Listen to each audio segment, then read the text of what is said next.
Yeah, this look, dude. I can't stop looking at it. Actually, it's the same. Technically, it's the same camera. It's a new lens. Yeah.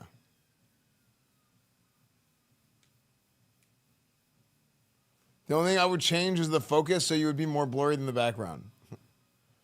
Isn't this crazy? Esfand, can you unban Swifty? Watch this. Ready?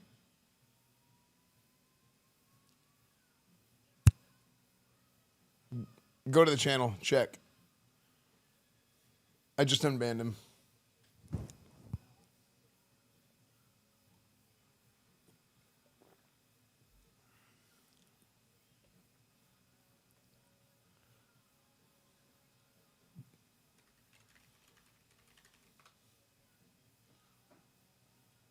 Saved.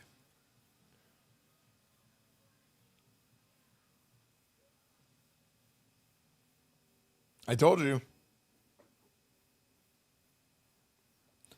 I'm loving the Steam Deck.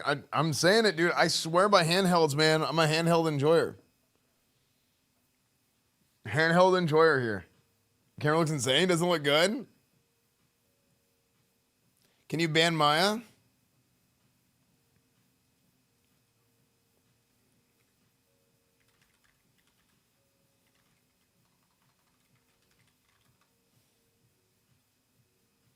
Makes sense.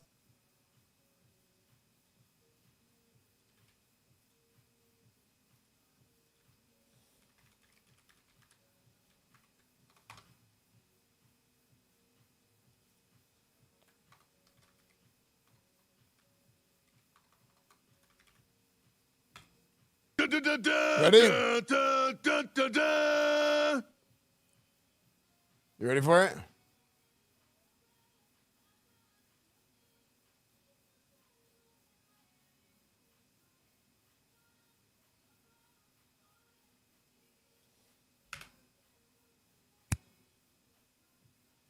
Maya is now banned.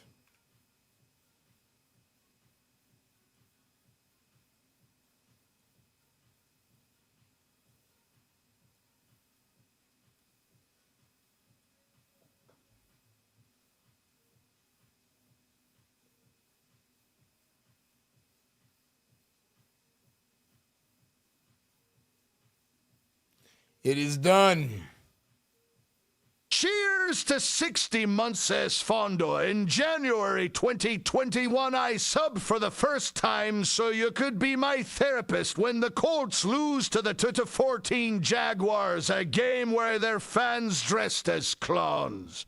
5 years later, the Colts still haven't gone to the playoffs, and I am still here for my therapy as...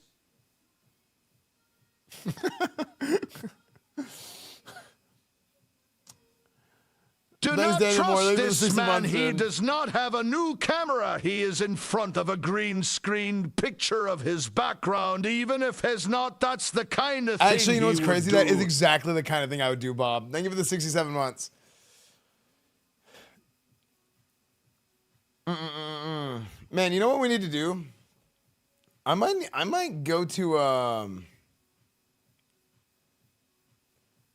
here's what I might do. I'm thinking about running like a. Well, anytime you get banned, actually, you know what? I'm gonna do this. I'm gonna because I DM'd him this because I was talking to Swifty. I was helping him with his unban.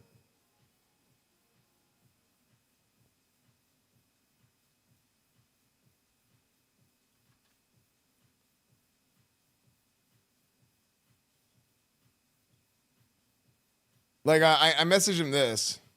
I can show this.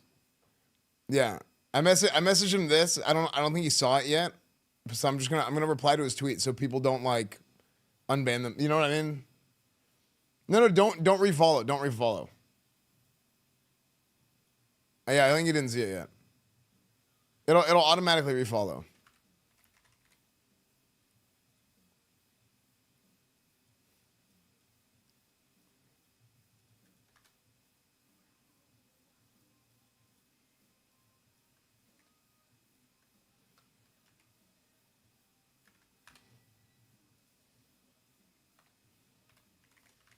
corn.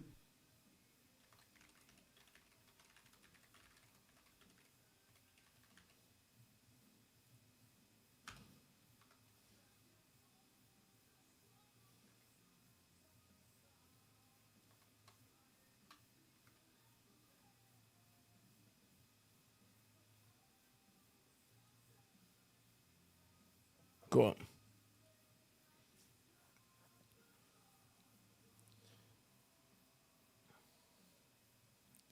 So that's what we'll say. Yeah. So I just tweeted this.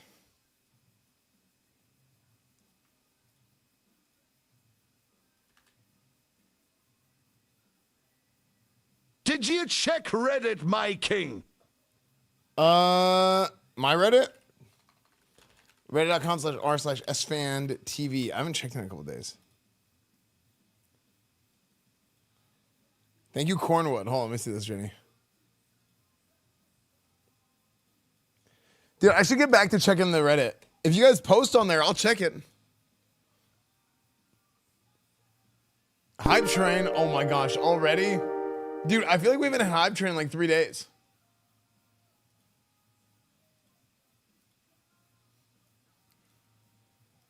Yeah, yesterday my internet broke. Why does the hype train tool break? I have to like reset it. Hold on. Hold. Hype train. Dude, yeah, you guys are kind of popping off early, aren't you? Dude, you guys are going ham.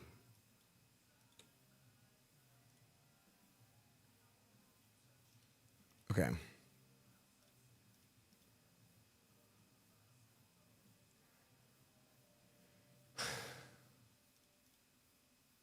Yeah, boy.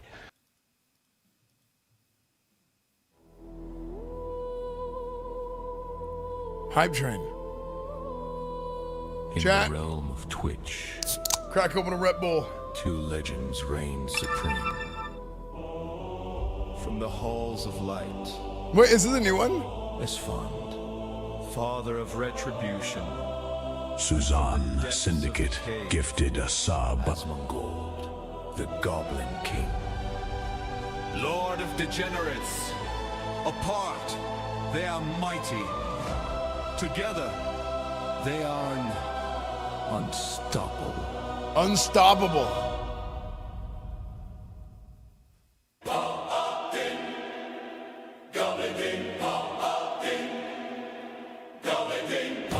Any gifters like hard to The hype Easy train Hog, give it a 5 is at gifted. level Suzanne, thank you for the 4. gifted sub. To the Jenny, thank you for Get 5 Ready. months. And the 20 months, Party Suzanne. mode has been unlocked. Spam your memes for free. You should green screen the hype mode emotes behind you so they don't block the screen. Wathaki, That would actually be sick. 1973 gifted 5 subs. Sometimes it's funny when it gets cut off. Yeah, dude, the hype builds up and then it's like, oh, and then all of a sudden it's gonna cut off. Yeah, that would be sick. Clothes, I mean. Any Oilers? It gets hot down here. I wonder, is there a way to like Lots background removal tool? of cardio.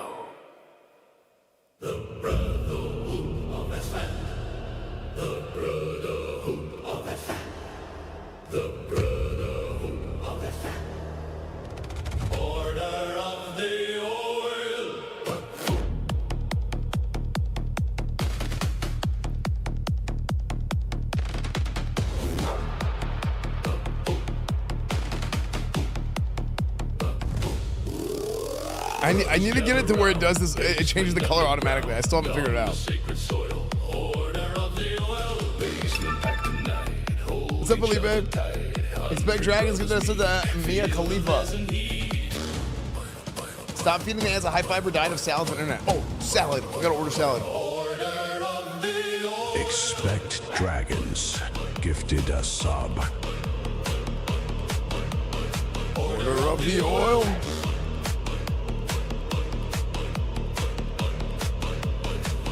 order of the oil.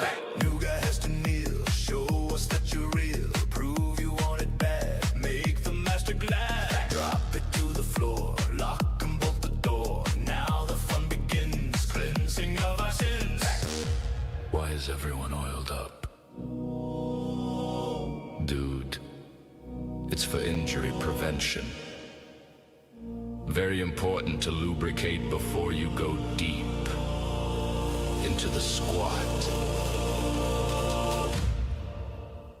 Watching films at night, hold each other tight, sharing body heat, brotherhood complete. Twister on the mat, hands and feet go flat, left foot color blue, brother under you. Why is Dave on top of 3 dudes? Call the next TBC Guild Order of the Old Keck. That's how you win. That twist. The Order of the Oil is the tier 3 subs. Actually, that was a great idea, though. We love together. We've wed together. Time remaining 2 minutes. Working now, you'll apply it in the order, slip and slide, brotherhood. Wait, is there? Do I have like a background remover? Slip and slide. Spread them wide.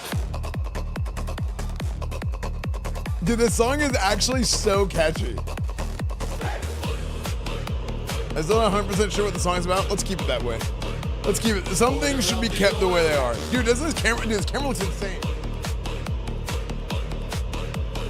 Order of the oil. Brothers, the train is fading. It's fading. Who has the bits? Who has the bits? Who has the subs? Who has the subs? Who wants to join the brotherhood?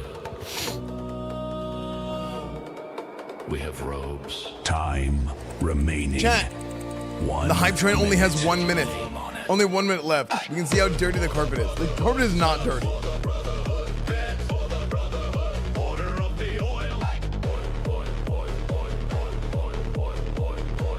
Any gifters lie hard to. Any gifters The lie hype hard to. train is at level 5. Get ready.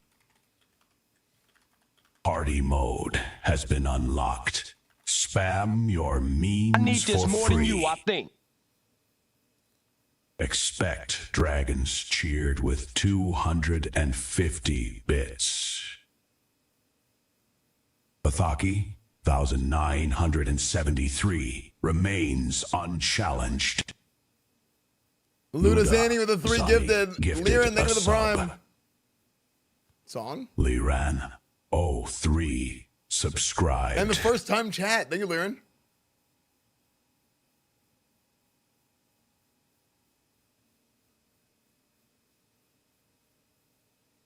Musica?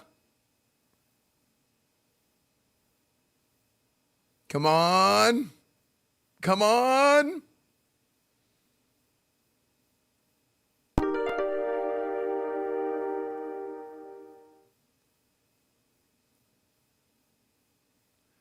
Actually, this gives us a chance to check the Reddit. Hold on, let me see this. Wait, I got engaged yesterday, and Cornwood coming back is the best news I received this year. Jenny Michaela, thank you for the 100 bits. Wait, I got engaged yesterday. Matchmaker. And fellas. It's on Cornwood coming back. That's awesome. Cheered. Fellas. Matchmaker I'm engaged Esfand. to Jenny Michaela yesterday, Earl, and that her. Matchmaker Esfand. Look at this. Logan, stay golden. Thank you for the 18 months. Chat. Look at that. I did it. I did it. Matchmaker. Esfand. Esfand. They both watched the stream. They both watched the stream. Engaged. And they get engaged. Look at that. Look at that, chat. We're through that corner's return, but. Oh, nice. Wait, that's so sweet. Wait, what the frick? Hold on. Are all my viewers this handsome? Average S-Fan viewers. Not me. Okay, is everybody but Buffy handsome? Why'd the music stop? Vathaki, 1,973, is the hype train king. It's kind of funny without the music. All right, I'm gonna turn it off again. That was one hell of a hype train. The hype train's not over. It is 2 minutes left. Time remaining 2 minutes. It broke. Whole shirt with 82 months. Good to see you, dude. It broke. Hold on, refresh.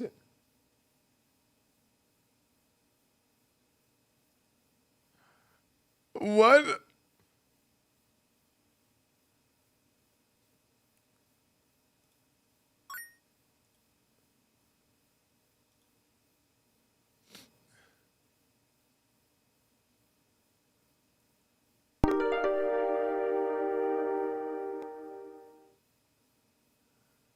I'm the most handsome. Nice, Logan. Yeah, congratulations again, guys. Thank you for the 1,000 bits, dude.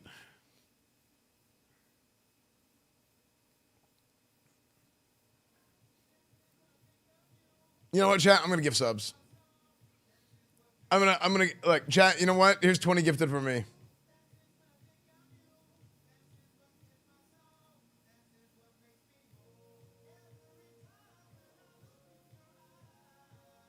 $20 gifted for me to make up for the scam hype train. It's still not working?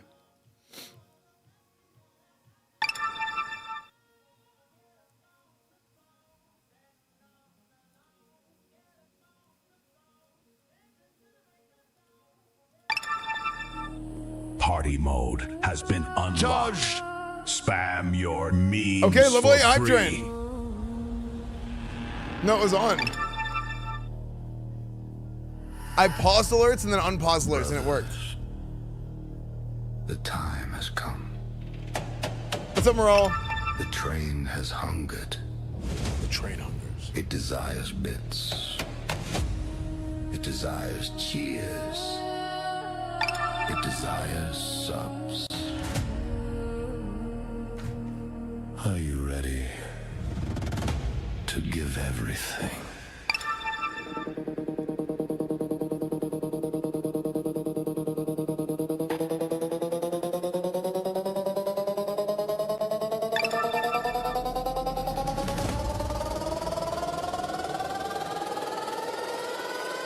Ooh, yeah.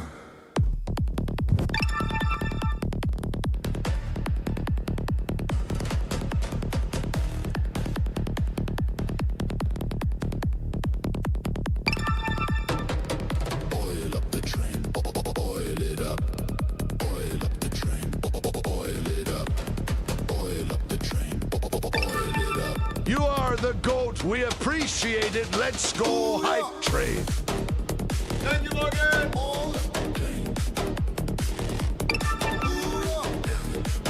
Cornwood is back here.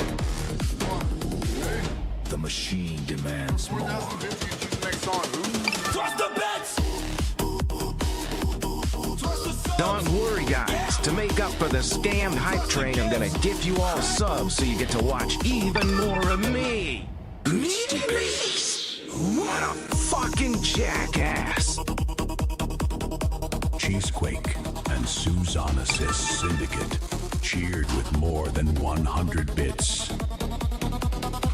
Logan Stay Golden cheered with 500 bits. Maximum thrust.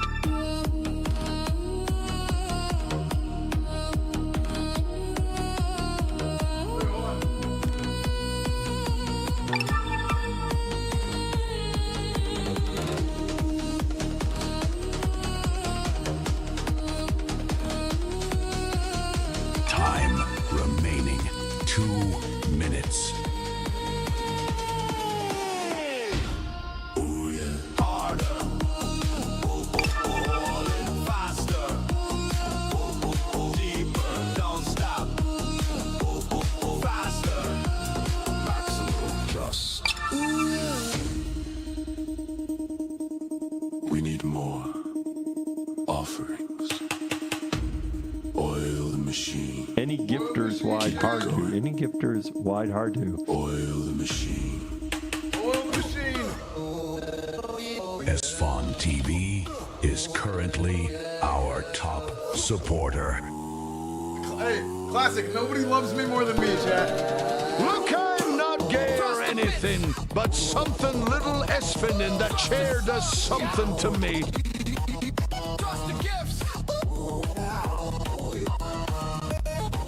Time remaining 1 minute. Lolcat cheered with 300 bits.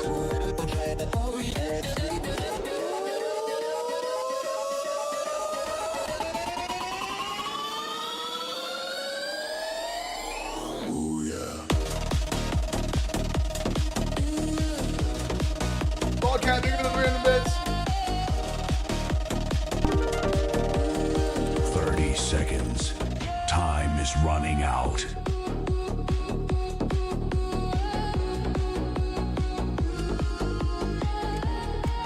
Got 30 seconds behind train. The hype train is at level 9. Get ready. In the realm, Party mode has been unlocked. Spam your memes for free.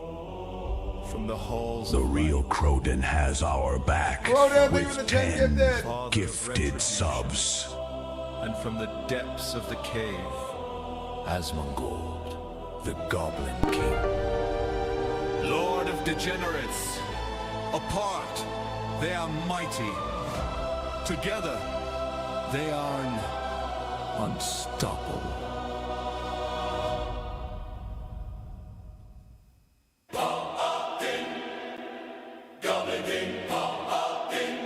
Any gifters wide hardy. Any gifters wide hardy.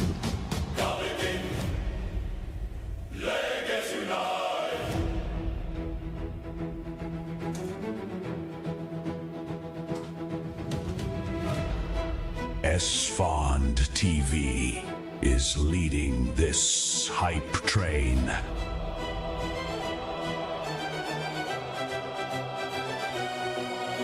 Light of retribution, holy constitution, pressing 3 whole buttons, based and retreading. Cave filled up with stuff, I'm not a gift. all but still enough. How many people bought this as a gift? King of all the goblins, crown fits just right. I'm not a gift. Goblin King, Paladin, all is a legend. Alliance of legends. Dude, Asmon's cave is something else. I went there once. Found 17 Dr. Pepper bottles. A pizza box from 2019. And somehow, a throne. He's a goblin, but he's our goblin. The king of degenerates, and my friend. Make Azeroth great again. Together. Classic. Mount collection. Boldness is perfection.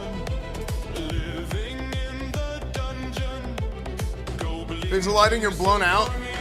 Don't threaten me with a good time. Wait. No, that's a bad time for me. Goblin King says pass.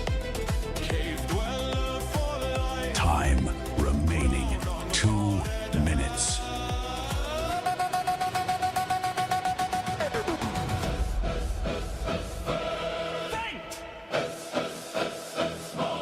Mort!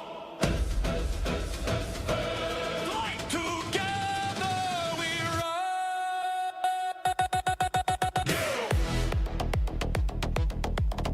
Yeah. I don't really care about the train. But Esfand asked nicely. So I guess. Fine.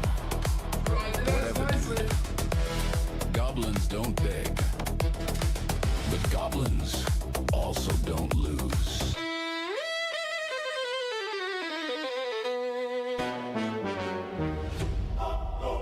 From the light, the paladin rises. Retribution in his hand. From the cave, Time the goblin remaining emerges, 1 over minute. degenerate land. When the train demands a savior, neither hero stands alone. Paladin and Goblin King together claim the legendary throne. The train hangs in the balance. The paladin has given his all. Lay on hands on cooldown. The Goblin King. 30 seconds. Time is running out. From Throne of Light or Cave of Chaos to unite their powers and save the train. There is only 12 seconds left. Any gifters wide hard you. Any gifters wide hard you. Fuzzy Brillo, subscribed. EsfandTV maintains rank 1 on the leaderboard. That was one hell of a hype train.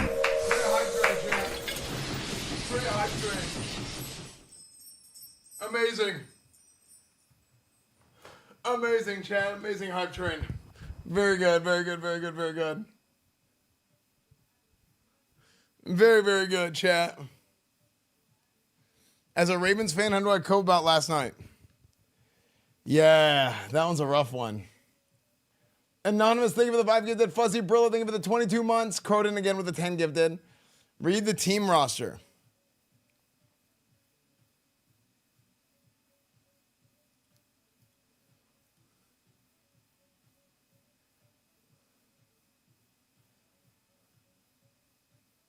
Hold on.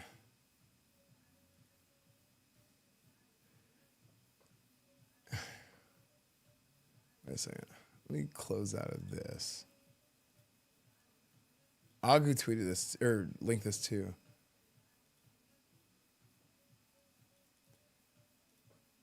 The pro leagues are not ready for it. As I'm joining LC, the best and most stacked roster to date.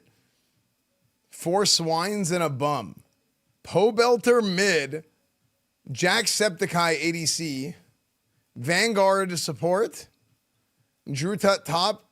Forsen jungle.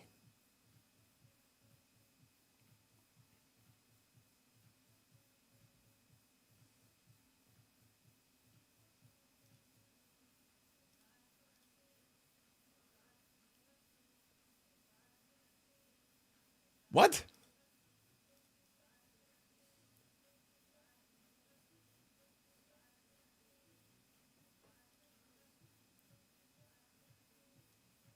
Like actual league?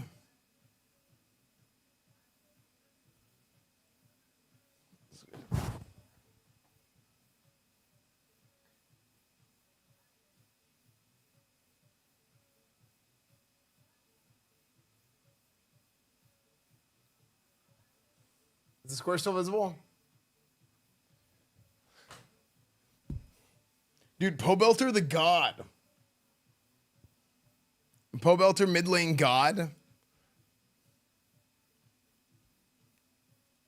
Forrest is such a meme? I don't think so. I think he's very serious all the time.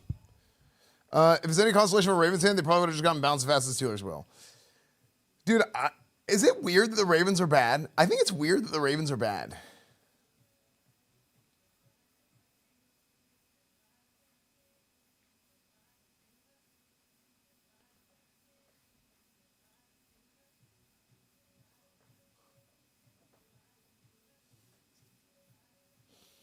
Gulp.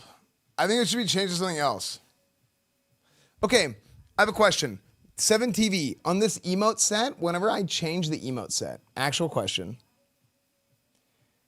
does it change everything or does it add like, hey, this is your base emotes and then these are the Halloween specials, these are the Christmas specials?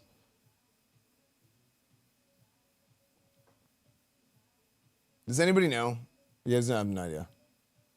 It probably don't know. It only adds to 1. See, I feel like it should add all the. I feel like they should make it to where it's like you have your base set and then you have holiday sets. You know what I mean?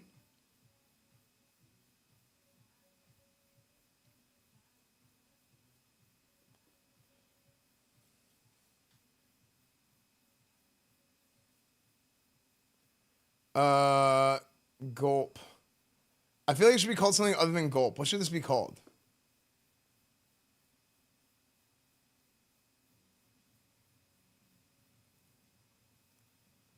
I don't. Okay, so I don't like whenever emotes. I don't like whenever emotes are real words, all caps, that people might use. Except I don't know how often people will use the word gulp in all caps in my channel, to be fair.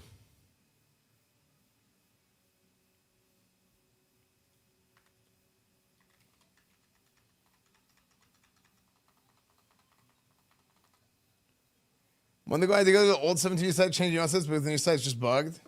You know what's crazy? The same thing happened to BTTV. BTTV was a thing. Better TTV was a thing, and then it stopped getting updated, and the website was just broken. That's whenever 7T came on, and 7TV kind of like took everything. Kind of took all the, whatever, all the traction. Who other than Schizos type in all caps? People type in all caps all the time. FFC is still the best. I think FFC still, well, FFC has good, like, FFC compressor and stuff like that.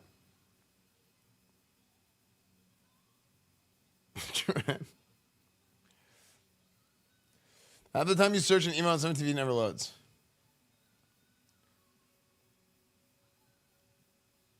A lot of channels ban all caps typing. No, I think all caps is fine. I heard that they make joke on here, actually. It is sometimes. Poop balls. No.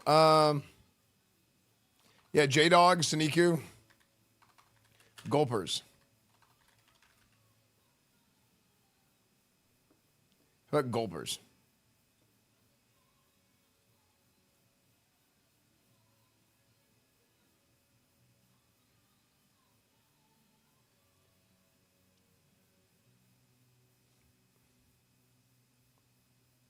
Good. Wait, how come my emotes aren't loading?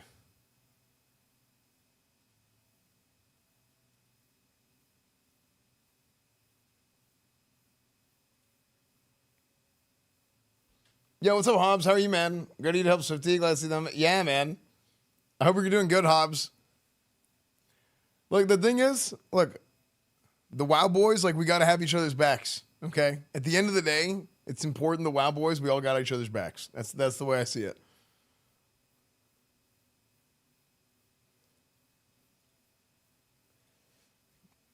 Dave has arrived. He brought the oil.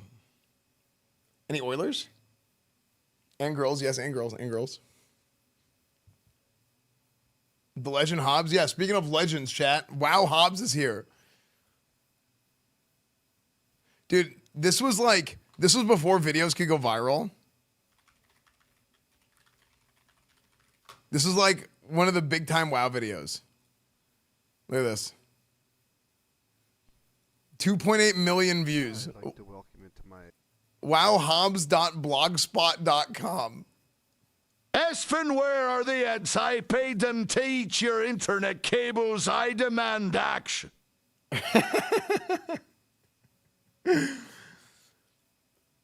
This video, so nowadays in Classic WoW, like, we know that the Skullflame Shield is not that good. Like, if you like know the game 20 years later. But this video of WoW Hobbs doing this gold power leveling in OG Classic WoW. Actually, I think this was Burning Crusade. Was this Burning Crusade? What level are you in this? to welcome you to my. No, this is OG. This is OG. Oh no, it is Burning Crusade. This is Draenei. Okay. It's crazy. I remembered it was Burning Crusade. Okay. I've gotten the in the group who's level 38. But this video put blessing of wisdom on me. And this shield, this Skullflame shield in this video, like, has led this item to permanently being super expensive on every single iteration of Classic WoW ever. Every private server, every Classic Anniversary, Classic Era, you know, Classic 2019, everybody thinks the Skullflame shield is so insanely good, literally because of this video from 18 years ago. Come down, and if you have heal now, they're gonna start. Is that not insane? And in a moment, you'll start to see the blizzard come down, and if you have any locks, you can use Rain of Fire. Because it's really not that good.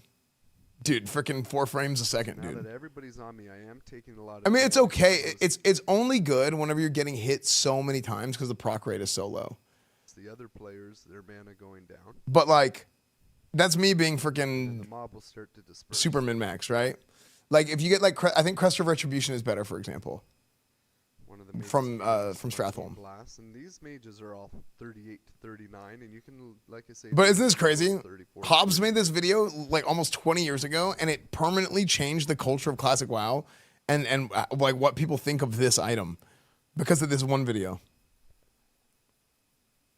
So now we go through the looting. Is that not insane? I have everybody normally pass on what they don't want, and I grab what they some nights.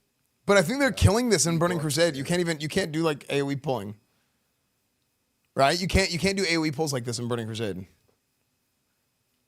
Look at the comments. 15 years later, you're still the only WoW video maker I remember. You're still a community. Nice. Who doesn't come back to this video when they need their old WoW nostalgia? Yeah. Jimmy! 2019 be like, hey, here's this 12-year-old video, not complaining. That's so funny. Jimmy. Mad Season sent me here. Who's here from Mad Season's video? That's crazy. 2025. Crazy. Speaking of WoW OGs, Swifty did get banned permanently for 9 hours. Swifty so Swifty did get banned.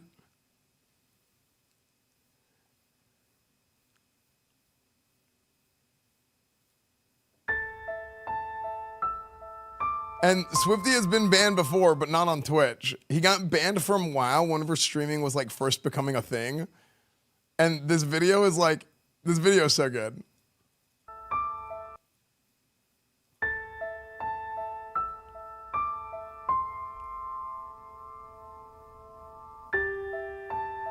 This is before my time. Hold on, wait a second. Hold on. I Love Zyback invites you to a group. Zyback, who's doing Ashley Creation stuff now.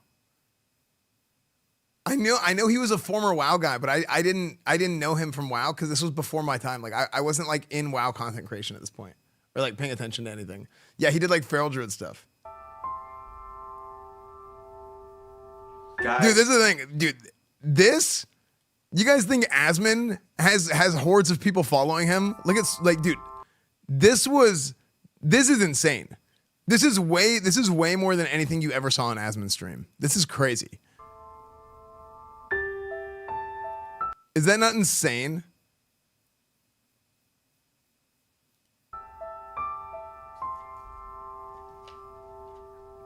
Guys, I have some really bad news. I was banned from World of Warcraft last night. I don't know what it is about Swifty. Swifty has this like cadence to how he speaks that just makes everything so funny to me. I don't know why.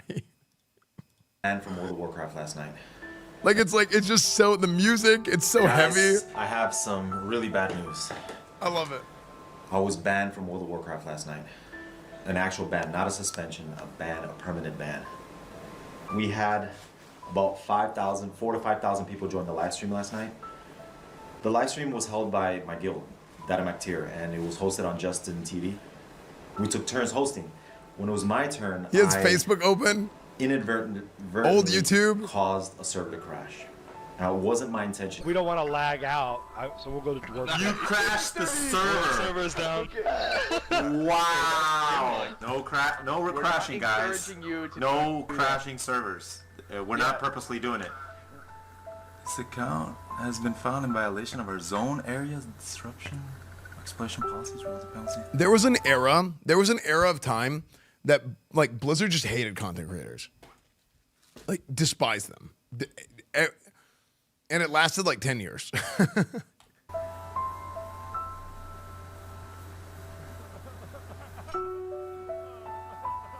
Yeah, in-game GMs. Yeah, true. What? All Zyback's fault. I got banned, dude. The GM I who know a hated lot of Soda. you guys are Yeah. gonna probably say it's just a game. It's no big deal. But I can't say that. It's a game that I've been playing for 6 years. I've been playing the same tune for 6 years. It's a part of my life. It's my. That is crazy. Listen to what he says. Listen to this. Listen to this. This video is from 14 years ago, by the way. This is a video from 14 years ago. At one point, Swifty was one of the biggest channels on YouTube. I know a lot of you guys are gonna probably say, it's just a game. It's no big deal. But I can't say that. It's a game that I've been playing for 6 years. I've been playing the same tune for 6 years.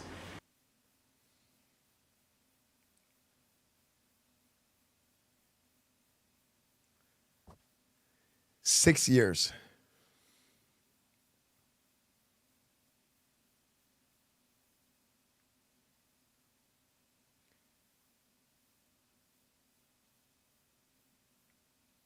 WoW Classic 2019. August. It is now January 2026. For years and years and years, people wanted legacy vanilla WoW Classic servers for years. And it has been so long since Classic came out that it is now longer. Hold on.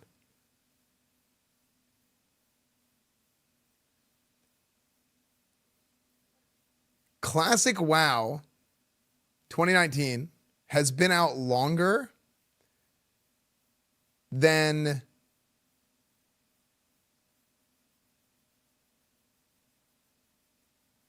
almost as long as the amount of time that it was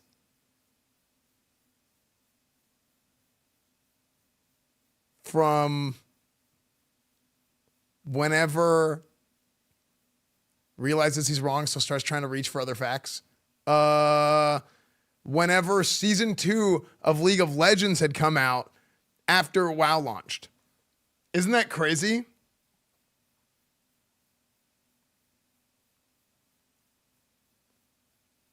That is insane.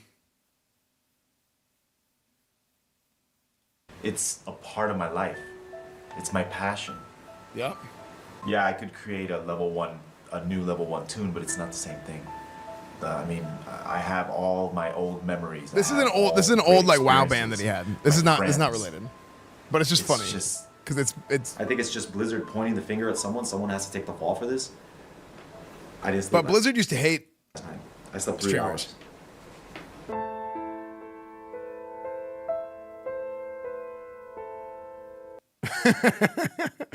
Yeah. What's up, Ava? Yeah. Sort by new comments. We're here 14, 2026 aware. Yeah. So last night, like as I was ending stream, Swifty gets banned. Share something with you guys. Now, here's what I think happened. Obviously, here's what always happens is people try and hijack information. In 2026, there's like a lot of intellectual dishonesty and a lot of people trying to steal other people's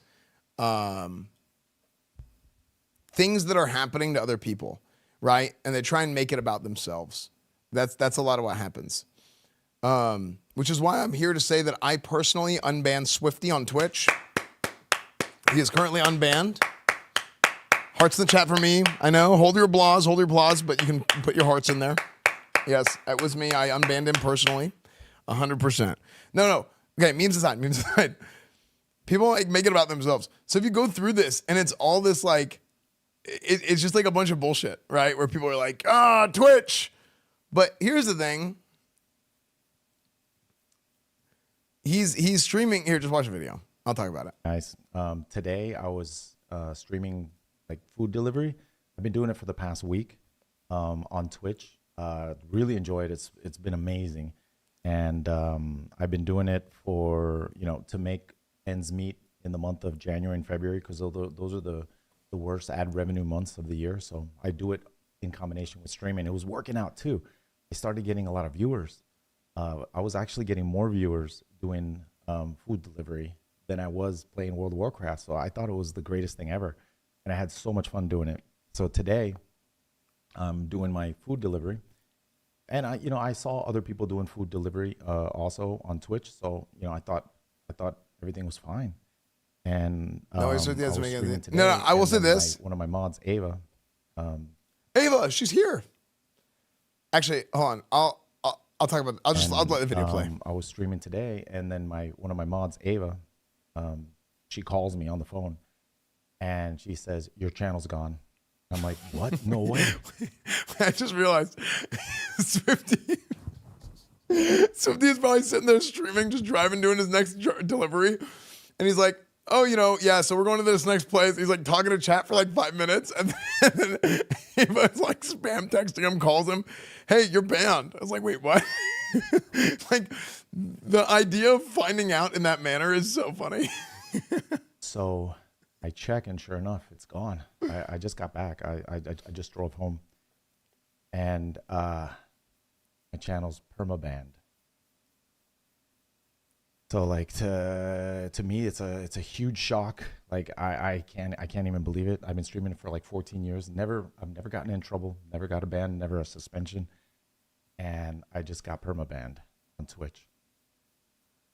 I don't even know how I'm going to tell my wife. I haven't told her yet. I just had a baby like 2 weeks ago. And my wife... Dude, it's just the way he says this is so funny. And the facial expression, I'm telling you, it's so Michael Scott-esque. It's so funny, dude. Like I can't even believe it. I've been streaming for like 14 years. I've never gotten in trouble. Never got a ban. Never a suspension. And I just got permabanned. Just like the cadence of how he speaks and his facial expression, it literally sounds it looks from like a scene out of The Office. I don't even know how I'm gonna tell my wife. I haven't told her yet. It's just oh man. Just had a baby like 2 weeks ago, and my wife isn't working either. So it's Twitch so is my sole source of revenue. So I'm freaking out right now. So I'm gonna start. Isn't that funny? He's unbanned. And look, some people are just funny. Guys, some people are just funny people that are entertaining. Swifty is one of those people. Okay. Process, and I'm gonna hope for the best. Oh my gosh. He's not trying to be funny. He's still like, I'm just saying it is what it is. I'll try to be back, guys. Thank you for the love and support. See you guys soon.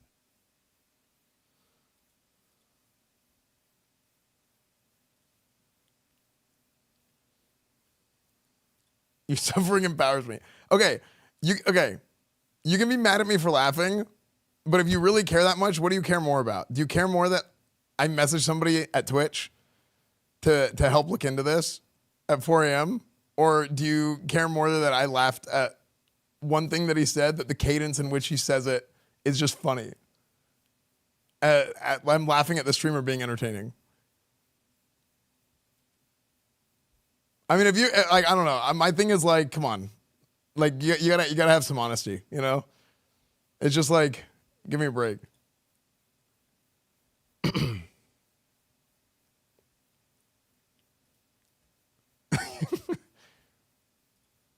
You said Michael Scott. No, I can't unsee it, dude. It was just so funny, dude. The cadence of how he speaks with the thing. It's just like his delivery is so perfect.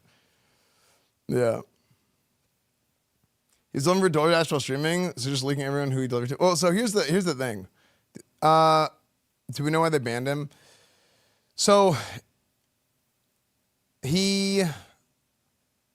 because he was doing his DoorDash deliveries, I think they take like the sharing personal info stuff pretty seriously.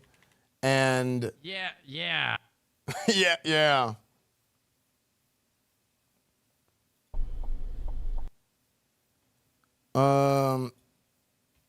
I didn't actually go back and watch, but like he probably was like showing their house or something too close, or I don't know, right? That's probably what happened. And by the way, you shouldn't go follow and refollow or whatever, because it's going to reset your followage. I mean, Ava is here. Ava would know better than I do, but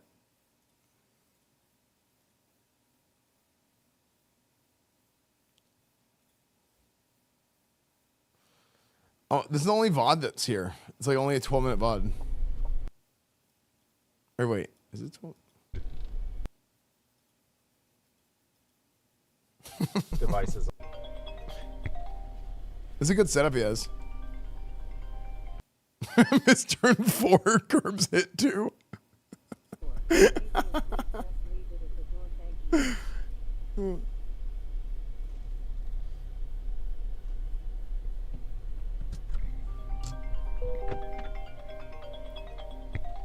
This turn is so good.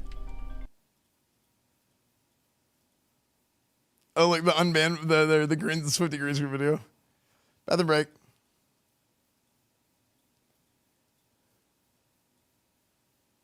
This looks like it's on a set. Is this on a set? This is like so perfect. No, that's real. This camera angle is like perfect.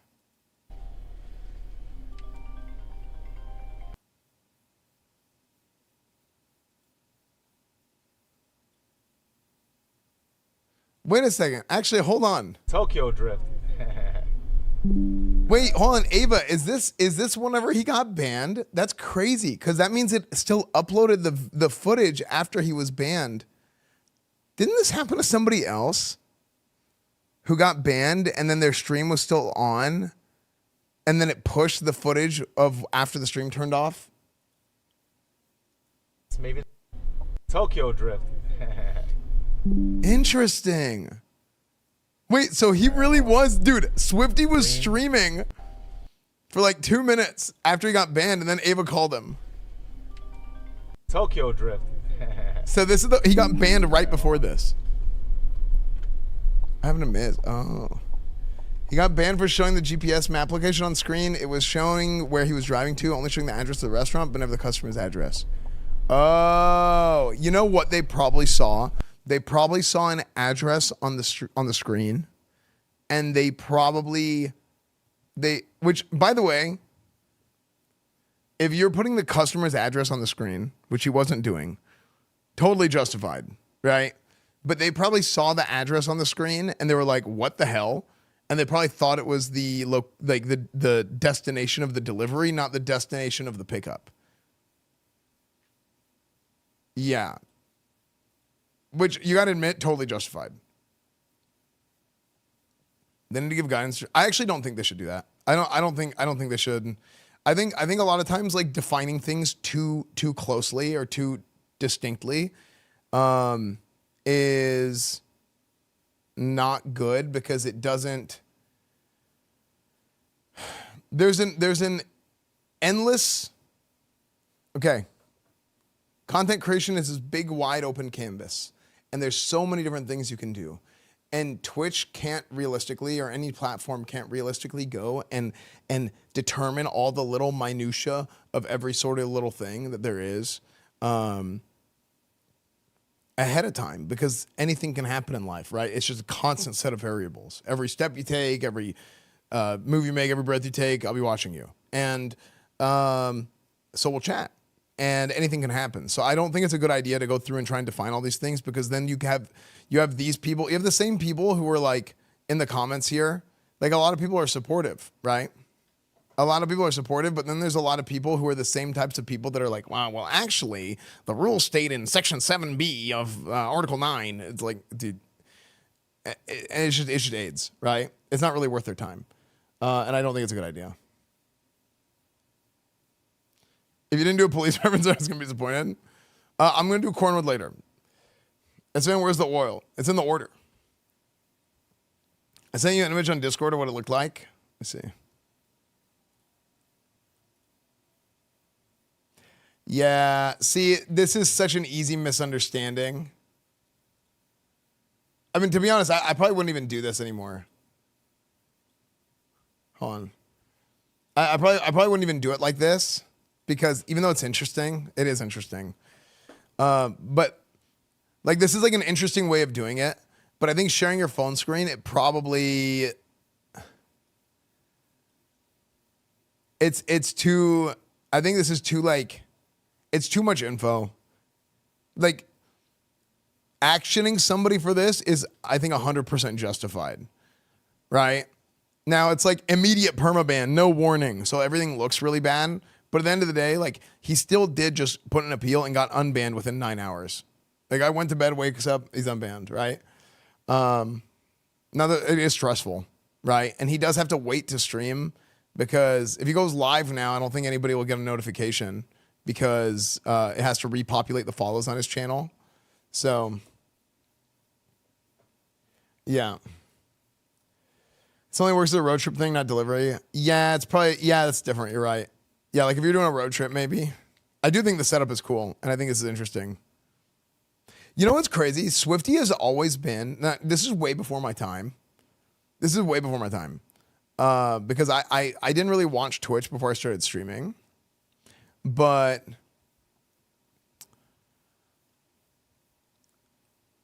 like Swifty was always one of those people that was like really pushing tech like early on. That's why I make a joke. I'm like, I feel like I'm gonna be Swifty in 15 years. I'm just gonna be Swifty in 15 years, playing classic WoW and Burning Crusade again, and talking about why Blizzard still 20 years later hasn't made a WoW classic the right way. And yeah, I just feel like in 15 years I'm gonna be Swifty. So, yeah. You already are now with all the cameras in the house. True. Yeah, Swifty has always been like super into the tech stuff. Like he had like, well, Swifty would do like, I mean, I've heard stories because it was before my time. Like Swifty was one of the few people I knew. So like whenever it came to WoW content, I watched Athene, and that was pretty much it. But everybody knew Swifty. Everybody knows Swifty. And then like, so I knew some of the WoW guys, like the big names. I knew like Swifty, I knew Bajira, I knew like PvPers especially, like, or not, well, no, not actually real, like PvP content creators, I guess. I guess everybody was a PvPer back then. And I guess I didn't know everybody. Like I didn't know like Rekful and any of those guys. Actually, like whenever I got to know Rekful, I didn't get to like know Rekful. I got to know Byron, if that makes sense. Cause like he had already kind of slowed down from streaming by the time I had met him and got to know him. But yeah. Yeah, I didn't know Towley. I didn't know Asman. I had heard of Soda. Soda I had heard of.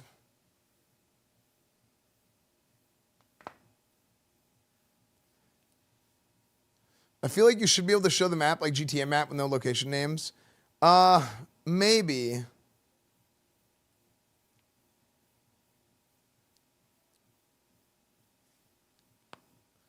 Lyric the Tally mod. Yeah, I didn't know Lyric. I didn't know so many people. Same 5 songs. Yeah, I'm sorry. I can't. I need to remember to change the tailgate playlist. In any case, Twitch needs a better system for giving streamers warnings about things like this, but we're just taking down their channel. It's ridiculous how lightly they cancel people's livelihood.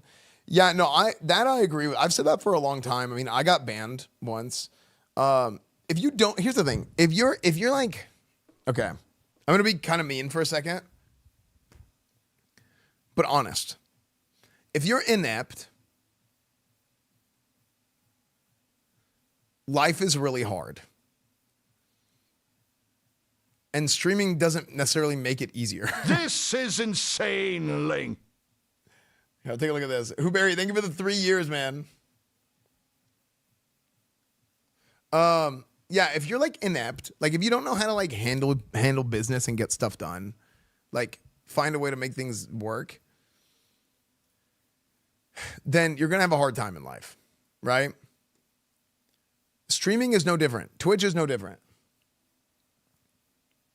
So like, unfortunately, a lot of people who end up being streamers, like memes aside, have very little life skills. Like a lot of streamers are stuck in a state of arrested development in some form or fashion. And this is just me being 100% honest. Whether it's emotional arrested development, whether it's just like the life skills arrested development, something or another, right? Now there's certain things that you might have experienced that actually are like trained and honed a little bit better than other people who have had different life experiences. But everybody has something that might be against the norm that they're like bad at now, right? Like for me, I used to not really be good at speaking. I remember growing up thinking that I wasn't really a good public speaker or anything like that. And I still don't think I'm great. However, whenever I first started streaming, like that's a lot of what I did was I would talk about like WoW game design and people really liked it.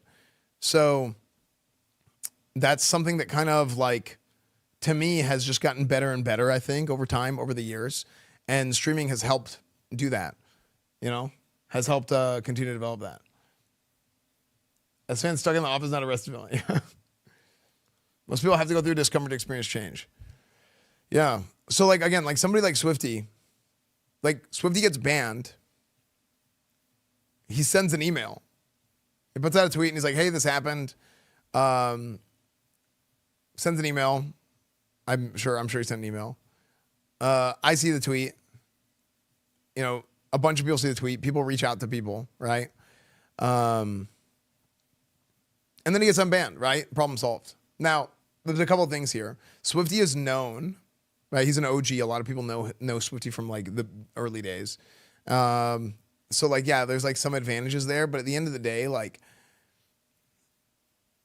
if you go on Twitter and like start crying that you got banned and F Twitch, F this, that, then it's just going to platform a bunch of hate and weirdos and people talking about things that are irrelevant, and it just turns things into something it's not. So it's like, no, you're not attacking the problem anymore. You're not really asking for help. You have to have like some degree of humility, right? And some degree of like, hey, I'm sorry, I didn't know. What did I do wrong? Can I know so I can get better in the future? 99% of the time, unless you do something egregious, people are going to forgive you, right? Or maybe it's like, oh, it was a mistake. We thought this was something else. Thank you for explaining. Sorry about the ban. Here you go. You know? You attract the energy you radiate. Yeah. That's why like people say this all the time. People say like Twitch, Twitch has like, Twitch's moderation is a joke, this and that. I'm like, man, I agree with like 95% of bans. I really, really feel like there's so much intellectual dishonesty whenever people talk about getting banned. And then people have outrage about it and like, oh, banned for this. I mean, even this, people try to hijack Swifty's thing. And they're like, oh, banned for doing Uber Eats delivery. It's like, well, that's not why he got banned. He got banned because he was showing the address on the screen. Okay.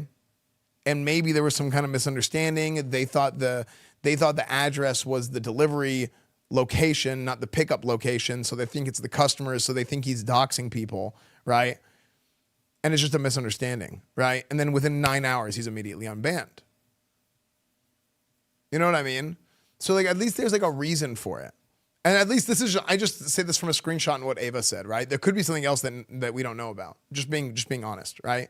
Now Swifty doesn't have an evil bone in his body, right? This is one of the, like some people, I feel like some people on Twitch in content creation have such a large body of work and such a strong reputation of being positive, good members of whatever community they're in, that like they've accrued all this goodwill that it's like, no, of course they're not meaning to. If they do something bad, it's like, of course they didn't mean to do anything bad, right? Even if they did something wrong, right? Maybe he didn't, whether he did something wrong or didn't do wrong, of course he didn't mean it, right? And some people are like, oh, well, that's biased because this is like a big streamer or a known streamer or this or that. And it's like, yeah, that's life. In life is a meritocracy. As you do good things in life, people will see the good things that you do and you generate goodwill, right? And it's that goodwill is essentially a currency because everybody makes mistakes, but with goodwill, you do so much good and people know the character of the person so much that, hey, if you make a mistake or something happens, we know you didn't mean it, right? There's no way you meant to do something bad. You know? He hit so many curbs. To be fair, I've been to Florida, okay? I've been to Florida. I don't know how anybody drives there, okay?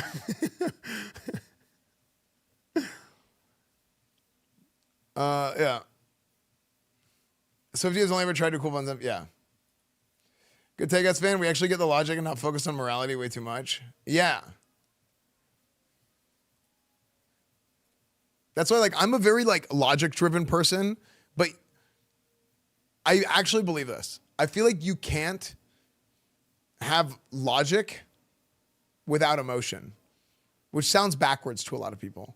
A lot of people think, okay, if you're really, like being really logical is just like, you have low emotional intelligence and you, it's like a type of autism, right? Where you're like really focused on the facts and you're like a genius in like these categories.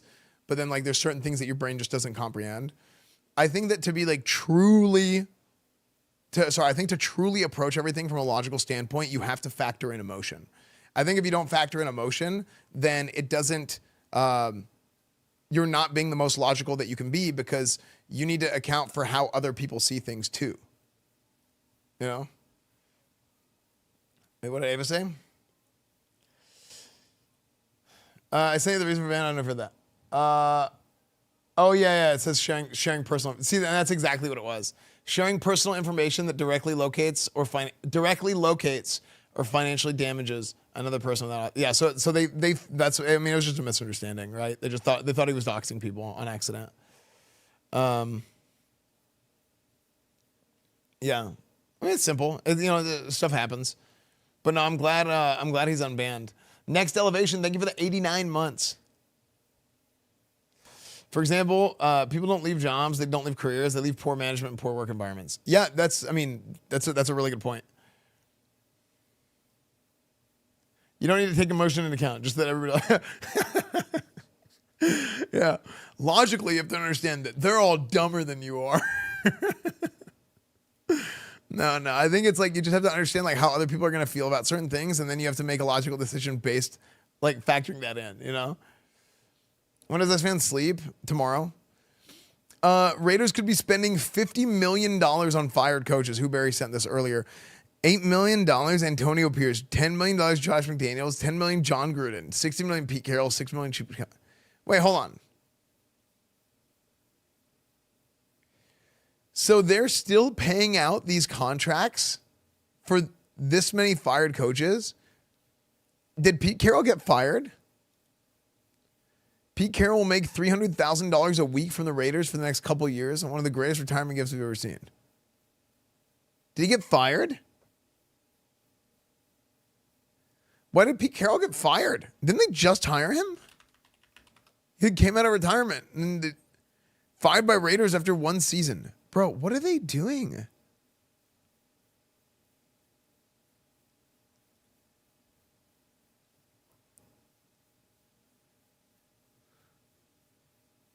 Why do you bring a guy out of retirement, have him coach for a year, sign him to a long contract, then fire him after 1 year? How do you fire a coach after 1 year? It's insane to me.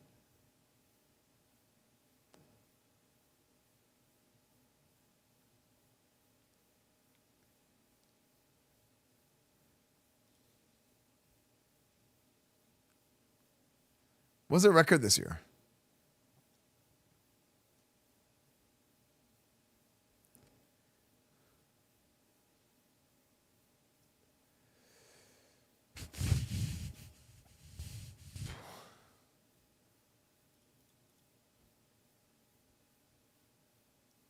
How do you view their records? Okay, I'm just going to type Raiders record. I just didn't want to type. I didn't want to touch my keyboard for some reason. 3-14. I mean, they're bad, but like,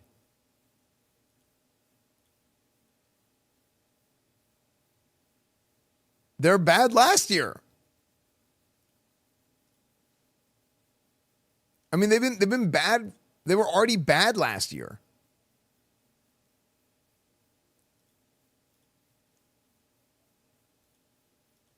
Like you can't expect to turn around an NFL franchise in one season.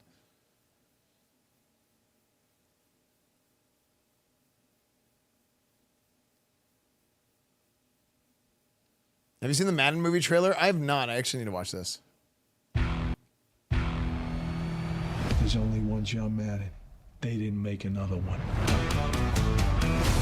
He is one of a kind. football wouldn't be football. Dude, the fact that Nicolas Cage is playing Madden is hilarious. I don't know why. I feel like Nicolas Cage will just take any role. And he fits in so many different things.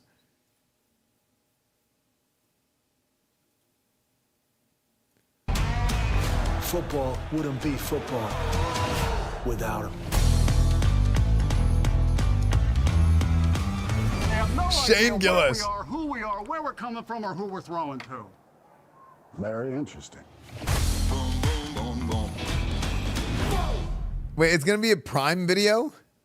A Prime movie? Amazon Prime?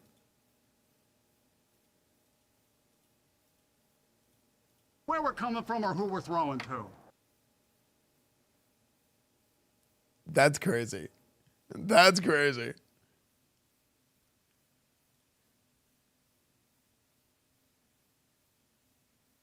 Dude, Frank Caliendo. So I thought of you, and I know you you took notices of this too. I'm like, no. He's like, what do you mean no?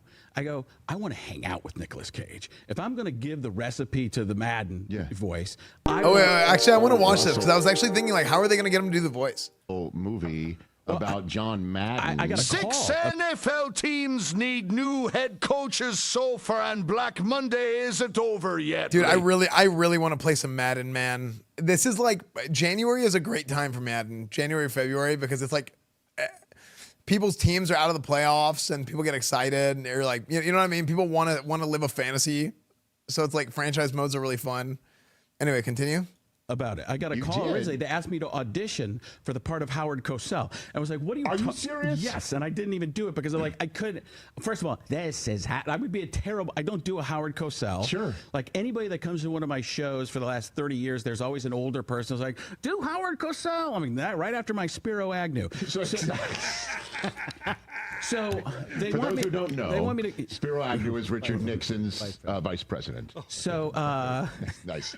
That was great. Yeah, so you're glad to clarify that. I didn't know they that. want me. The agents are like, well, it's a real movie. I go, I know Nicolas Cage has been cast as it, and people will tell me they're like, you should have got it. Like, I'm never getting a role over Nicolas Cage. That has never happened. So you would have been Madden. Well, that's what fans say. Right, like so. fans of me were like, you should have been mad. I'm like, listen, Nicolas Cage, I'm choosing him over me, right? It's like, but then I got a call from my agent, and he said, they want to meet with you, the director and Nicolas Cage. The director and Nicolas Cage want to meet with you over Zoom to talk about Madden. I'm like, no. He's like, what do you mean no? I go, I want to hang out with Nicolas Cage. If I'm going to give the recipe to the Madden voice, I want to hang out with it because I think I could have worked with it. It didn't end up happening, but I think it. But it was because I was making demands. We're going to go into Vegas. We're going to see your exotic animals. Here's my monitor lizard. What would he say? What would John Madden say to this monitor lizard? We're going to steal the Declaration of Independence. Boom. Dude, his Madden is insane. You really believe he would say that? Yes, I do. So how do we work on the Madden voice? How do we find it? Where is Nicolas Cage pretty good too? Well, you got to bring it in the back of your throat like you're speaking through a bubble, and then boom. I mean, that's how you get it. I mean, look at that picture right there, Rich. I mean, on the left you got Al Davis. That's Christian Bale. I mean, he went from Batman to I mean, you can't get any better than that. And then over there you got.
Okay.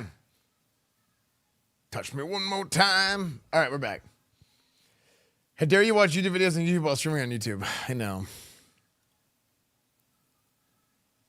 All right, we're back on YouTube. Okay.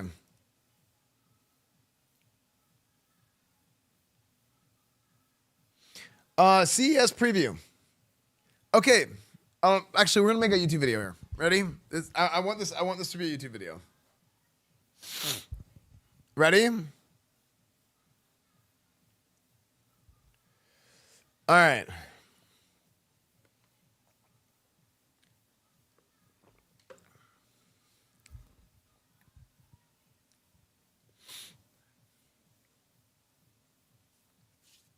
Hello, hello, hello. Okay, we're back on everything. Okay. Claps and don't start video for 14 minutes. True. Okay. Ready? Yo, what's up, everybody? I'm going to be going to CES this week. Those of you guys who don't know what CES is, it's Consumer Electronics Showcase. It's the biggest tech convention in the world, or one of, I should say.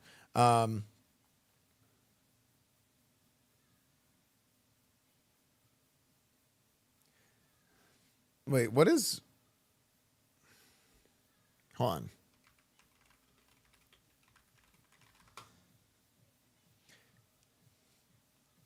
Is Computex bigger in Taipei?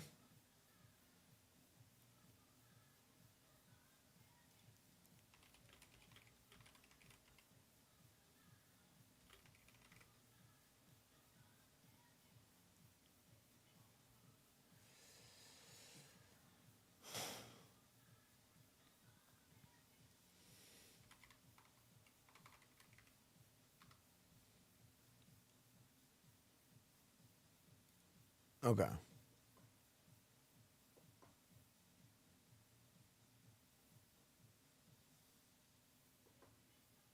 Okay. Hold on, YouTube, he's reading the script. Okay. Okay. New intro. Fix it. Okay. Remember last year everything's dude, it's so good. Okay. Let me intro real quick because we're gonna do I want this to be a YouTube video.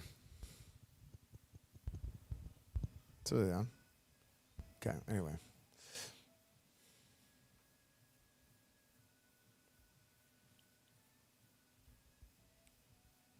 Day 712 asking if someone play Madden. I will. Okay, ready? Yo, what's up, everybody? I'm going to be going to CES this week. So those of you guys who don't know what CES is, it's Consumer Electronics Show. I've gone a couple times now. It's the biggest tech convention in the world. So you see all kinds of different tech. You see just like new consumer products. A whole bunch of different companies are there. A whole bunch of different brands are there. So I want to go through the list, and this is something that I haven't done in the past. Usually I just go, and to be honest, some of the best stuff is whenever you just go and show up and you find something new that you didn't even know about. But something I want to do is I want to go through and I kind of want to earmark certain companies that are going to be there, certain things to see. There's a lot of stuff with TVs and this and that, and a lot of people have asked for stuff. So if you're watching, leave me a comment and let me know, hey, can you check this out whenever you're there? And we're going to be streaming it. And I'm actually going to, it starts on Tuesday. My streams are going to start on Wednesday. So Wednesday, we're going to be starting the CES streams. So hope you guys enjoy the video. We're going to take a look at what we have to see, and it's going to be great. We'll see you guys soon. I don't know why I said see you guys soon. Let's check it out. Okay.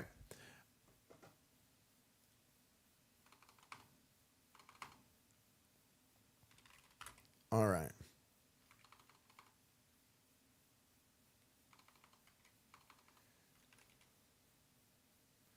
Get a transparent OLED to behind you. Okay, so CES. CES, the most powerful tech event in the world. January 6th to 9th. Nice. Operators like the... Okay.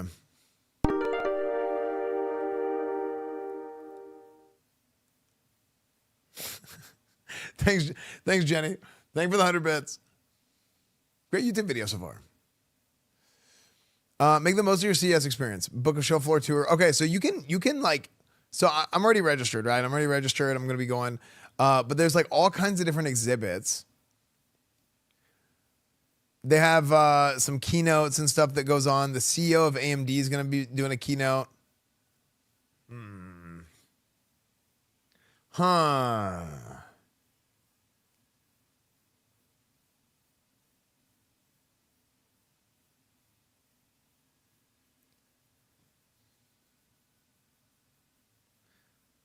Should I buy AMD stock? Let me message a stock guy. The stock guy. Hey, wait, God, that's not the stock guy. Stock guy. Hey, should I buy AMD stock?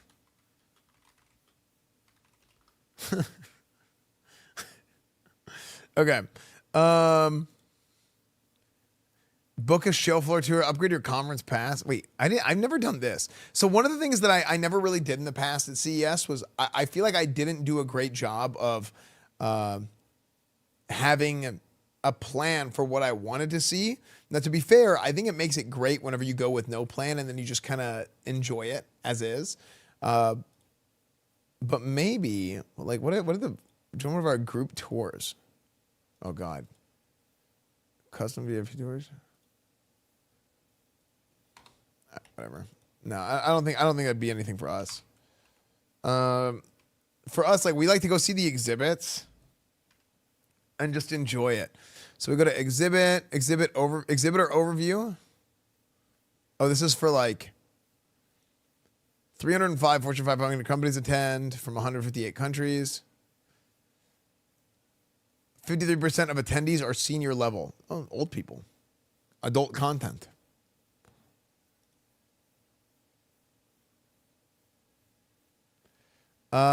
Exhibitor guide. Plan your visit. Okay.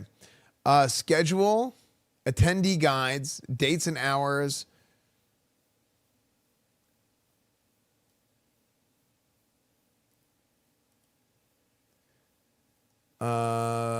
Let's see what to expect. Gaming masters. Attend. Other CES attendee overview. Exhibit. Exhibitor guide. Did I already open that one up? No, I already did. How do you find who's going?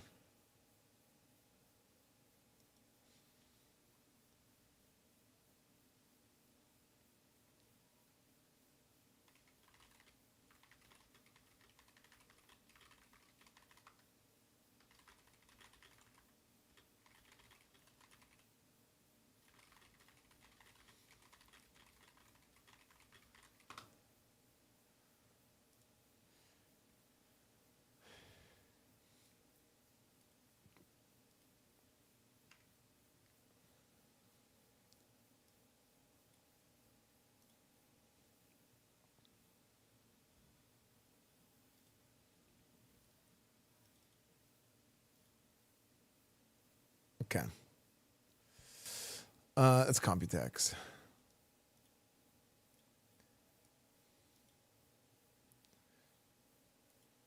Oh, I guess technically they start doing some stuff tomorrow. But I mean, this is like for like speaking things. Like we're not gonna go to any of these, I don't think. I've never been this. Wait, learn how creators are redefining talent pipeline and bringing it into film, TV, and theater while reshaping the rules of casting. Conference track content creators. Wait, what? Conference track content creators? Wait, what? Why creators are every brand's most valuable media channel. Creators don't just drive views. Wait, this is all on Monday? Wait, this is all today? Wait, this would have been so interesting to go to and just like see if they're just like saying just some BS or if it, wait, this started now. This literally just started. Is it, do they stream this? UTA?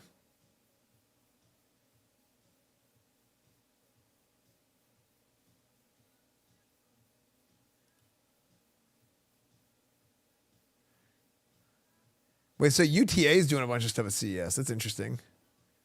Yeah, it's all UTA. Interesting. Wait, that's so funny. I probably met some of these people. But this is all like talks. I totally would have gone to this if I knew that, like if I was available to go today and it was worth it for me to go today, I totally would have gone to that. Yeah, apparently Lego's going to CES for the first time. So, exhibitor UT Arlington. Attendee guide. Planning and support hotels. Wait, first time? I mean, I've already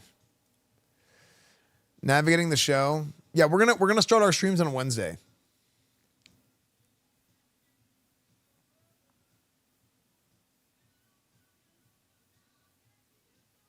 No, not that. I don't think there's really anything here. Gaming and esports is so interesting. I've never actually gone to any of the talks. Like we just walk around the convention.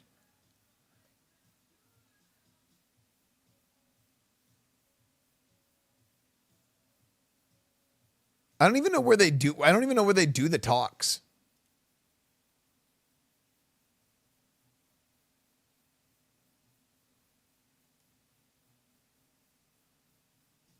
You can't stream those?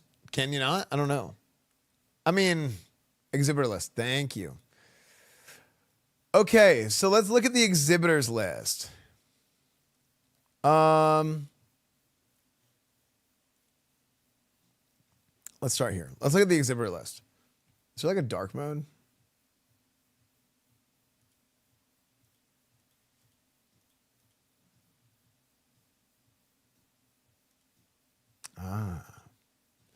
Okay. So let's look at the exhibitors list.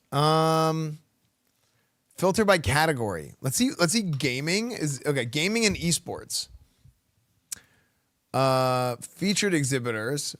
Alpine North, is this these guys do is this like a audio company? No, this is probably like chips. Yeah, this is like chips. There's a lot of stuff that's like chips. Let's see.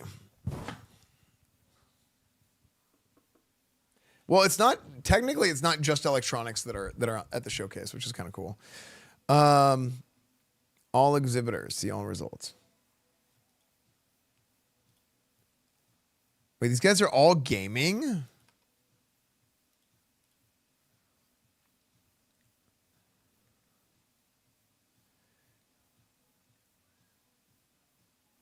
Atari Hotels. Wait, Atari Hotel. Why does it say Atari Hotels? Oh, dude, this is the map. This is the floor plan. Oh my gosh, we should come up with it. Okay. Dude, okay. So this is great actually, because we can actually come up with a route.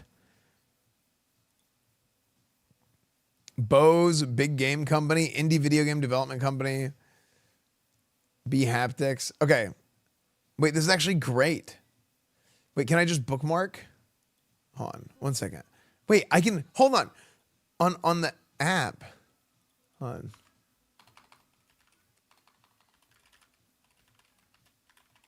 One second.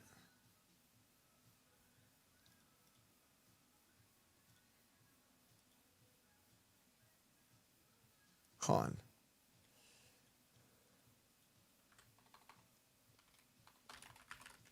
Wait, I can just do these on the app?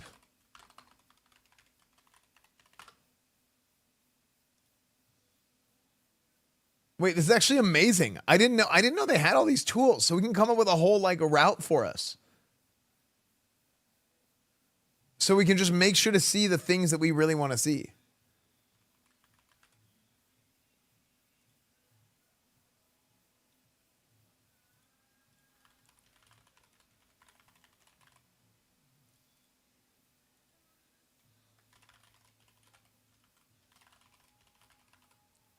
What percent are AI companies?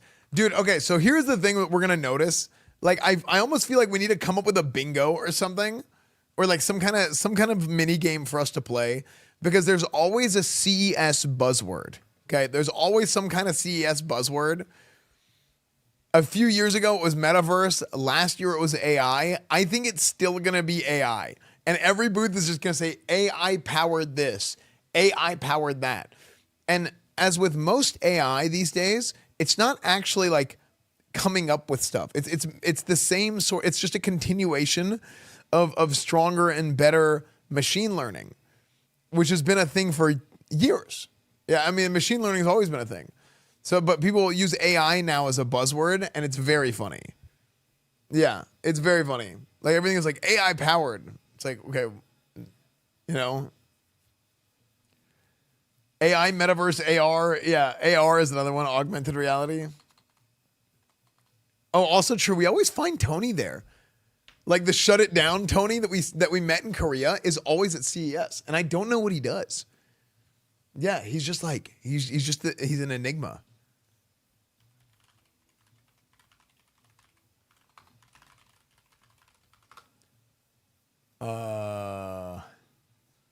Wait, hold on. I'm trying to sign into this account.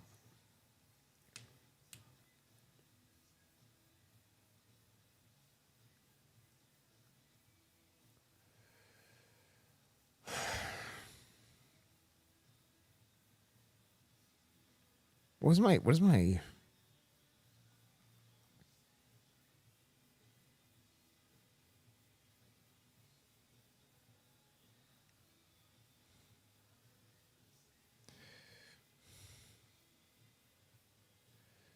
Sorry, I don't remember my password apparently.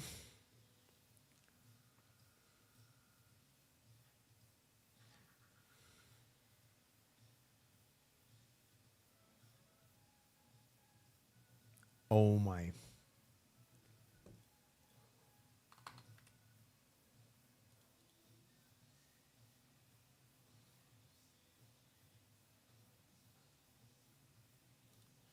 Hold on 1 second.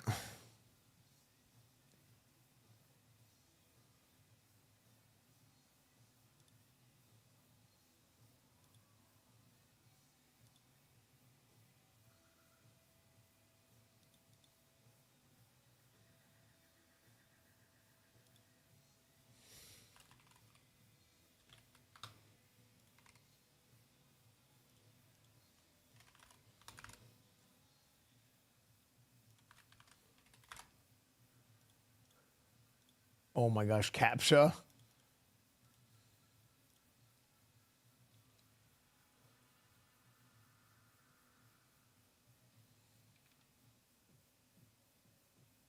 Any CAPTCHAs?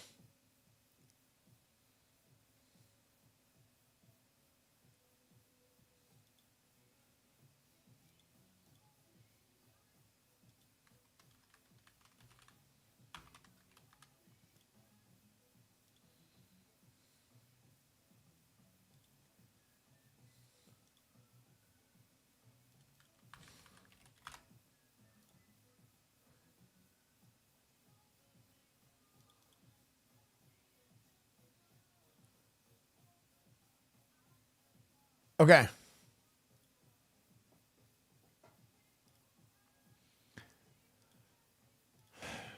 Okay. We're learning how to use this website. So we can skip all that. All that she want is another baby. Is another baby.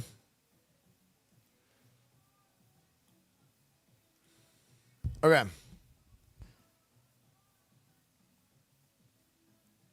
Here we go. Atari. Atari Hotels is a next generation entertainment hospitality platform merging gaming, esports, live events, and immersive architecture designed as interactive venues first and hotels second. Atari Hotels fuse nostalgia, technology, and culture into destination experiences for the future of play.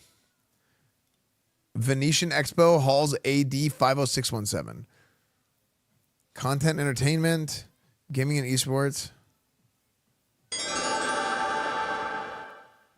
Add to planner. Dude, what the hell is Atari Hotel? Only stream worthy of a tier 3, to be honest. Any Oilers? Koji Raven, thank you for the tier 3, 54 months. Thank you so much, dude. Big tier 3 sub. It's a 35mm lens. Dude, I think Atari Hotel sounds crazy. Like, I didn't even know Atari was getting into making like doing hotels.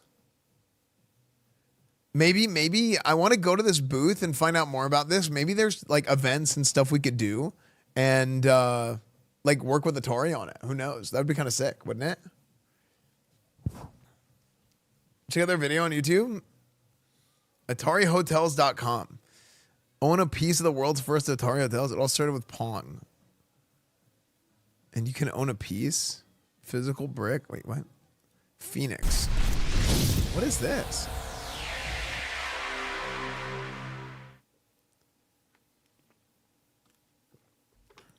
Atari Hotel in Phoenix, Arizona. High-level project break. 91 room keys, 124 million budget, 20,000 square foot event center, 10,000 square foot sports book, gross natural breaks. They have gambling in Arizona? Why does this project have unmatched potential? Land owned outright, appraised at 14 million, downtown Phoenix. Okay, fourth largest city in the US, timeline. Closed land, Q4 2025, 2026, final and schematic design, site construction, utility prep, design and development, bidding and VE, construction documents, permitting, begin vertical construction, finalizing leases. Finished construction, grand opening, 2028? Oh my gosh. It's 2028. What am I going to be doing in 2028? Like, I'm probably still going to be complaining that Blizzard hasn't made the best version of Vanilla WoW they can. That they never did Classic 100% the best way they could have. Playing Ashes of Creation, waiting for Riot MMO still. True. I'm going to be doing the same thing I've been doing for the last 7 years. Okay. Atari Hotels. That'll be cool to check out. Arzen. See, like, there's a lot of like small booths, small companies that were like, I don't know what this is. And then we find like cool things there. But this is just looking at gaming and esports. Load more results. Like Dongwon CE Link. Like, what is this? I don't know. But like, we got to make sure to hit the big stuff, right? First things first is we got to go find the big stuff, and then we go look for the hidden gems. Wait, Gakugeki Inc. collaborates with anime studios and VTuber agencies to create a next generation VR entertainment platform. Using advanced VR and AI, we let fans meet their favorite characters in immersive virtual worlds. Oh my gosh, dude. VTubers are freaking... They make so much money, dude. It's insane.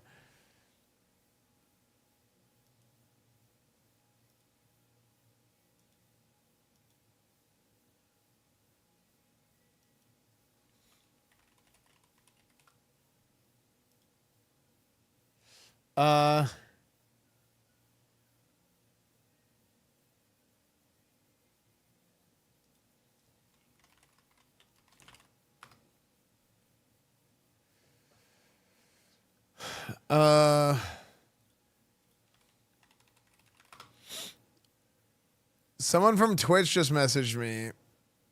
They said, "Hey, can you get me in contact with Swifty directly?"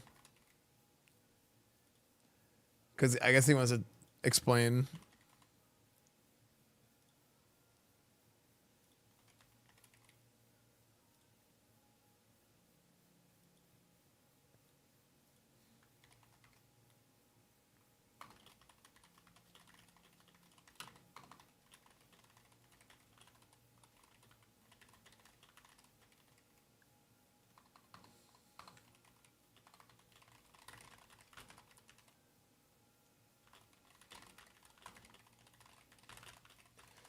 He want to shed some light on the ban. If you have any questions, you can ask him.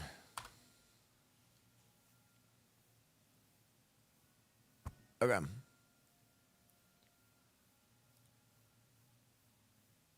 Cool. Are you Swifty's manager? Apparently. Okay. Yeah, Swifty was unbanned this morning.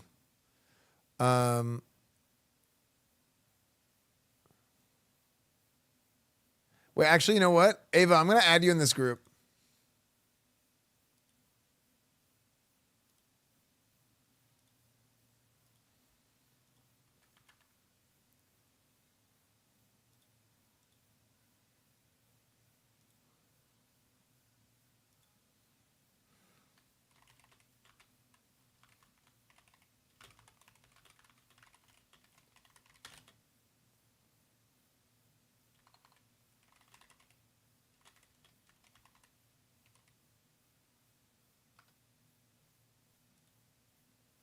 Yeah, I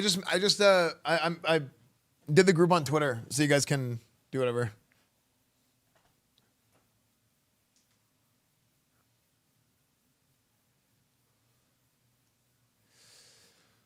Okay. Let's see what else. So we saw Atari Hotels.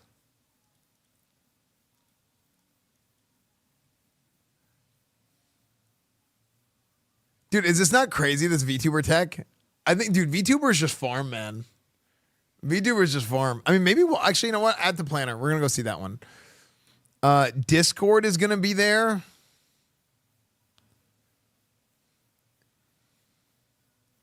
What is Discord? I think Discord. So sometimes they just get like a suite in a hotel and they're just like hanging out.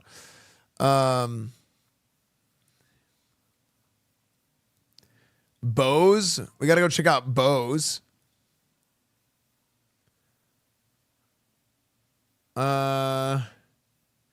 Buddy-O brings collectibles to life with the first AI pod. Compatible with brands like Funko and Pop Mart. Dell is going to be there. Dude, you're getting a Dell.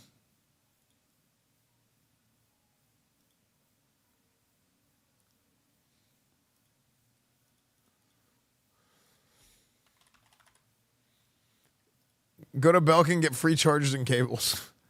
Well, this isn't like one of those kinds of places where they have stuff for sale.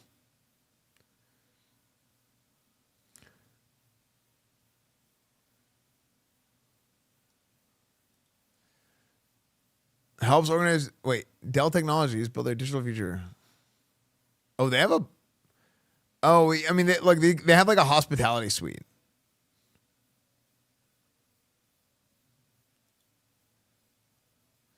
See, like some of these brands, like I said, they get suites in a hotel and that's it.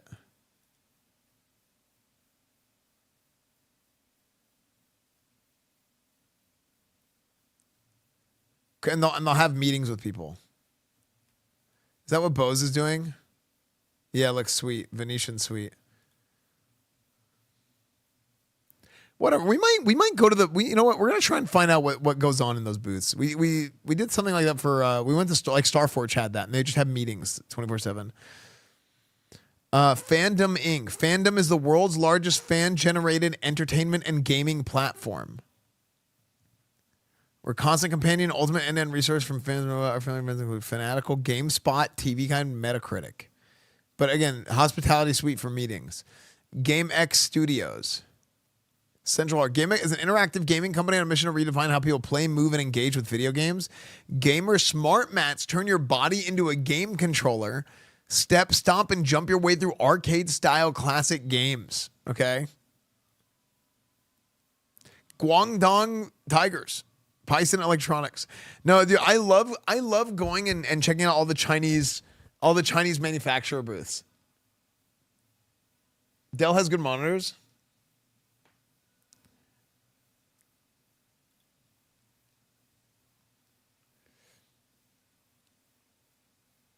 Let's see. Hisense. Oh yeah, Hisense for sure. Like they always have a bunch of TV stuff. Hisense Central Hall. Guys, if you see something that you want to see, like point it out so that I can and I'll make sure to add it to the planner. HP, what the heck? Aria, wait. HP has a bunch of Starvine 9. Is this Cottonwood? Cornwood. Is this like is this a hotel? Space campus? What the heck? I'm just gonna throw HP in there just because.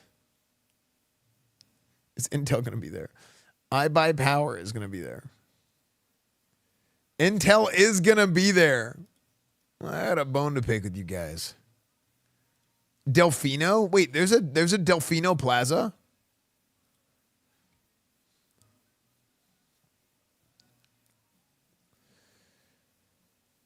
Kaiser, we're the leading company in consumer electronics and audio equipment in Mexico.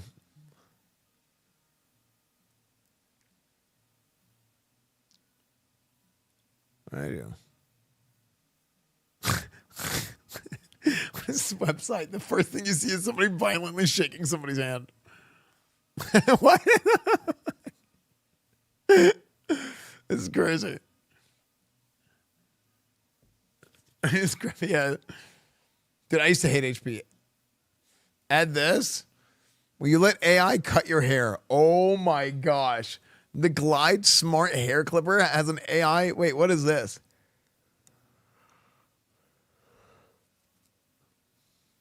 Best tech announced at CES 26. Oh.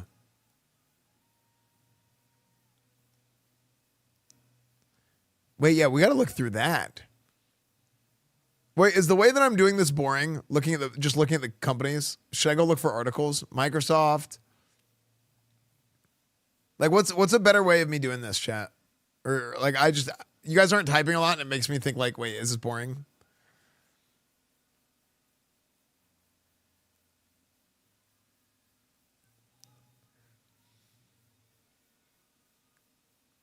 Is the house robot gonna be there? I don't know, maybe. Razer, we always got to check out Razer. Pro Gamers Wear, part of Pro Gamers Group, is a global leader in the gaming industry, enhancing the gaming lifestyle through innovating products and services.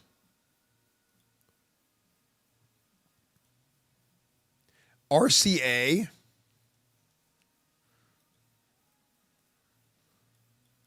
Timeless logo, dude. Okay, let's see. RCA. See haptic. Experience vision through your skin. See haptic transforms mobility for blind and visually impaired individuals using AI and sensory substitution. A camera captures the environment transmitted via haptic lumbar belt. Wait, that's crazy. See, I think a lot of what I think is the most interesting at CES is like consumer electronics and like just like consumer goods. It's not always like the most like fancy like tech stuff, but it's more like interesting like at home sort of appliances or like cool like things to make your life easier, accessibility stuff. That's like the cool things. Like medical stuff is medical stuff is always like pretty cool to see at CES. Anyway.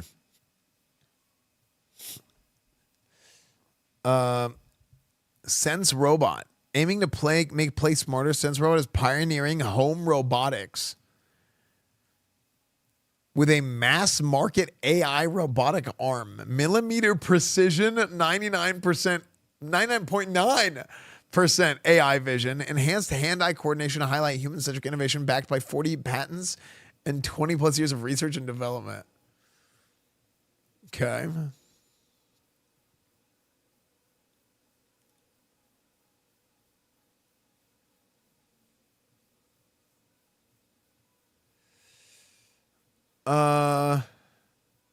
See, like it's a lot of like the Shenzhen this, Guangdong this.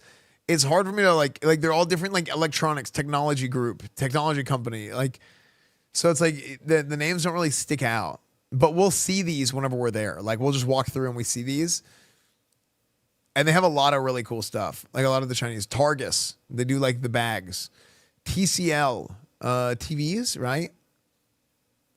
Syntech, mission to revolutionize. Yeah, they do a lot of component manufacturing, stuff like that. Stern does pinball. Oh, Stern Pinball. Let's go look at Stern Pinball. Target Darts, leading darts brand. Thermal Take. Yoon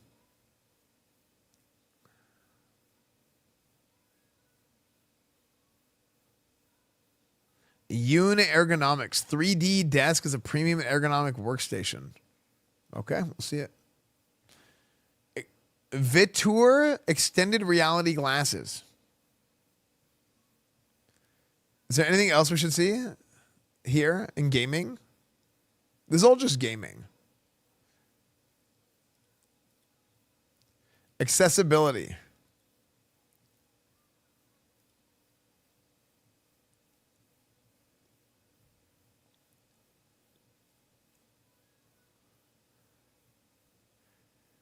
I'm the only YouTube channel I ran out of yapping energy.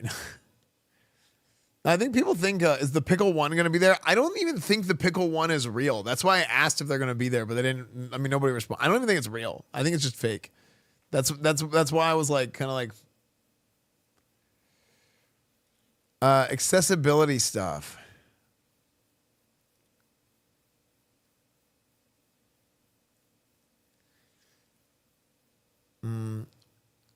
Adaptive recognition.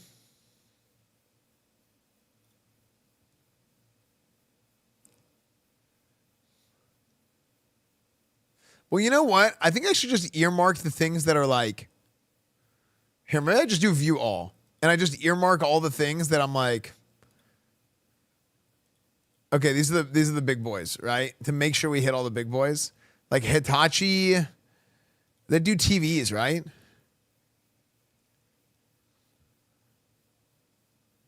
AI, IoT. Oh,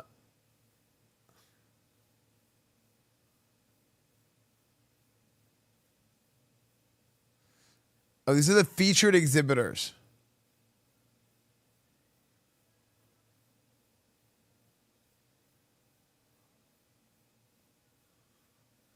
They do other stuff too. Well, I mean, just TVs are like all I'm. You know what I mean? Like that's like what you know. I feel like if a company does TVs, like that's like you know their TVs, and you just might not know their other stuffs.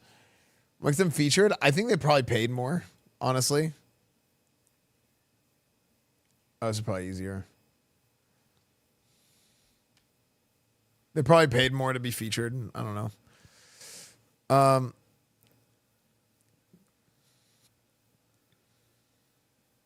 Innove Beauty and Wellness. Engineered spray mist booth that delivers full body skincare in minutes. Okay. Trans AI is building the world's first on-device AI meeting note taker. Okay.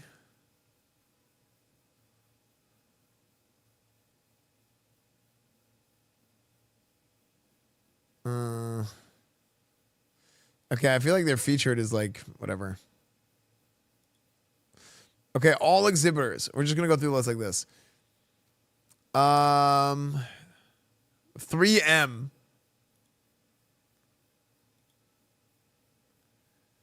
Every company that we know, every brand that we know, we should mark. So we're like, oh yeah, we know them. And if you guys see one that we know, then point it out to me so I can make sure to add it. But look at how many things are like AI this, AI that. Or if anything just looks cool, you know? Ace under Ace Life, Ace, everything is Ace.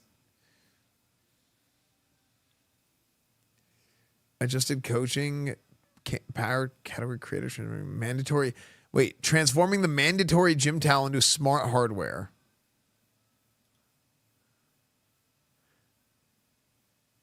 Adobe. AMD.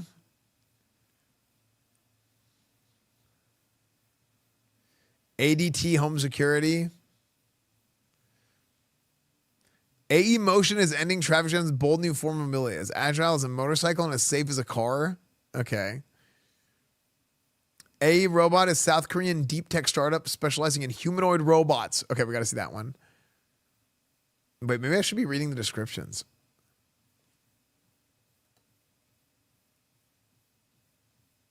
Ace computers would be cool. Wait, what is Ace?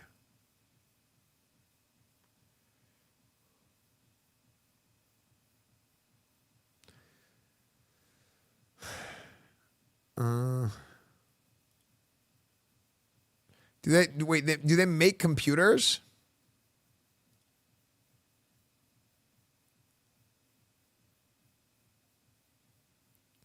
Oh, they make computers for like the government. Oh.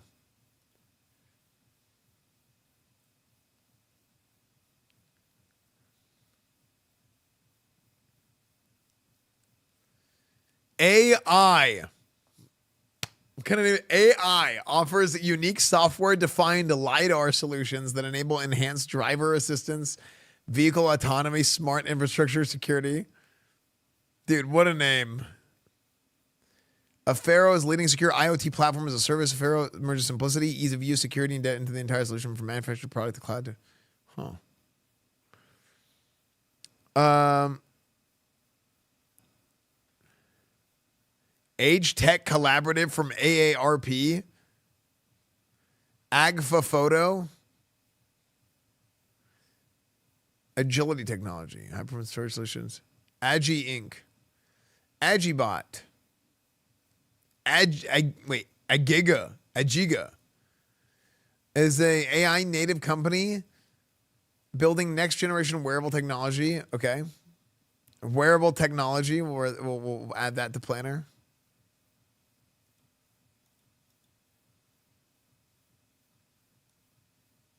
That could be anything. It could be anything. Hello? Oh my gosh, it froze. Google Chrome!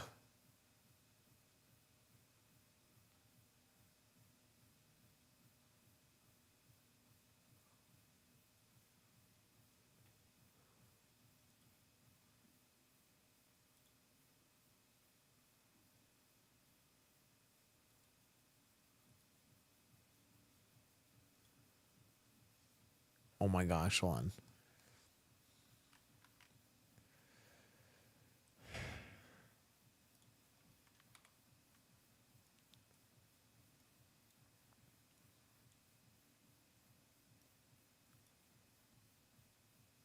Okay, I think it's working now. Okay. AI Biz Co. AI business company. I'm gonna eat a calzone. Hell yeah, dude. That's what I'm freaking talking about. We need more of that energy. Alicorn.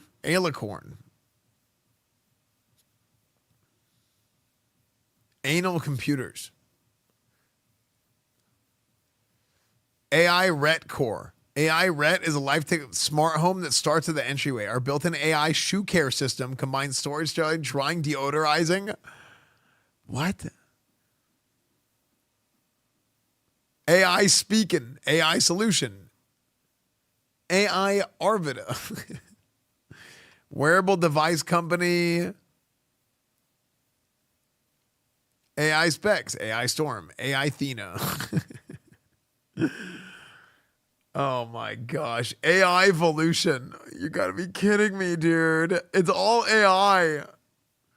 Which is fine. I mean, but it's just so funny because that's like the buzzword. A few years ago, it was metaverse.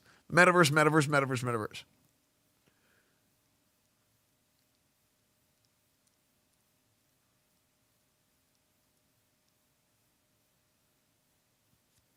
Battle Alpaca. Almadina. Amazon is going to be there. Amazon ads. Amazon ads. Okay. Amazon Prime Video. Amazon Robotics. AWS. Esfand's the #1 rep paladin. Yeah, F6, that is true. thank you for the 18 months, man. This episode feels like this convention feels like an episode of Silicon Valley. That's probably pretty good. It's probably a pretty good analogy.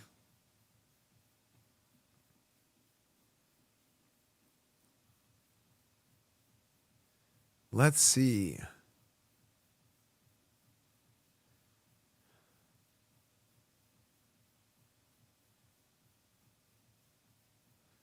AT&T, Atari Hotels I already saw. Asus.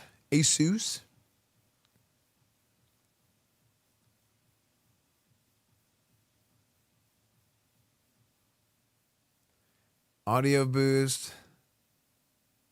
See, like all these other ones, like we gotta hit all. We gotta earmark all the big companies that we know that are there, and then we go back, and then we need to route.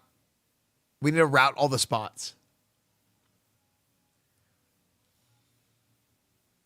Best Buy.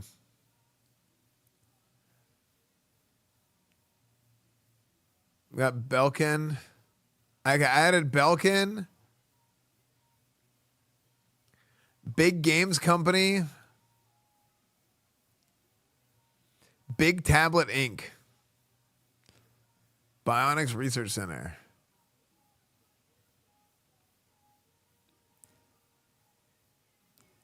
Body Friend, global healthcare company.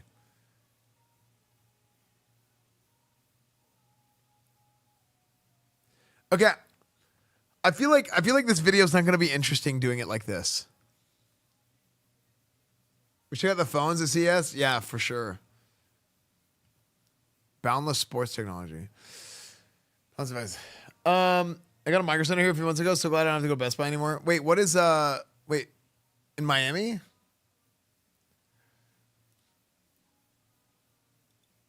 Okay, actually, let's call an audible here. Maybe we should start the video. I think we should actually start the video with this. CES 2026, all the news, gadgets, and innovations from the biggest tech show. Okay, the annual Consumer Electronics Show is now well underway with Las Vegas once again hosting a sprawling sneak peek at the tech. Blah blah blah blah blah. I want to see all the coolest stuff because it looks like they have here. Here, can we do some dark mode? Yeah.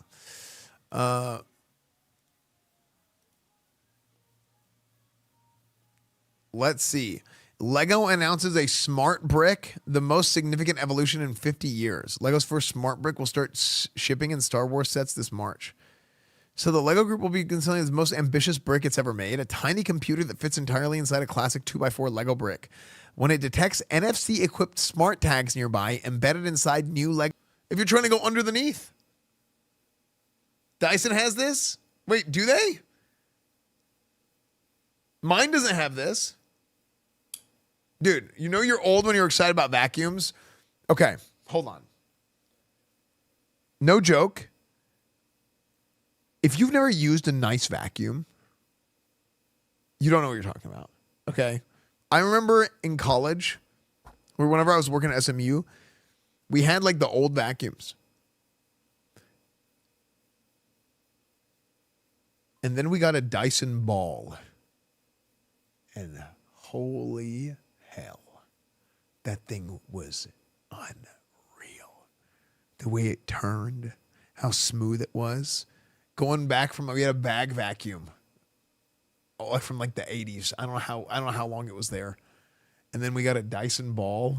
Oh, dude, we were just all day. We were hitting it, dude. Vacuum in every corner, every nook, every cranny. And it could get everything. It was amazing. It was amazing. Nothing like it. Nothing like it.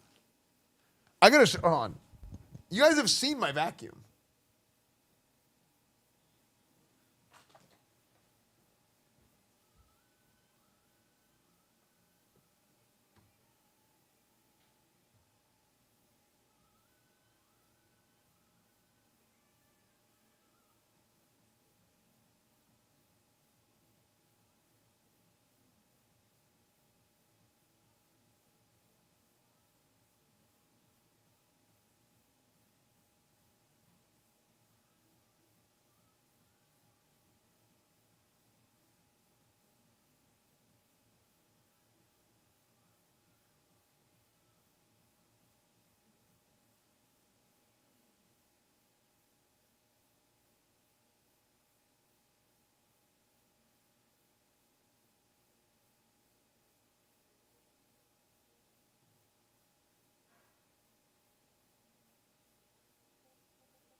Dude.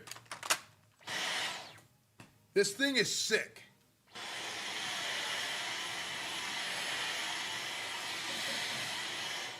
Like, my mom has that vacuum. It's amazing. I'm telling you. So the Dyson ball, you see this suction. You see this mechanism? I don't know how they did it, but this thing turns and hits everything so good. Now, the Dyson ball that we had was way bigger than this. This is like the newer version of it. It's smaller, so it's like even more agile.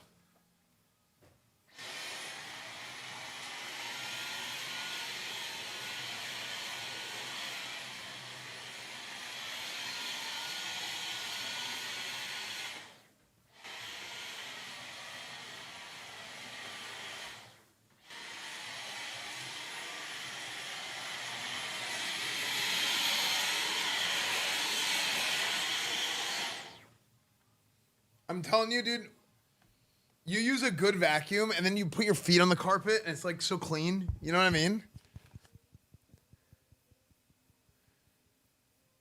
Question Tuesday, lads, is it coming pre-nerfed or not? We don't know yet. I hope it's pre-nerf. Welcome to the stream, dude. Thanks, Jesse. Give a good night, dude. Upgrades is Maxwell Gaming with magnetic ear pads. Okay. Audi's headphone maker now owned by Sony. Okay. LG's Cloyd robot. We got to see this. AirPods sized compact. Basis Pico Go AC22 Ultra Mini Power Bank. Okay. One of the problems with power banks right now is they're so big. Basis's Pico Go 10,000 milliamp power bank is nearly as small as AirPods. That's huge, actually. I want to see that. Power banks they're so big.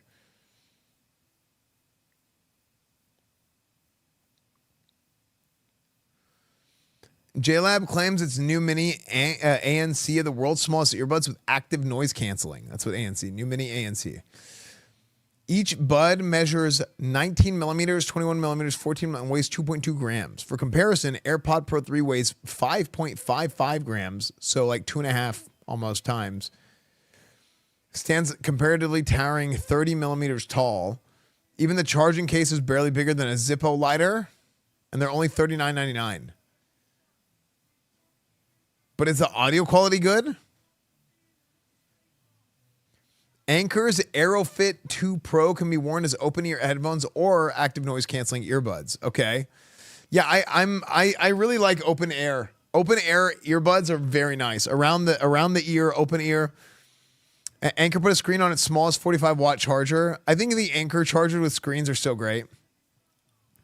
Anker adds features and style to its smart home security. Okay, I think Anker does a lot of good stuff. Oh frick! I left my Anker charger at Emmy's house. Frick! I just realized I left my good charger at Emmy's house. Anker's powerful new Eufy S2 robot vacuum doubles as an aromatherapy diffuser. Robot vacuum, okay, with aromatherapy. Anker teases a whole home battery backup. These are the boxes that'll make up its new Solix E10, the world's first smart hybrid. Okay.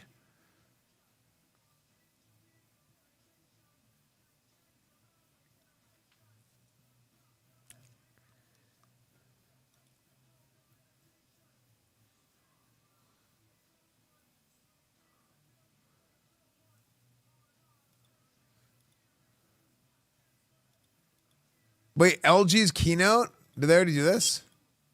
Already traveling. Oh, hold on. Let's see this.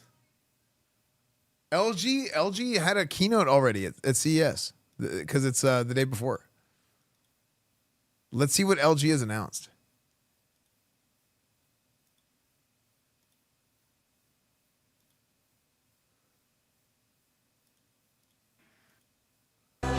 Life. It's waking up to a song that... Electronics. Dude, why is this stream so low quality? Good morning, Mr. Ryu. Hi, Cloyd. What a big audience today. With all these cameras, there must be many journalists here. Welcome. Mr. Ryu, are you ready? Yes, I'm ready. Good morning, everyone. Welcome to LG World Premiere.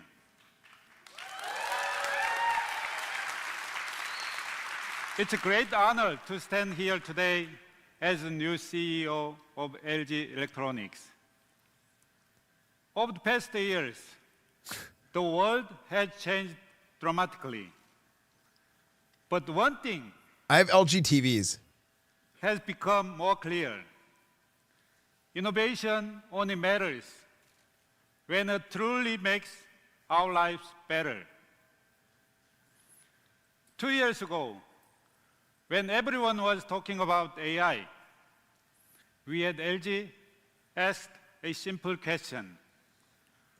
What kind of AI do people really need? Our answer was affectionate intelligence.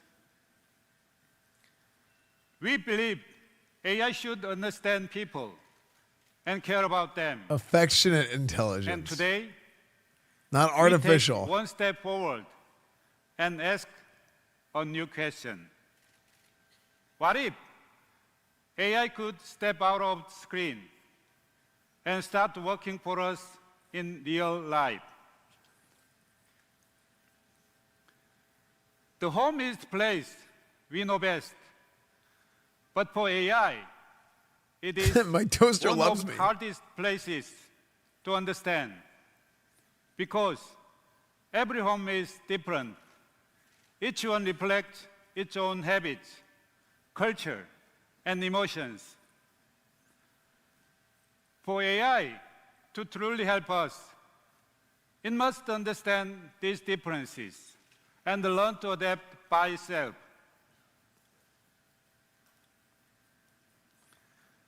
Many people talk about AI changing the world, but even today, most housework, cleaning, FIFA. caring for family, and staying connected is still handled by people. Caring on. Caring. Wait, these are all things that like people should do. Like caring for your family. What makes LG special?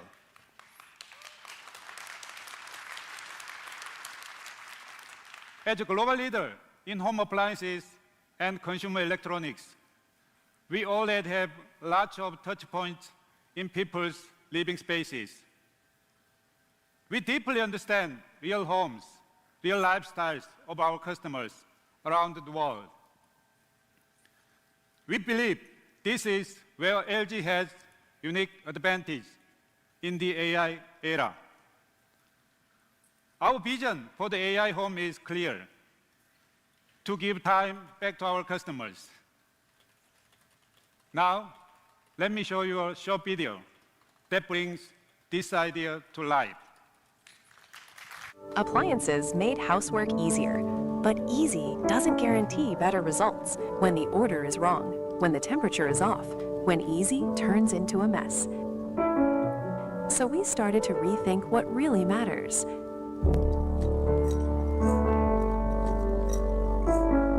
Less physical effort matters, but doing it right. Whoa, hold on. wait.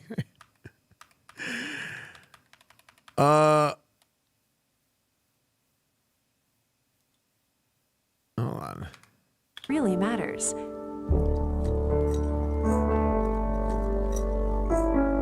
Less physical effort matters. What are you doing with that thing? What do they call this? Anterior pelvic tilt? But doing it right takes thinking. If a cold kept you tossing and turning last night, we already know what you'll need today. Eggs. We know how your morning begins with a light Costa Rican coffee. On busy mornings, breakfast happens on the move. I think these AI like housekeepers are gonna become a thing very like the frickin' Jetsons is finally happening very soon. Life shouldn't feel harder. I think the Jetsons is happening very soon. A home that thinks and cares. This is what we call a zero-labor home. And I say very soon, I mean in the next, like, less than 10 years.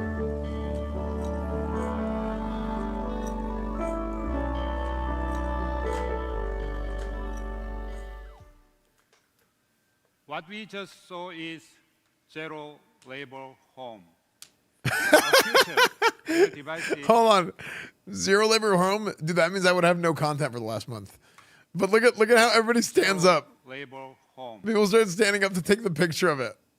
I don't know, like, I don't know why that's so funny to me. A future where devices and the AI work together to reduce physical effort and stress, creating an environment of ambient care. When everything works together, home can be redefined. And moving forward, the AI home will evolve into advanced service platform. that Oh no, provides more personalized subscriptions. care and safety They want to get for subscriptions. every member of the family. Now, let me explain how LG can make Zero Lab Home into a reality. Everything starts first with great devices. LG is a global leader in home appliances and consumer electronics, trusted by customers for close to 70 years. We are confident in the quality and performance of our products because we create so much of the home ecosystem ourselves, from refrigerators to TVs, HVACs to cleaning devices. We can orchestrate all through LG ThinQ and LG WebOS. For example, LG TVs are becoming highly personalized hubs powered by AI. They understand each viewer's lifestyles, preferences, and viewing context. This allows our products to become agent appliances, helping you, adapting to you, and learning your preferences over time. A truly AI-powered home must work as one orchestrated system. Devices, solutions, and works together as one. And this also applies to robots. At LG, I don't want to watch this whole thing for an hour. I kind of was getting like we see home into it, robots but I'm going to skip as through some of it a home little bit. specialized agent. They are designed for the home, and they will become a natural part of our most personal space. However, our ambition is more than creating a simple home assistant. Without extra input from users, our robot will be able to sense, decide, and create the best environment on their own. LG will take the next step with new solutions, including space-driven robots. And in this Appliance journey, robots, we will task-morphic set new robots, standards humanoid, for future of space-driven. home life.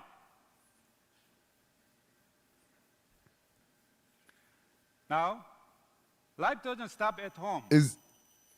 We move across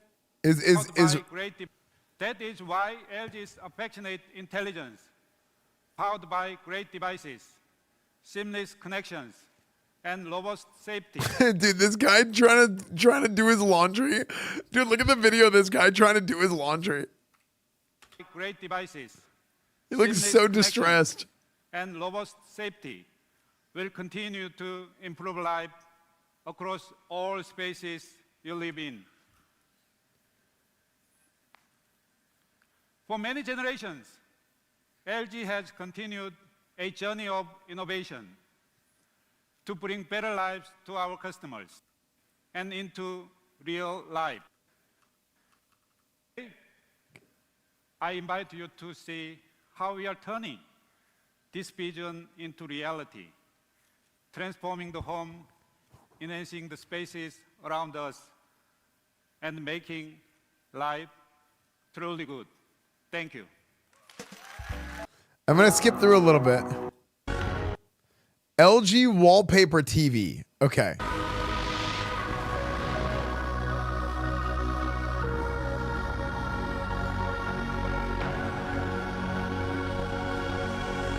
The TV exhibit at CES is always one of the best things. It's so cool. Wallpaper TV. Like, why AI? Why even throw AI in there? Everything has some degree of machine learning. So there's no, it's like a, what's the word I'm looking for? It's redundant.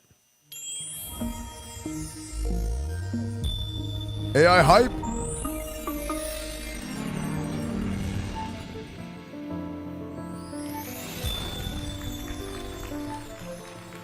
Off our world premiere right off the gate with one of our best innovations yet. It's the all-new wallpaper TV. Okay, let's see this. Thinnest, true wireless OLED TV. Now this is what a TV should be when innovation blends into its environment, leaving just the experience. It is unbelievably thin. It'll blend seamlessly anywhere you put it. The iconic wallpaper TV. Well, how do you plug HDMI in? Packed into an ultra-thin 9 millimeters? 9mm class form factor. That's pencil thin. All the circuitry, even the speakers, are housed inside without compromising picture quality or performance.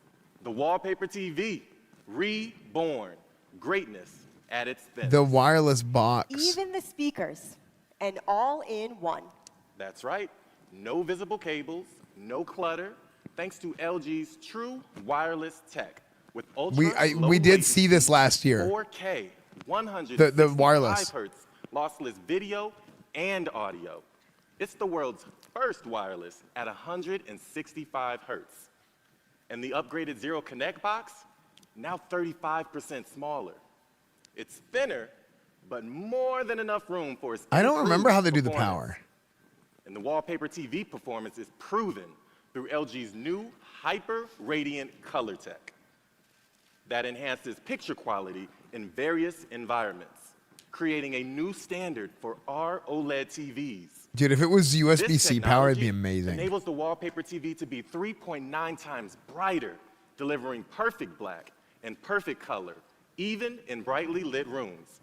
Further enhanced by LG's new reflection-free premium technology. Now, what makes this all possible is LG's newly upgraded dual AI engine-based Alpha 11 processor Gen 3, which simultaneously processes 2 types of AI upscaling for the highest level of clarity in TVs. Okay. Its neural processing unit is 5.6 times faster than its predecessor, with 50% LG does make the power best OLEDs, and I think. 70% GPU. In my experience. So it's pure Maybe design, I'm proven otherwise pure at performance. CES this the year. ultimate expression of freedom and flexibility, backed by unparalleled tech for a premium, space-integrated experience.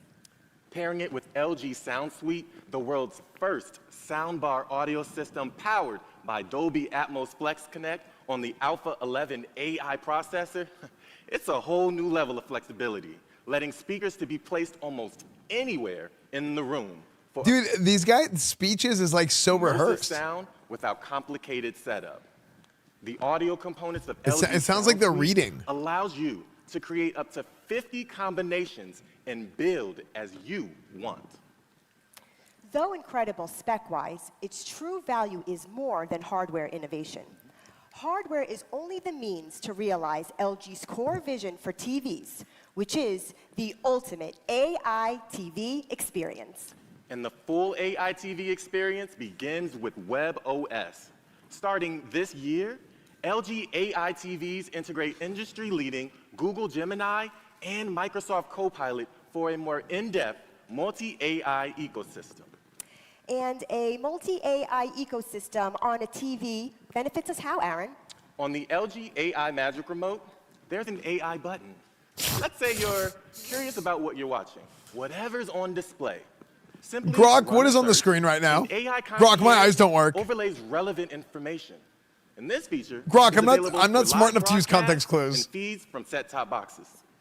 That's very convenient. Grok, can you think Now, for me? If I'm alone watching a soccer game, I can ask LG AI TV about the team's winning. I am an AI enjoyer, but it is insane to me. It is insane the degree in which people are like, it's turning, you know, Wall-E, where like everybody's fat and just sitting in like just they don't walk anywhere. They just sit there and they just eat and enjoy, experience entertainment, experience life digitally. I feel like that's what's happening. I feel like Wall-E is actually happening, and nobody can think for themselves. I'm being facetious, right? I'm exaggerating, but it's turning into like a very real thing. It's crazy. Chances. What else can it do with AI? With the help of generative AI, go ahead and picture yourself already traveling using LG Gallery Plus. It uses Google Gemini to deliver remarkable results, creating... What did I just say? I literally just said it's like, oh, we're just gonna live life digitally. Like people are just gonna sit there all day and just look at a screen. I literally just said this. Any image from imagination. Insane! That's impressive. And so is the image quality. But we still have to keep things highly personalized. My Page Voice ID recognizes individual users, giving family members a personalized AI dashboard tailored to preference and viewing history. I see favorite shows, apps, and widgets all right there. Apps and widgets auto-arrange for instant access to what matters most. Now, as experiences become more personalized, potential security concerns inevitably come into play. So true security needs to combine multiple strategies. LG Shield safeguards data through advanced encryption and security measures, letting us explore personalized experiences with peace of mind.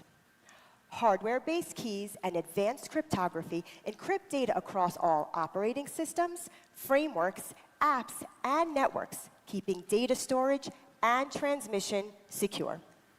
LG Shield also blocks attempts to compromise devices and gain unauthorized access, so my data always stays mine.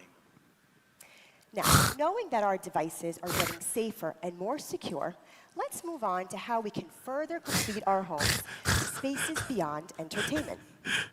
LG's AI experience. I think, can you block? You can definitely like block an IP on your router from getting internet access, right? Connect it so you can use like the integrations for like IoT stuff, but then block it from actually getting internet. Doesn't stop in the living room.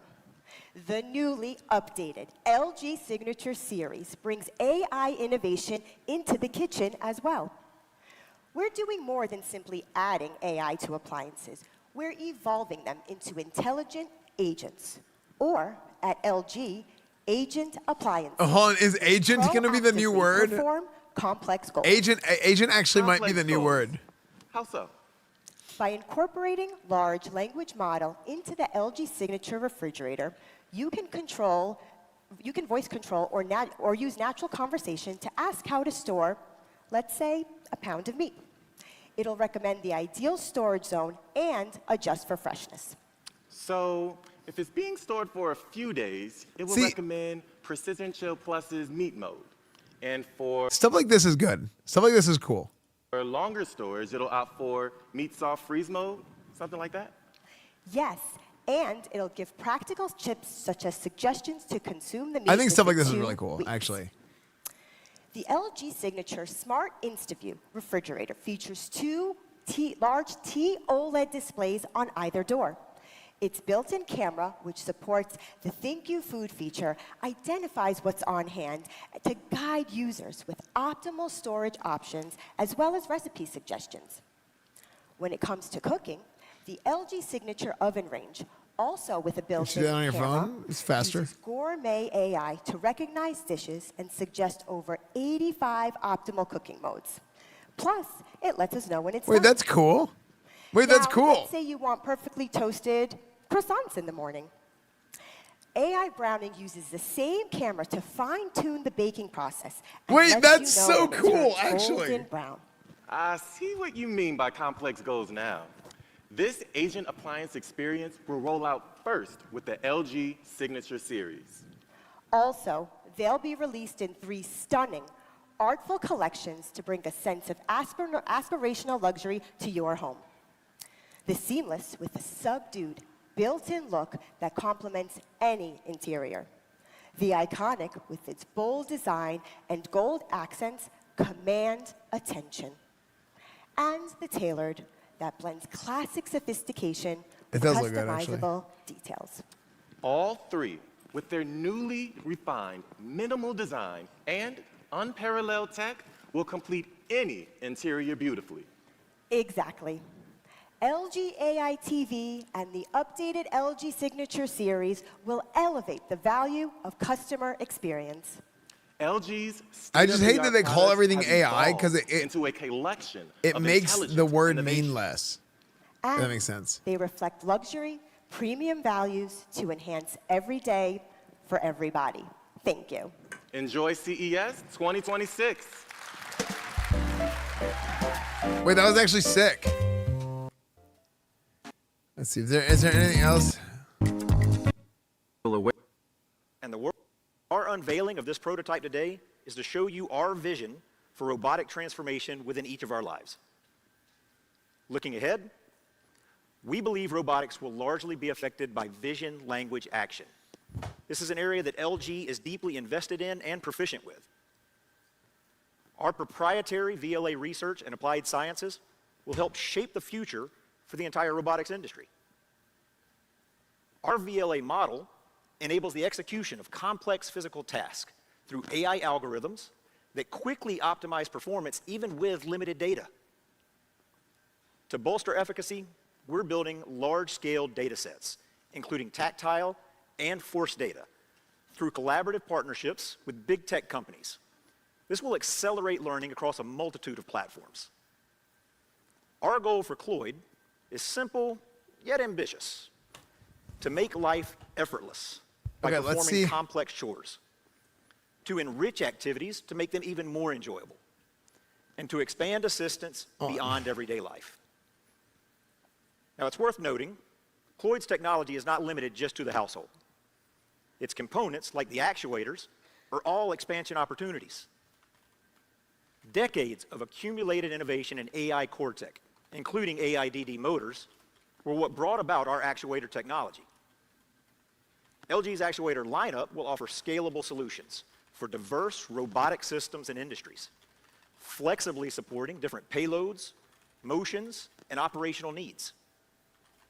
So, ladies and gentlemen, human-centered innovation is our mission to ensure the homes we live in and the world around us are in tune with us.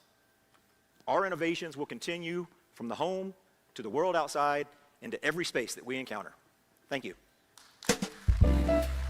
I think the robot's gonna be kind of cool to see. I hope we can see it in person. Wait, LG makes cars? We are not a mere automotive supplier of just vehicle components. Oh. We are an experienced architect, engineering affectionate intelligence, transforming vehicles into smart, personalized spaces for our OEM customers. Drawing upon LG's unparalleled and unique cross-domain expertise in consumer electronics and IT, we're bringing AI intelligence from the home now to the road, getting you simply more than just getting from point A to point B. We're offering you the mobility experiences and moments in between. At the heart of this transition is our automotive vision solution, an advanced in-cabin sensing system powered by LG AI. It tracks your eyes, recognizes gestures, and understands your needs and intentions in real time as it delivers technology that anticipates, responds, and enriches every moment of your journey. Here's a visual example of how travel inside an LG-equipped vehicle would be. Because the moment autonomous driving is engaged, the ordinary simply fades away. The dashboard instantly switches from a monotonous 2D display to an immersive 3D interface that's both dynamic and intuitive. For those in the passenger seat, the interaction is equally smart. Spot an intriguing billboard, swipe down, and 3D product information springs to life on the display, enabling end-to-end retail capabilities. This is what we call true expansion of wellness, where every seat becomes its own personalized, unique world, where your gaze and gestures bridge the gap between curiosity and information exploration. It's like in Bruce Almighty when Jim Carrey's walking around and just like pointing at things, like it just, everything's changing. It's kind of like, I want this, I want this, I want this. Oh my gosh. Dude, yeah, drive-by is going to have a whole new meaning. People are just going to drive by and they're going to be, I want to buy that. And it's just going to show up. For those in the rear, our in-vehicle entertainment solution, it's powered crazy. by LG AI, expands the boundaries of your connected spaces. Content previously viewed at home continues in-cabin, but on the side window, where just a simple tap sends it to the rear seat entertainment display. Now passengers can dive into entertainment seamlessly during travel. Let's say, while driving, you spot a location that sparks a memory. You could instantly capture and share it with a loved one to reminisce that moment, making every mile an opportunity to connect. Best yet, this connected space extends beyond the cabin. Imagine someone outside the vehicle trying to communicate using sign language. With advanced hand gesture recognition and real-time translation capabilities, LG AI enables full two-way communication as it breaks down barriers to create even more meaningful connections. You could put chat on the screen. So what cars are using this? This is what LG calls expansion of connected spaces, where technology doesn't just link devices together, but it bridges people together with social interactivity. With regards to the driver's interface, there's even more LG innovation at play, as our mobility display solution transforms the windshield into an intelligent canvas. Again, with just a simple swipe, the interface expands from the center information display onto the windshield itself, augmenting essential information ranging from real-time traffic light countdowns, That's sick. lane guidance, and even navigation That's cues sick, directly actually. onto the road ahead. When you drive autonomously, your travel experience transforms entirely. Okay, hold on. That is a terrible idea. Dude, maybe I'm old or something. Is that not? A lengthy, monotonous tunnel comes to life as a soothing and engaging digital forest. Cherry blossoms drift in harmony as Dude, what? You're driving, bro. Like, I mean, look, I'm a big. So you know how the map, you know the map when you're driving, it's down here. Your steering wheel is here. Okay, steering wheel is here. I'm steering, and the map is like down here. I hate that so much. Like the default like positioning in your car, it's like always like right here. That's why I like putting the map up on the phone like right here, because I'm driving and I have, because this is enough to where like I lose my peripheral here. But here, if it's right here, I don't lose my peripheral. Why do you look so far? I got a new camera. I got a new lens. Doesn't it look sick? I literally had this exact experience in rental. Yeah, like my car, my Escalade, the thing is, I hate using the map on it because I hate looking away, but here it's just in the corner. It's always in my peripheral. Like if anything that's here, like I have like this range, like this is like my peripheral for the driving, and then I have like the map, and anything I need right here is fine. But as soon as it goes down here, I'm like, nope, can't do it. Yeah. You should not listen to anything that any of them say. Crazy Cappy. Thank you. Music is played to calm one's mind. This is our They say that because there's nothing else they can criticize the me for. windshield augments So they make reality up things to itself, criticize me for. transforming not only what you see, but how you experience Where's lens? 35 every millimeter? mile of every moment. The experiences demonstrated here represents our core vision for our intelligent mobility solutions. Some technology is available today, some in the near horizon. But we're sharing this with you today as an inspiration towards what we can. Oh, sorry. It was out of my peripheral. Let me go back. As magic music is played to calm one's mind. This is our expansion of perception, where the windshield augments reality itself, transforming not only what you see, but how you experience every mile of every moment. The experiences demonstrated here represents our core vision for our intelligent mobility solutions. Some technology is available today, some in the near horizon. In the near horizon. I noticed you looked at that McKicken sign for 2.7 seconds white driving. Here's a heads-up display of the order you know you want to get, you fat bastard. Please look at yes to confirm purchase. Collision imminent. You jackass. True. Yeah, true. Actually true. But we're sharing this with you today as an inspiration towards what we can achieve together with the support of our OEM partners. Because as an experienced architect, LG truly stands apart. We're leveraging our on-device, multimodal, generative AI platform to orchestrate better living in real time. And this spans across our entire portfolio, ranging from in-vehicle infotainment, connectivity, displays, ADAS vision systems, lamps, and even powertrain solutions.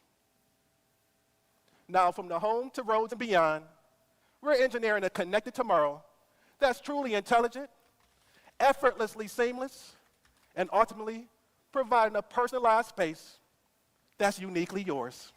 Thank you.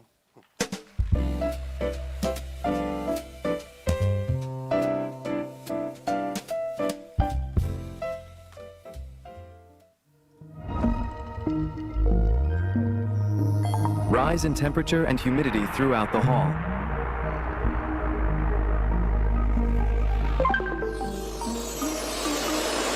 HVAC activated to bring climate to comfortable levels.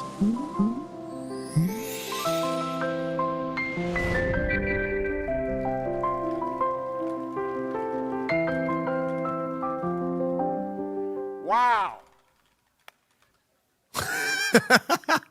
Okay. We're gonna be done watching the LG video. I mean, this is interesting. This is interesting. Yeah, LG's gonna have a lot of good stuff. I don't know why it was so good. Why is that wow so perfect?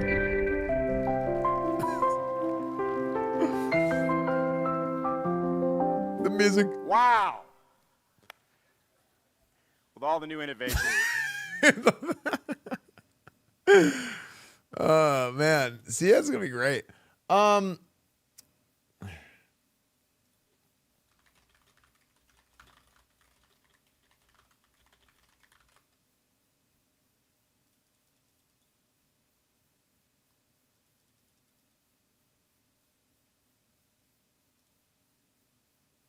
Hold. Okay, Hachu is coming back today, and she is bringing some people.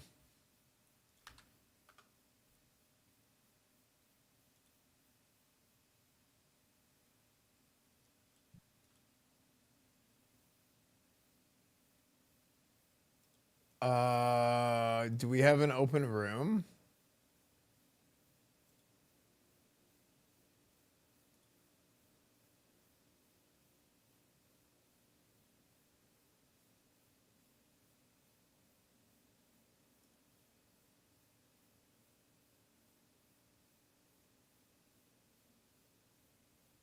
Wait, I have to,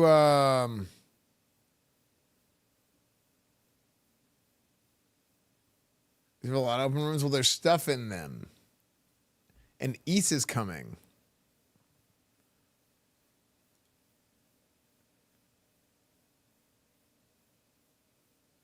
I have to.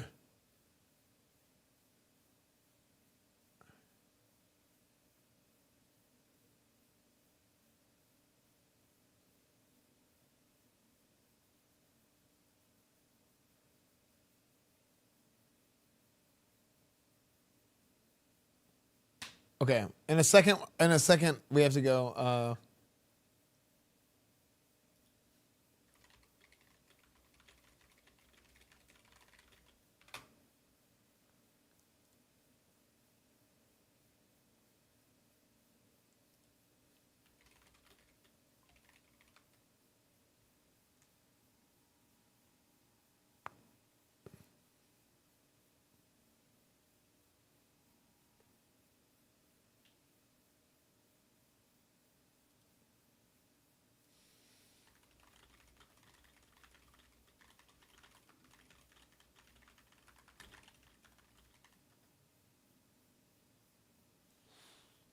Okay, let's just keep doing this because I want to make a video out of this, and then I have to go make some space.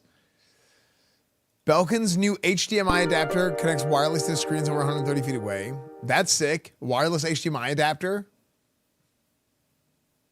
It's gotta have. I gotta get to work. Only got 5 minutes. Gonna take the back way. Loading 40 alternate AI-generated routes to serve you. Also here's for 100 products based on the road you just turned on. I can't see! Ah!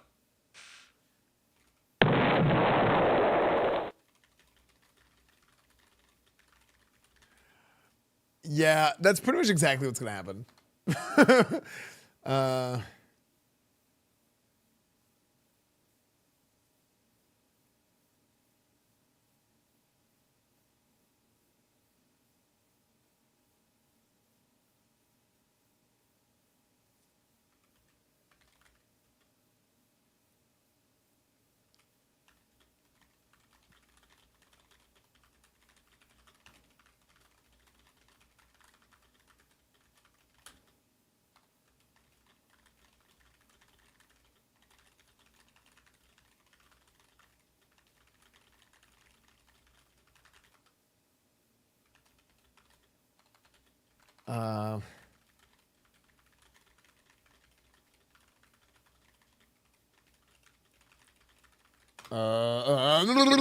Sorry.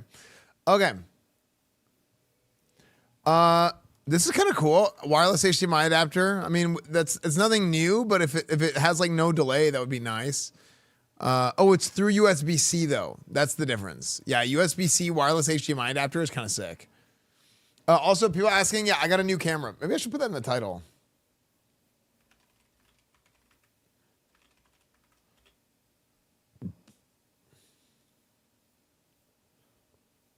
But doesn't it look good? Actually, dude, I think it does make the room look way bigger, doesn't it?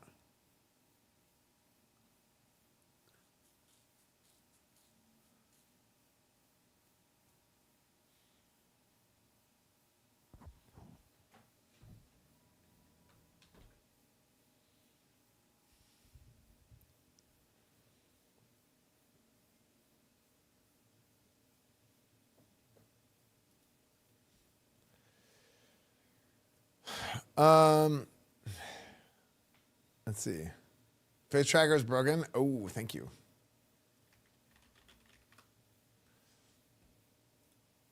Lego brick. We saw this.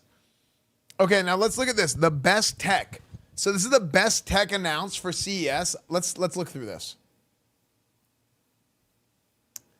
New mix it up. Let's just I do that right now. Okay. Ahead of the CES show floor officially opening on Tuesday, January 6th, many companies have already announced new tech gadgets, concepts, and AI-powered upgrades that will be released over this year. Yesterday's CES unveiled event delivered even more announcements and reveals. Okay, so we gotta make sure to see this stuff at CES. So CES streams start on Wednesday. So Wednesday, Thursday, Friday we'll be in Las Vegas doing CES, I believe. Your kick category is league. Can somebody change my category on kick, please? GE Profile Smart 4-door French doors.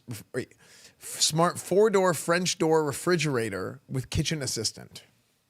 If you always seem to remember what groceries you need after you get home from the store, GE's appliance new package scanning fridge can help you create a comprehensive shopping list. Launching April 2026. Okay. That's kind of cool. So wait, is the Galaxy Z trifold? It's basically a cell phone tablet, right?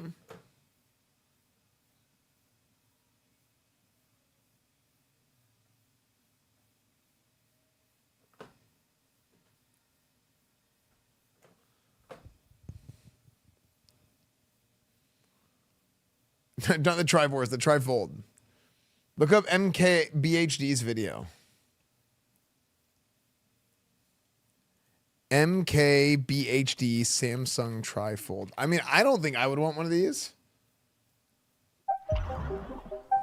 Okay, so this is it. Welcome to a hands-on and first impressions of a multi-folding smartphone. This is the Samsung Galaxy Z trifold. And it might sound crazy, like there's already so many comments that I've seen about how this looks ridiculous and pointless and looks like a gimmick and all that. But now that I've used this phone, this is a device that's actually starting to make foldables make sense to me. Hear me out. So this is the shape of most other foldables we've seen. It looks, you know, like a single phone when it's closed, and then you open it up to a larger, maybe 8-inch square, which is super cool. But this is the trifold. It opens not once, but twice to give you a massive 10-inch tablet, basically, that can fit in your pocket. And the difference between an 8-inch screen and a 10-inch screen might not sound like much, hold your jokes, but it's the shape of that screen, the rectangular aspect ratio, that's what's making all the difference here. Now, this is technically not the first trifold smartphone. This is the Huawei Mate XT that I made a video about. Dude. Frickin' China, dude, beating this us one, to though, it. folded like a Z. So what you have here is this super large display that's folded over the outside. So you could use either a single pane or a dual pane, or all the way open as this trifold with a huge screen. And it's always on the outside exposed to the elements. So this Samsung trifold is a little different. It folds a little more like the letter U. So there's a cover display on the outside, or you can flip it over and fully unfold everything to reveal a second interior display, which is the one that folds twice. So while you use that, the cover display is just kind of sitting unused on the back. So this is really interesting. Clearly worse in some ways, but clearly better in some other ways. I have a lot of thoughts, but let's just get the specs out of the way first. So it's a Snapdragon. This year, or are you going alone, Wide Hardo? No, solo. I think it's actually going to be better solo. I'm going to be honest. Yeah, I think if I'm going to CES, candidly, I feel like it needs to be somebody who's like really into the tech stuff, so that they don't get tired. You know what I mean? 8 Elite for Galaxy So inside. I didn't ask anyone to technically go not with the absolute latest and greatest 8 Elite Gen 5, but it seems like they've been working on this phone for long enough that this is the most And then recent it's just flagship chip one they less could thing I have use. to think And it's about, obviously you know what only I a mean? year old, so still a really great chip. 16 gigs of RAM. Oh, and East 512 is going to gigs meet of me there. storage. We're going to go on Then there's Wednesday. the triple cameras on the back. They're essentially the same ones as the Z Fold 7. So a flagship grade 200 megapixel primary camera, but then some pretty mid other cameras, a 10 megapixel 3x zoom and a 12 megapixel ultra wide.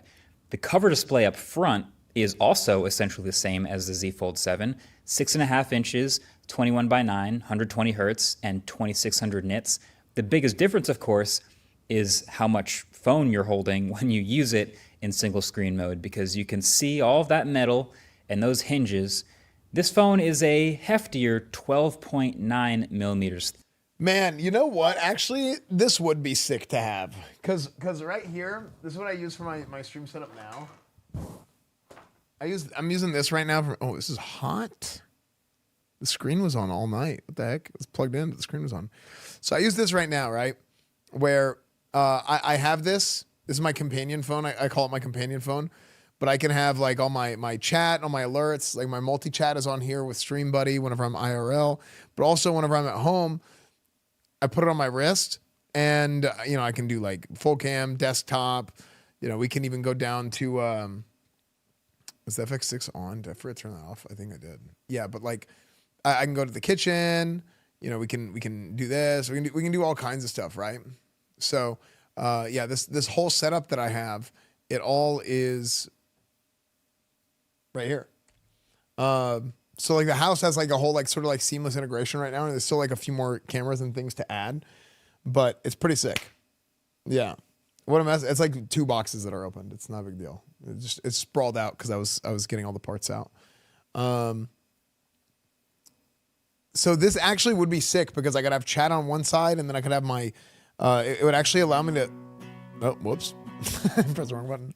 I could have chat on one side and then I could have like all my scenes and stuff on another. So this actually, yeah.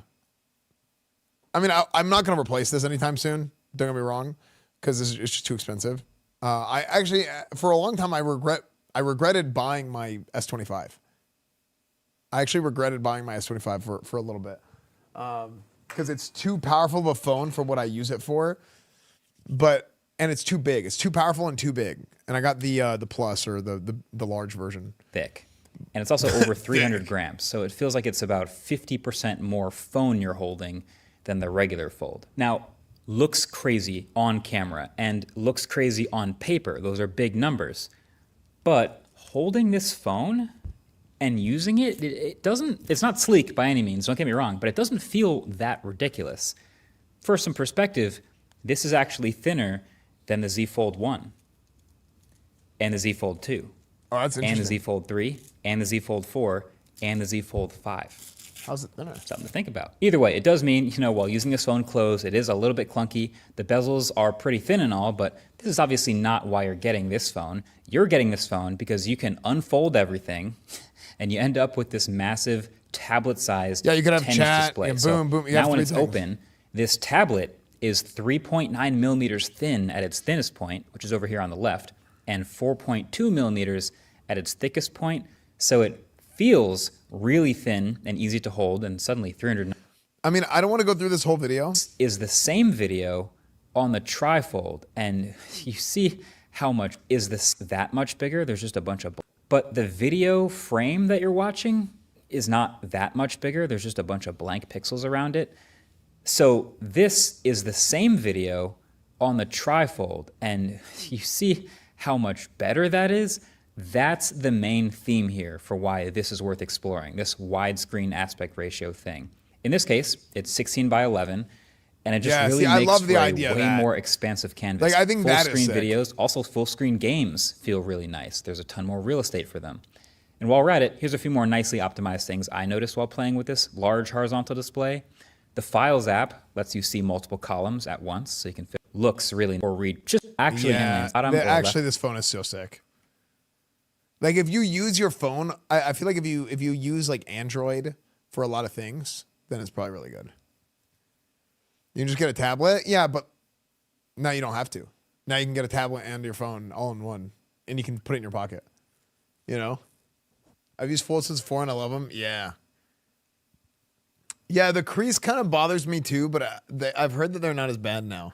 That they'll let you run Samsung DeX on its own. So without being connected to a monitor, it will do the multi-window and multiple spaces with different setups with a connected mouse and keyboard. And if you do connect it to a monitor, you can have it act as a second screen, which is smart. I also got to say, I've only spent a little bit of time with this phone, but I do feel like you can see that it is very well considered. Damn. Yeah, that is true. Like, I can almost feel like the different variations. And I don't think it'll kill the Android tablet market. The reason why, hail Saban, thank you for the 23 months. I don't think it'll kill the Android tablet market because the price point is going to be so high. And there's a lot of people that are like, well, I already have my phone. I don't need my phone and a tablet. I think there's going to be a lot of people like that. So iPhone Fold coming with no crease. Damn, we'll see. Versions that they went through to get to this point. Like, for example, opening the phone, you always pull from the same spot. They made the bottom leaf of this trifold just a little bit longer than the other two. So it actually sticks out a little bit. Oh, that's good. And that is super convenient to just grab that little lip to open it up. And then the strength of the magnets that hold it together are really nice and solid. And then you pull the lip, it opens. Then the leftmost hinge also springs nicely open because there's a lot of nice force to it. It all just feels very solid to open and close. Then the nice smooth fiberglass composite on the back. This is the only color available for this phone, but I also think it makes a lot of sense because it's touching screen on the back here. It's also a huge fingerprint magnet, so that's too bad.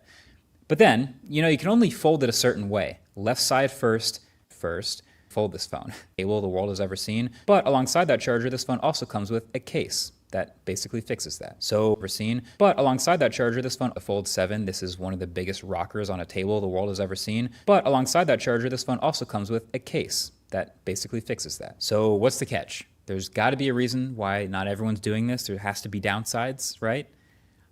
Well, yes, but there's not that many. Like the middle screen I feel like the biggest downside is got to be the crease, but the creases look like they're not that bad anymore, and I've heard they're not that bad. And I would guess crease. I would guess price point. I would guess if you don't want that thick of a phone whenever it's closed all the way. And I would guess...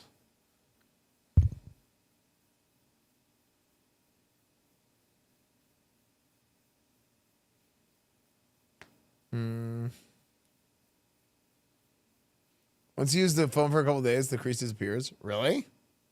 Obvious one. This is going to be the most delicate part of the phone, having a display that not only folds twice, but also folds in two different directions and with two different radii. Like you can obviously see these creases if you're looking for them, but you can also see... They're not that bad. They used to be really bad. Like you can, I mean, that's probably the most definitive look at the creases you'll be able to get, and that's not nearly that bad. That the crease on the left is a little bit smaller than the crease on the right because it is a tighter curve radius when you fold it up versus folding the right side around the left side. I also obviously don't have any long-term data on using this phone, but I would consider this a first-gen device when thinking about durability and how that might go. I mean, it's nice that it is fully protected on the inside, but it's going to be a delicate screen. It's also not the brightest in the world. So the outside screen is full 2600 nits. The inside is only 1600. So kind of limits like the outdoor use and super high brightness stuff. Oh, that's not good. Stuff that I guess I expect with first gen. You could also totally say that the thickness and weight while using it closed is a con because obviously it's worse than normal folds today. But then again, I don't know how much thinner this thing can actually get. I mean, yeah, realistically, like, I mean, you can't get it thinner than a USB-C port. And they still have to get a decent battery. Yeah, I have the S25 Ultra as well. If I didn't have the S25 Ultra and I knew what I knew about like Android and the different softwares and stuff like that, I would totally get this. Hail Saban, thank you again. I saw it, I said thank you, and I was like, wait, I already said thank you, but then it was in my head, and I was like, I have to say thank you again. Anyway. In there, and decent speakers, and still a USB Type-C port. This is starting to feel pretty close to the dimensional limit of a trifold setup. So it will be interesting to see, how they evolve it from here and what a second generation actually looks like. But then, of course, the elephant in the room, price, obviously. I mean, this is 2 screens, so twice as many screens as a normal phone. It's twice as many parts, obviously twice as many hinges as a regular fold. It's like 50% more screen and then also 50% more thickness and 50% more weight. So 50% more price. Now, Samsung in the US has not given me an official cost for what this is going to retail for here, but I bought this screen and then also 50% more thickness and 50% more weight. So 50% more price. Now, Samsung in the US has not given me an official cost for what this is going to retail for here, but I bought this one and I imported it from Samsung Korea. Any importers? This cost the equivalent of about $2,500 US there. So I'm just doing the math. I expect it to probably be in the same range, $2,500 to $3,000 here, which is a lot. It's pricey. It's the top of the range. I literally just said I'm not going to watch this whole video, and then I ended up watching almost all of it. Yeah, that looks really cool. I would like to see that at CES as well. Let's see, what else? It's funny how that works.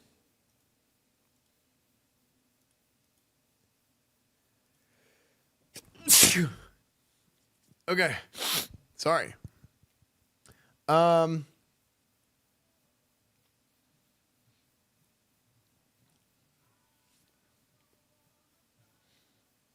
Coach Esfand. This is Slappity Butt MC Slap from Great Texas News.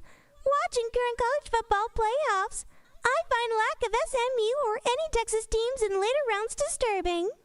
Would you consider to show other coaches how it's done and bring the boys to Promised Ice Cream someday? I really should. I really, really should. Dude, I got the itch, man. I got the Madden college football itch right now.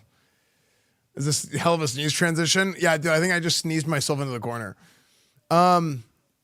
Clix Communicator. Clix is best known for its smartphone cases that add a physical BlackBerry-style compact keyboard. Its latest creation has the same keyboard, but also a 4.03-inch OLED. Front and rear cameras, a headphone jack, and 5G. Wait, what?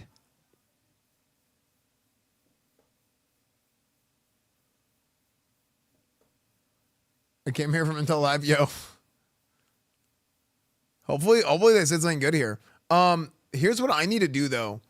Hachu is coming with Big Cocoa Buns and Relic Chris, and I need to make sure one of the rooms is open.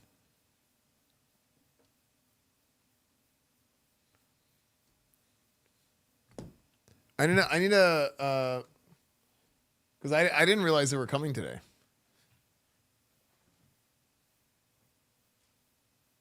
Because I moved a bunch of like boxes and stuff into a room. Do they want to watch Intel in 6 minutes?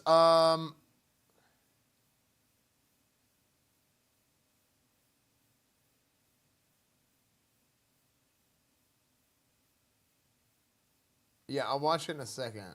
Frick.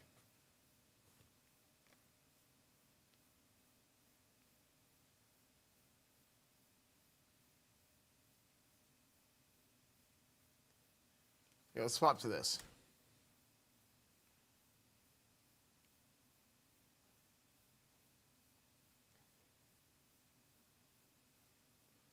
Okay.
Yo, chat, give me 1 second.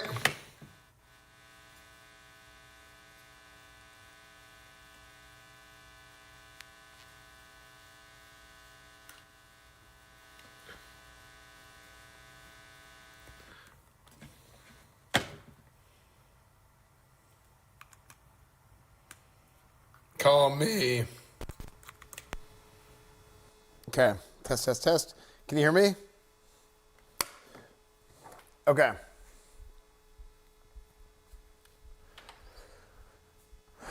Oh, why is it so laggy? Huh.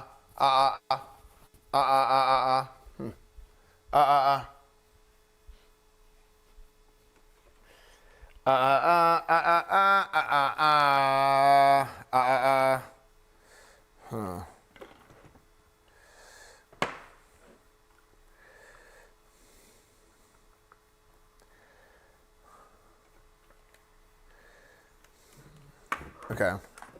I need to make some space.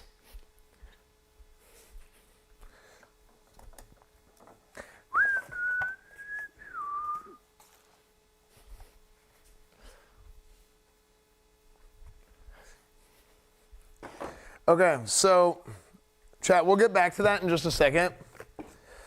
They're coming. People are coming here. and I didn't realize it, so I'm going to put all this stuff up, and I need to make some space. It is kind of sick that I can just like transition like this, all right? And then we're gonna go back and we're gonna look at Intel. We're gonna see what Intel has to say. We'll see what Intel says about their transgressions that they've made.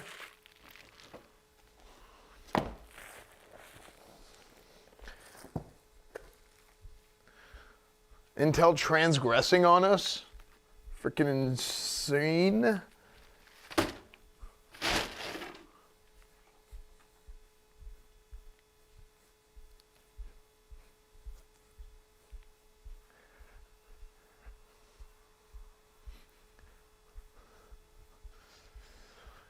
Working from home is a plus and a minus? Yeah, it is.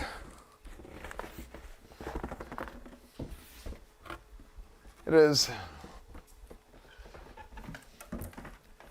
Especially if you are like me, you're having to order stuff. Okay, there's that. Okay, there's that there.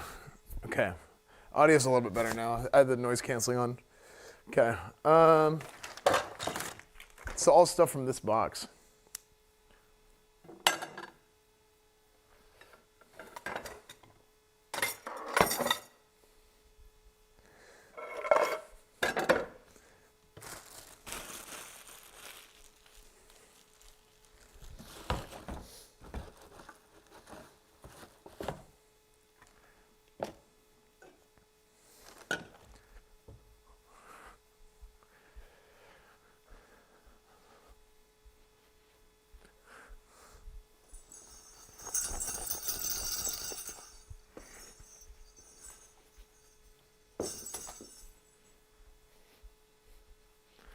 Okay.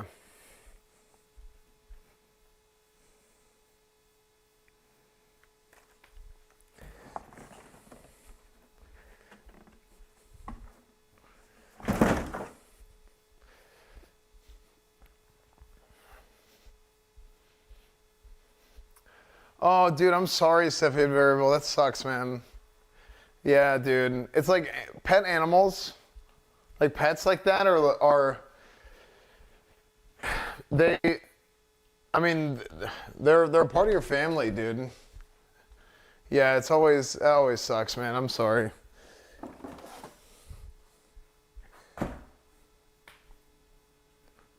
SNIFF, stinky strimmer.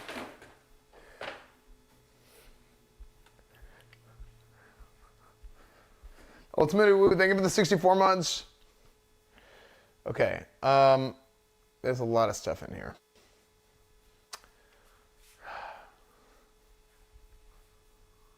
Oh, I don't want to, where else do I put this stuff? Because I was going to go through and open all this.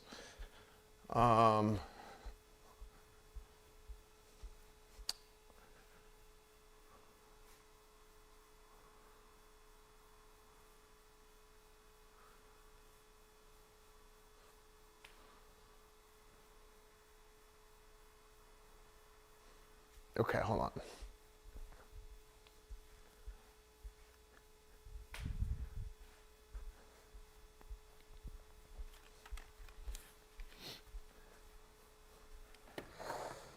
Okay, I'll do this.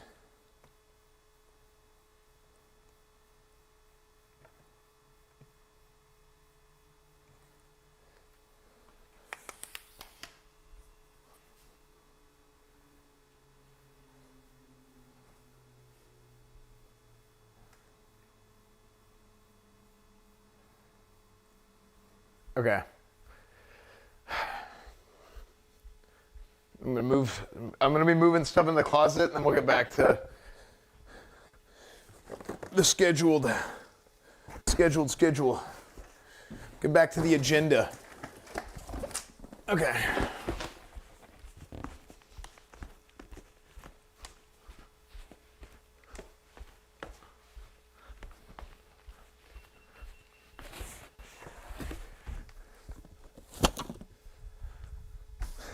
Wide hard.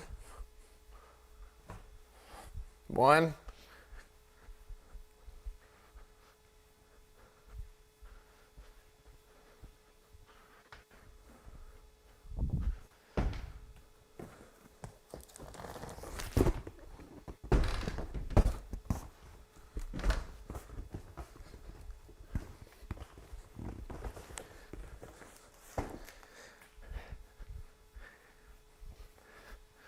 It says wide R.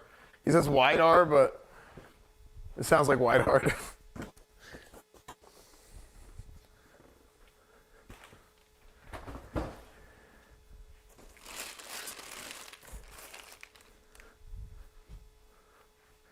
Frick! All these packing peanuts just spilled everywhere.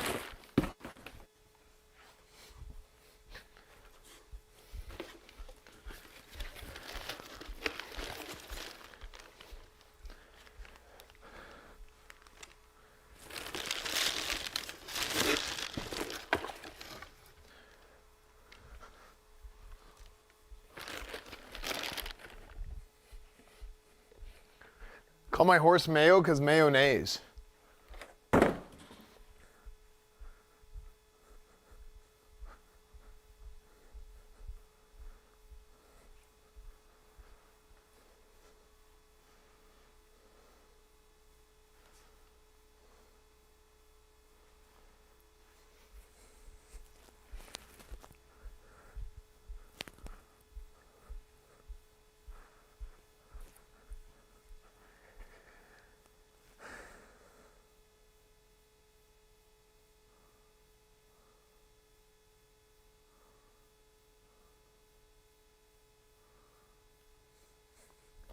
Diddy cam. This is not a Diddy cam, chat.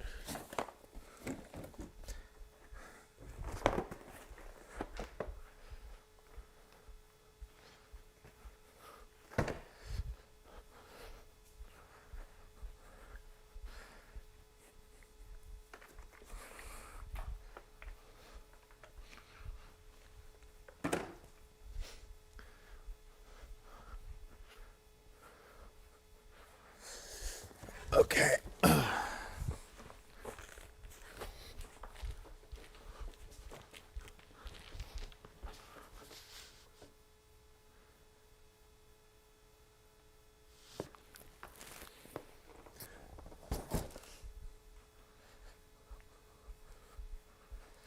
Is PTR down for good or coming up again? Oh, I have no idea. Frick. I was not ready for the PTR to be down. I wanted to do more arenas.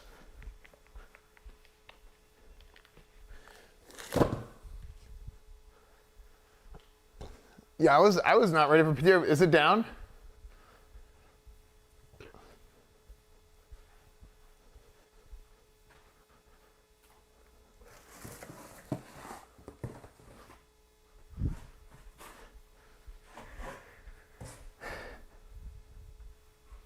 Right now, at least. Dude, I wish they would do one more testing period and say, hey, we're going to put the raids up post, like, pre-nerf. And just to see how people like them, if they want to run them.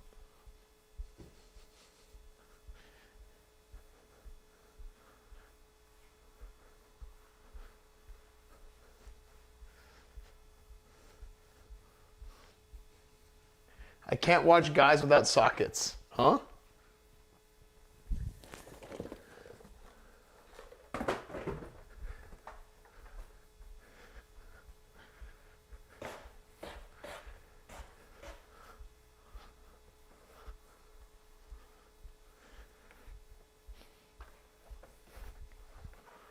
Da, da, da, da, da, da, da, da.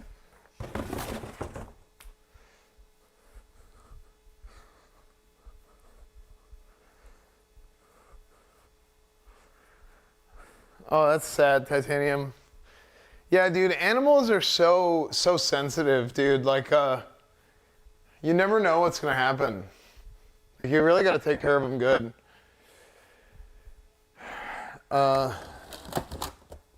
Oh my gosh, dude, there's so many boxes in here.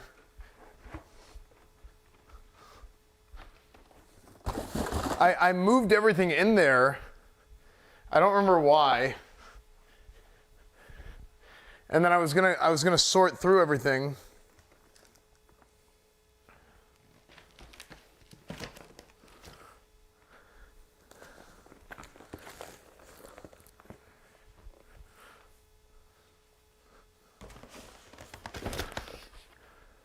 But I haven't had a chance to do it yet. I should have done it yesterday. Because I ordered a bunch of stuff. Damn, maybe I should do it tonight before we leave for CES.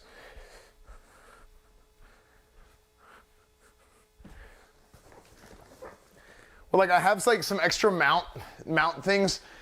I mean, that's the big thing I'm excited about. It's like being able to mount stuff saves you so much space and it looks very nice. That's what I think. You see me, see you. Wait, what do you mean?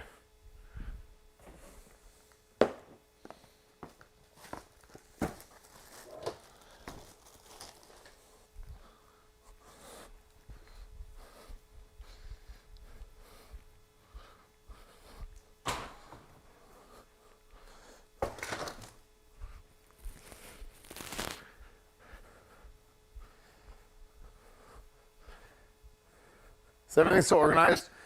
It's actually pretty decent right now. Not perfect, but pretty decent.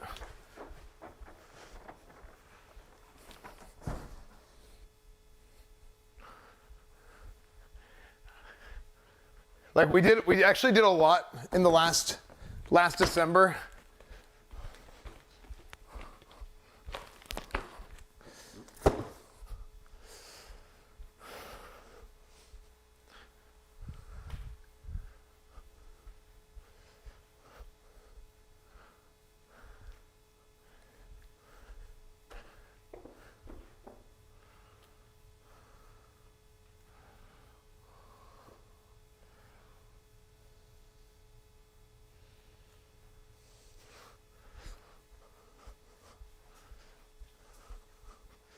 Okay.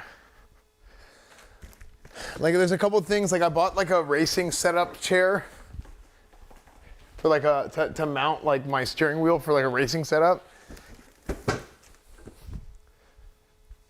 which I think is cool.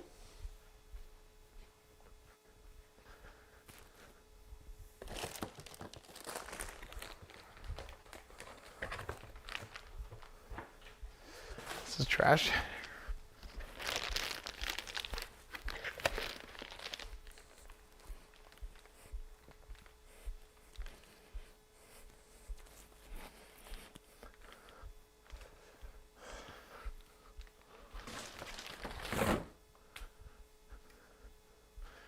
Yo.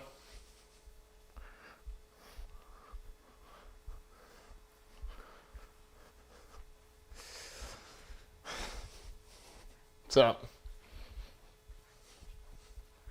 Losing my mind.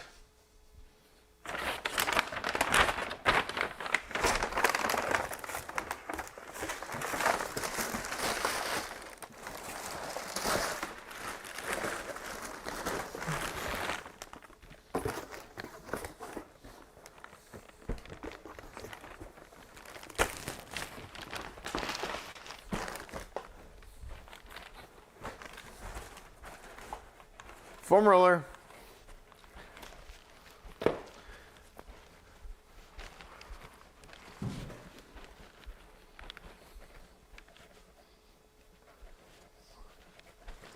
Oh.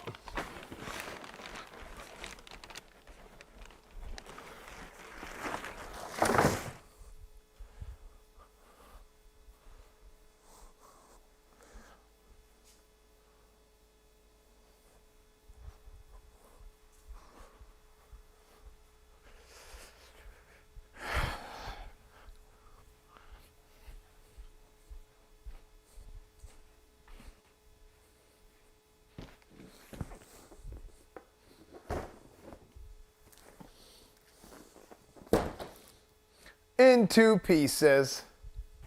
Last resort. No breathing.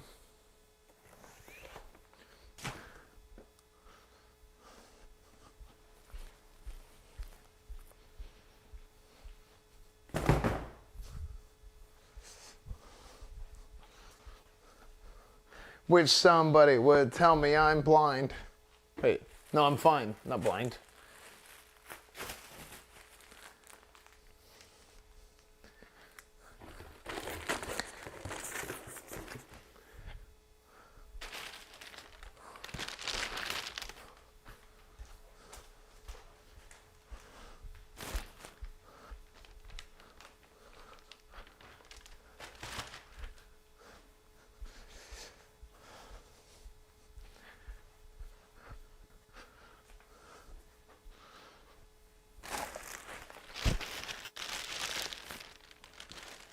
Chad, I believe you have my stapler. Okay. Okay. So I actually bought a bag to store this tree. But here's the problem. I don't know what to do with this location. There's nothing else that fits here. So I don't know what to do with it.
Okay, hold on, almost done, chat. Is the Intel showcase any good?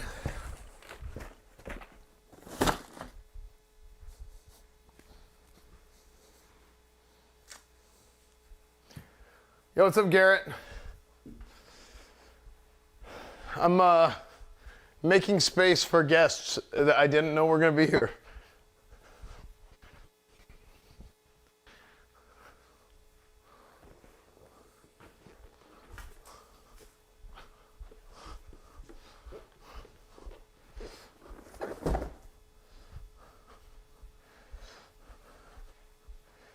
Yeah, I'm just gonna skip through it all later.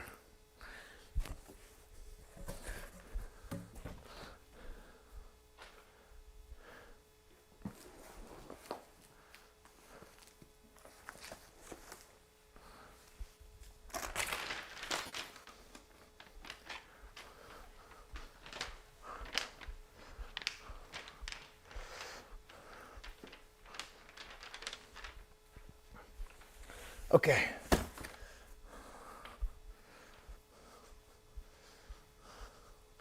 Dude, I had a Shure SM7B.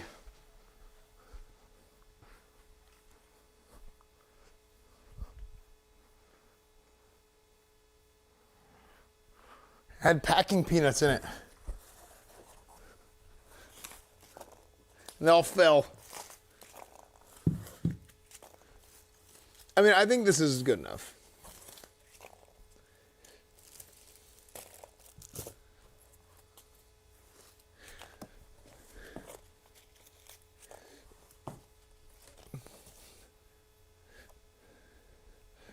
What is?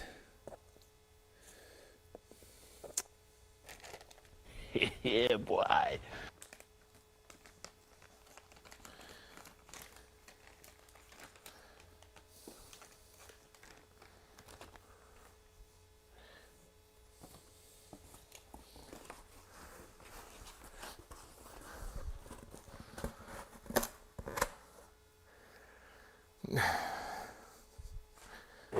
Oh!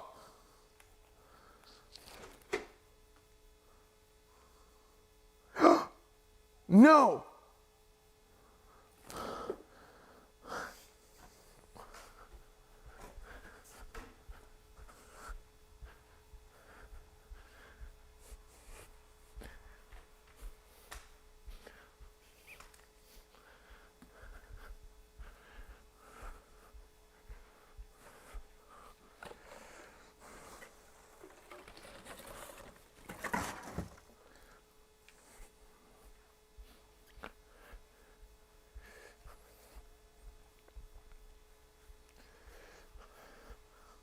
The box was the real value. Okay, I mean, this is clean enough.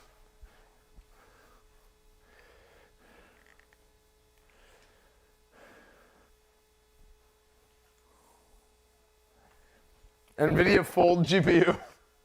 True.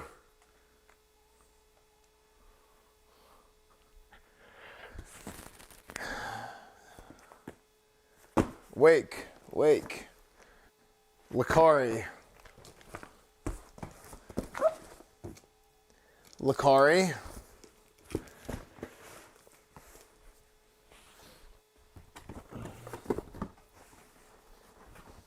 I need this more than you, I think. Lakari.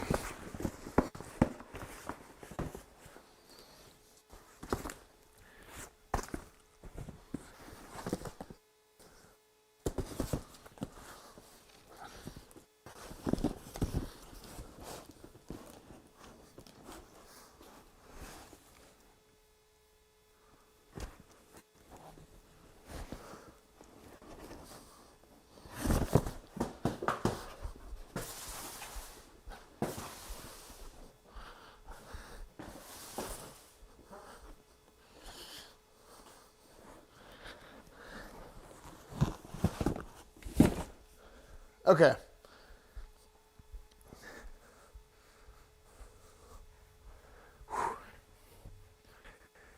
All right.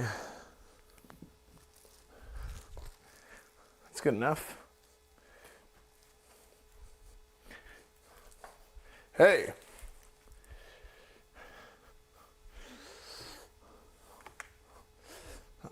Can you play this song, please? Please Thanks, Lee. welcome Chief Executive Officer Lip-Bu Tan.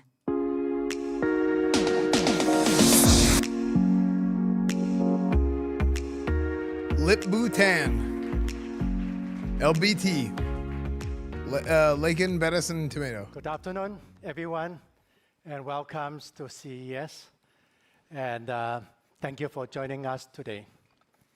It is an honor to be here with so many innovators, creators, customers, and partners from around the world. We are living in a moment where compute is being redefined. AI is reshaping every workflow, every industry, and every device from cloud to edge. At Intel, our mission is to make that intelligence accessible, efficient, and ubiquitous. Over the last year, our team have pushed the limits of architecture, fabrication, and core optimization. Fabrication across is hardware right. and software. I'm pleased to share that we have delivered our commitment on shipping our first 18A products by the end of 2025.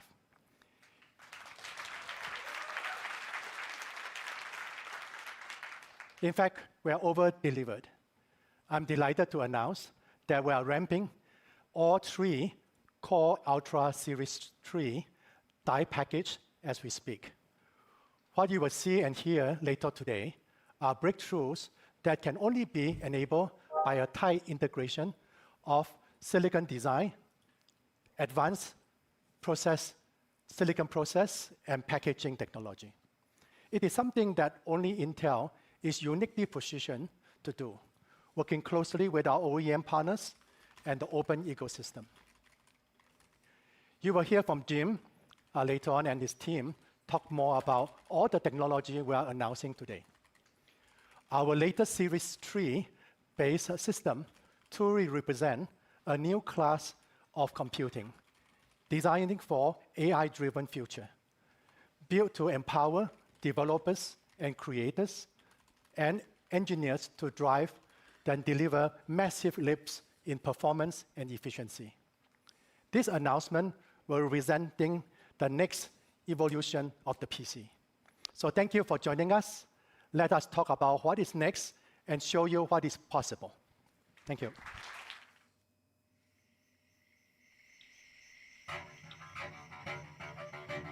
Every breakthrough begins with silence. A moment of focus. A moment of building in quiet. But in that quiet, inside these fabs, the momentum has been rising. See, quiet doesn't mean stillness, because here, progress never pauses. It pulses. Esfand's the #1 rap paladin. Pushes. Yeah, that is true. It's crazy they said that in the video. Layer by Lumby layer, man, thank you for the 7 months. Line by line, gate by gate. And now, it's ready to meet the world.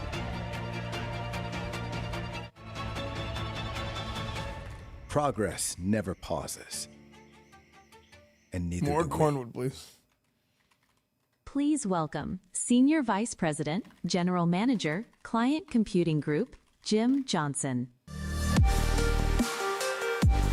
All right. Welcome to CES 2026. I'm excited to be leading the Client Computing Group PC and Edge products at one of the most exciting times in the industry and for our company.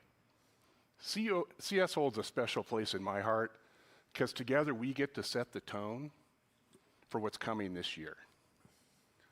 A special welcome to our partners. Thank you for coming and spending the time with us.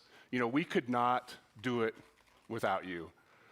This partnership is what delivers. But before we talk about client, let's stop for a second and talk about Intel. The industry and Intel are both at a strategic inflection point. In 2026, we're delivering leadership products on a leadership process node, combining compute, graphics, and AI, and scaling it with customers to be the broadest AI PC platform together we have ever built.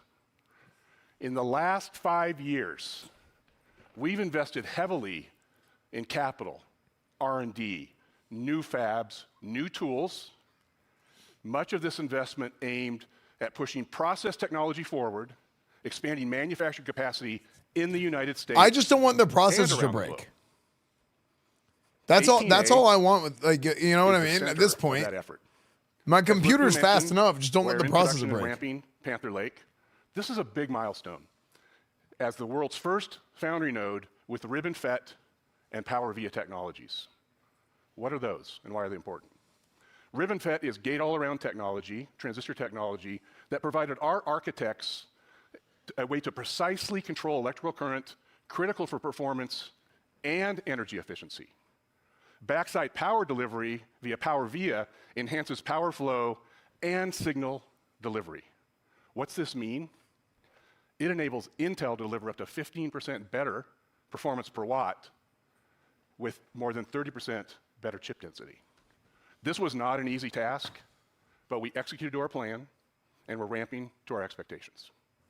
Leadership manufacturing has again become a strategic anchor of Intel. Alongside delivering x86 solutions at unmatched scale, this is where our multi-gen effort to drive power-efficient performance, hybrid core architectures, and a multi-engine local AI are coming to life. We build for what's needed today, but work really hard with our partners to anticipate what's required next. And right now, as we know, that next wave is AI. It's everywhere, it's in every industry, and it's in every conversation, and we'll talk about it more today. It's a huge opportunity for all of us, and together we've been out front shaping what it means for personal and edge computing. And with all the excitement around AI, we always remind ourselves, fundamentals still matter. Everybody wants a cool, quiet PC, strong performance, all-day battery life when we're on the go, and the next step of the journey is here.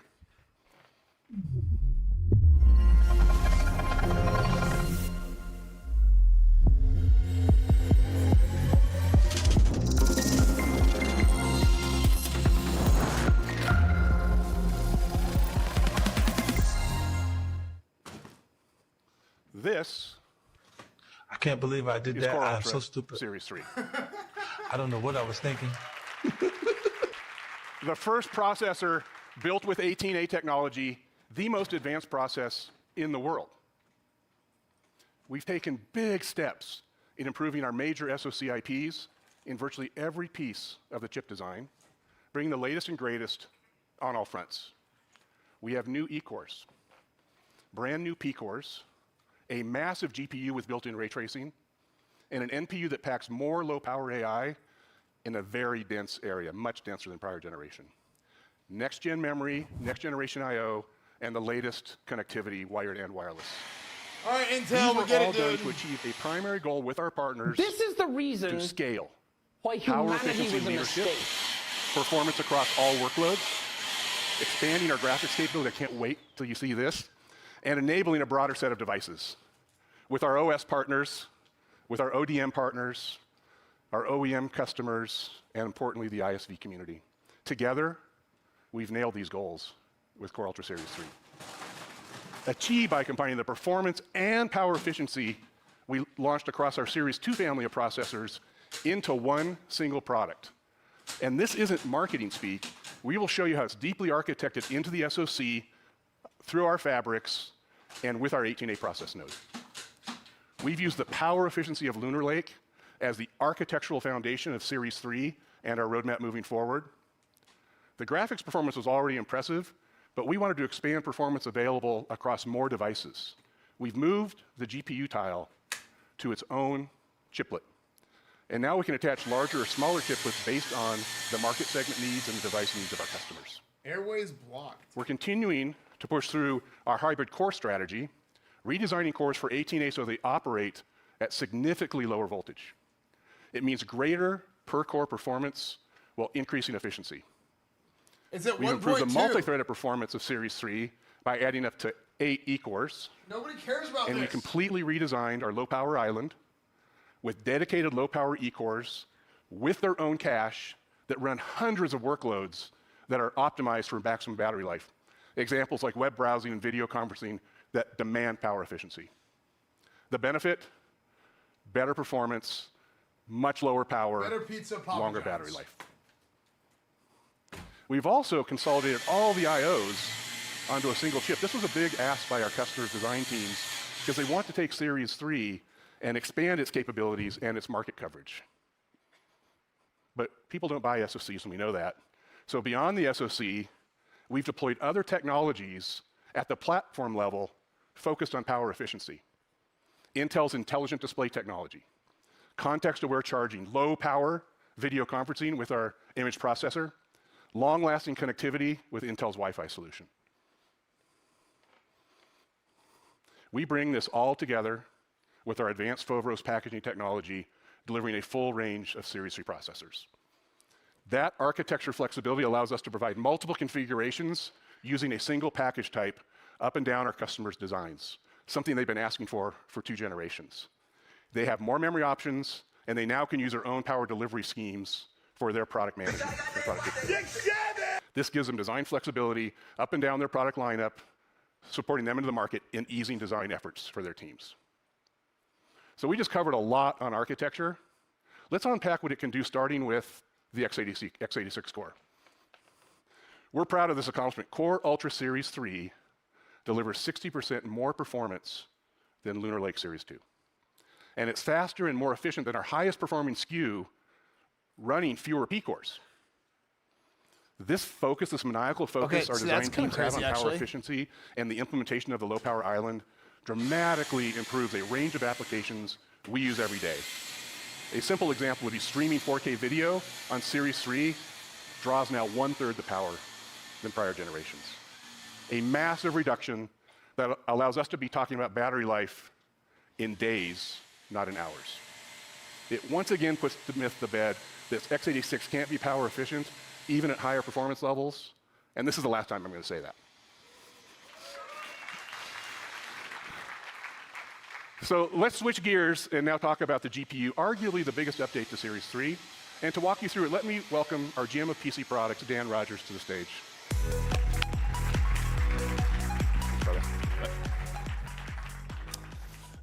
Thanks, Jim. Graphics at Intel is an interesting history. Ubiquitously deployed with a massive install base, but previously lacking in key features, driver support, and frankly, performance. 5 years ago, we set on a mission to change that with the announcement of our Intel Arc graphics. And this was more than a hardware plan. Arc is our brand commitment to deliver world-class, discrete class, software across a range of graphics products, including integrated. We've re-architected our entire software stack and strategy to include extensive game day testing, day zero driver support, and a full modern feature set. Last year alone, our engineering teams engaged 300 developers on pre-release titles and supported 50 day zero driver releases. This is light years ahead of where we were just a few years ago. And you've seen the results with Lunar Lake and then Battle Mage, one of the best reviewed cards of 2025. And so today, we are very proud to announce the next generation integrated GPU we've been referring to as 12xe, but the world will know as Intel Arc B390 graphics.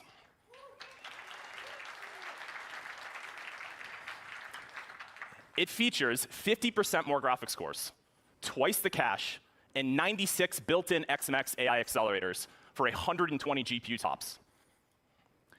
If you were impressed by the graphics of Lunar Lake, Panther Lake has 70% more gaming performance and an incredible 50% more AI inference performance. And to prove it, we tested Panther Lake across a range of titles and APIs from DX9 to DX12.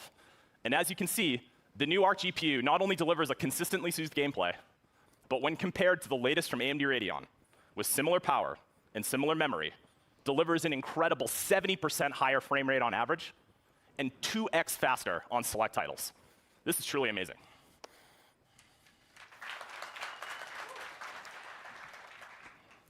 As an example, first-person shooters such as Painkiller and Delta Force will play at well over 100 frames per second with 1080p high settings and XeSS super resolution.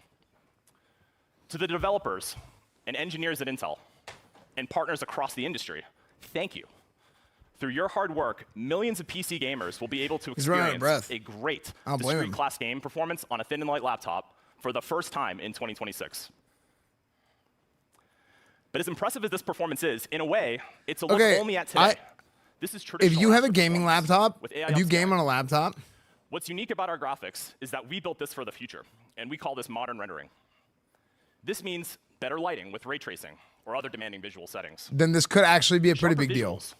With high-quality textures and large Because it kind of feels like and the it kind of feels like you can't really, I mean, not even feels like, you just kind of can't game on an integrated graphics card.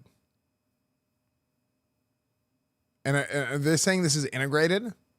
ultimate in smoothness. So like if they have AI something that's coming out and they're like, yeah, actually it like plays Today, games well, we're and that's excited to okay, that's confirm pretty that good. the new Arc graphics in Panther Lake will be the first integrated graphics ever to ship day one with AI-based multi-frame generation, delivering 3 AI-generated frames for every 1 rendered frame. Thank you. Wait, hold on. Thank you. Frame generation, delivering 3 AI-generated frames for every 1 rendered frame. So you're getting 4 times the frame rate that you're actually possible to get. But here's the problem. Okay, so here's the problem.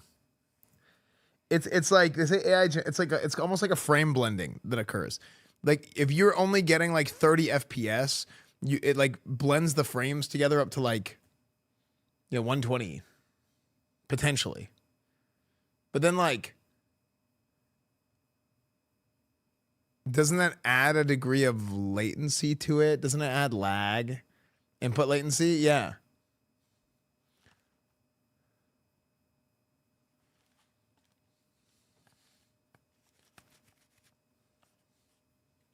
And like also on top of that, so I think this is an actual problem. Now, I'm not an expert, okay? I'm not an expert, obviously. I'm not a programmer, okay? But I have intuition. And my intuition, I feel as if, okay? I feel as if I'm about to get 300 bits. Thank you, Cepheid Variable. Wow, these Intel GPUs are amazing. They upscale the 1 pixel they can render at 15 frames per second so you can see the blur at full 1080p and so that your clicks register in under 5 business days. True. Yeah, actually true. Thank you, Linus. Thank you. So here's the thing. I feel like, for lack of a better word, I think developers are getting lazy. Like game devs are getting lazy. And how so? They rely so heavily on the hardware now. So this the heavy reliance on the hardware carrying the inefficiencies of the games, right? Things are not optimized well, things are laggy, it's spaghetti coded sometimes, and they just like figure out a way to get through it. And they don't go through and like clean things up well enough simply because they don't have to.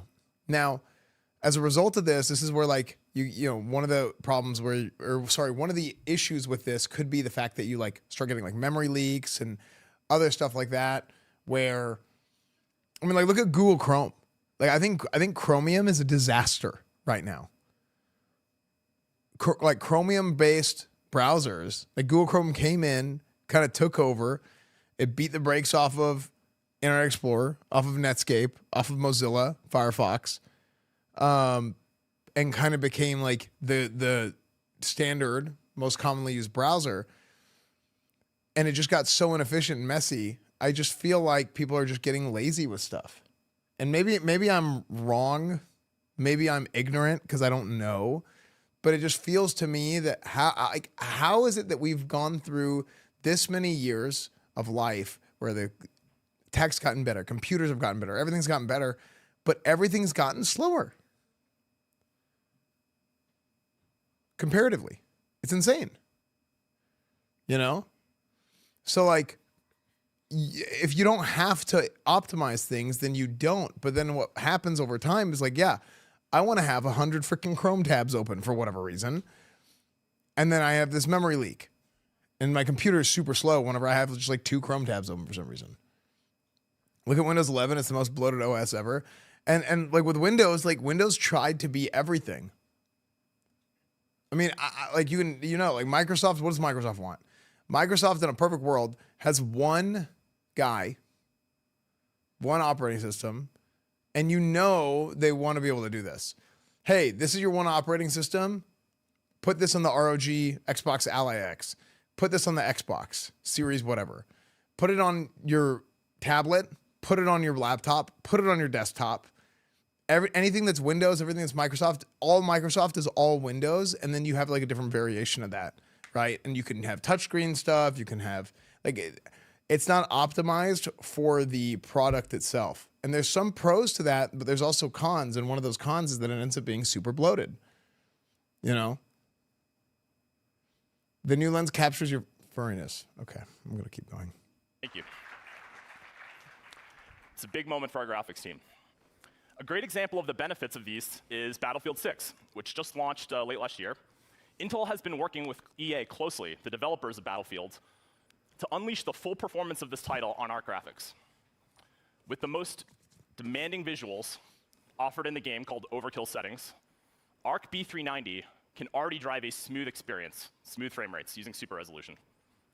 But as we turn on multi-frame generation in the driver, you can see that we can scale to an incredibly smooth experience, over 120 frames per second, and nearly 3 times faster than AMD.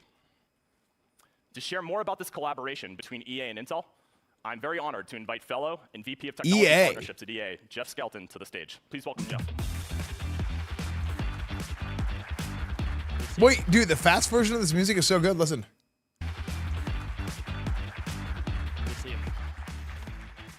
How does it sound normal? To the stage. Please welcome Jeff.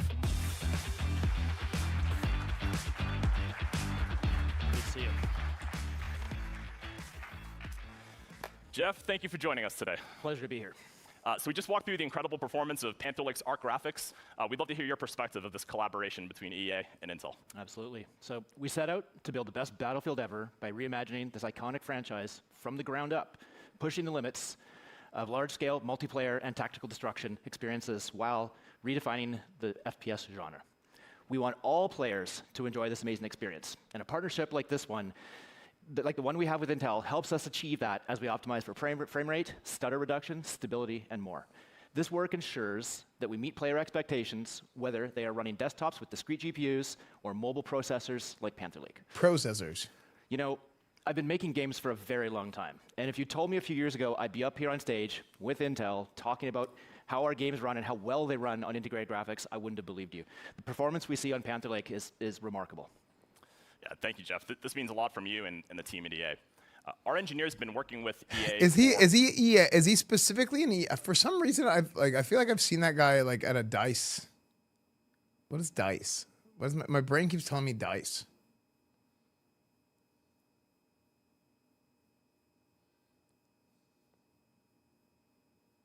Chat. I'm gonna order sushi. I love this new beginning lens. of Panther Lake, from the first A0 silicon to ensure a robust driver support. DICE at the makes beta Battlefield. That's as what well it is. as launch. Okay. We had two key focus areas.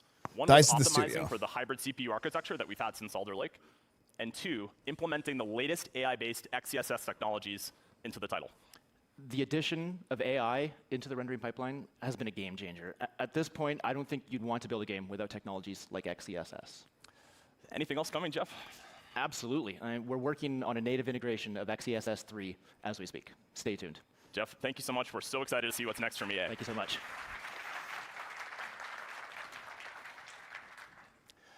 And finally, with the performance of our graphics integrated into a low-power x86 Handhelds. SoC, plus the progress you've just seen in software from Intel, it's natural that we would think even beyond laptops. So today, we're excited to share with you that we'll be launching an entire handheld gaming platform with Panther Lake. And we'll have more news to share on that from our hardware and software partners later this year. I hope you stay tuned. Thank you so much. All right, Dan. Good job. Thank you, brother. I love handhelds. If you have any interest in mobile gaming, you've got to buy that PC. So now let's turn our attention to AI. To deliver new and better experiences of AI PCs, it takes a massive investment by our software partners. When we created the AI PC category back in 2023, we understood it was a partnership between our hardware and infrastructure and the software ecosystem that would ultimately deliver on the experiences. We're also aware that AI workloads, while they're moving to the edge, it's not going to happen overnight. And even today, they're predominantly handled in the cloud. But that's changing. We're going to show you some of this. We are committed and delivered. We committed and delivered the largest AI PC footprint in the industry. AI This sparked PC. the investment of the software community, and that investment accelerated innovation. It continues to accelerate innovation in very short periods of time and cycle time. Early inference, it's hard to believe, just 2 years ago, it was all about background blur and noise suppression, nose dogs barking. And then we evolved to Gen AI and advanced transformer models.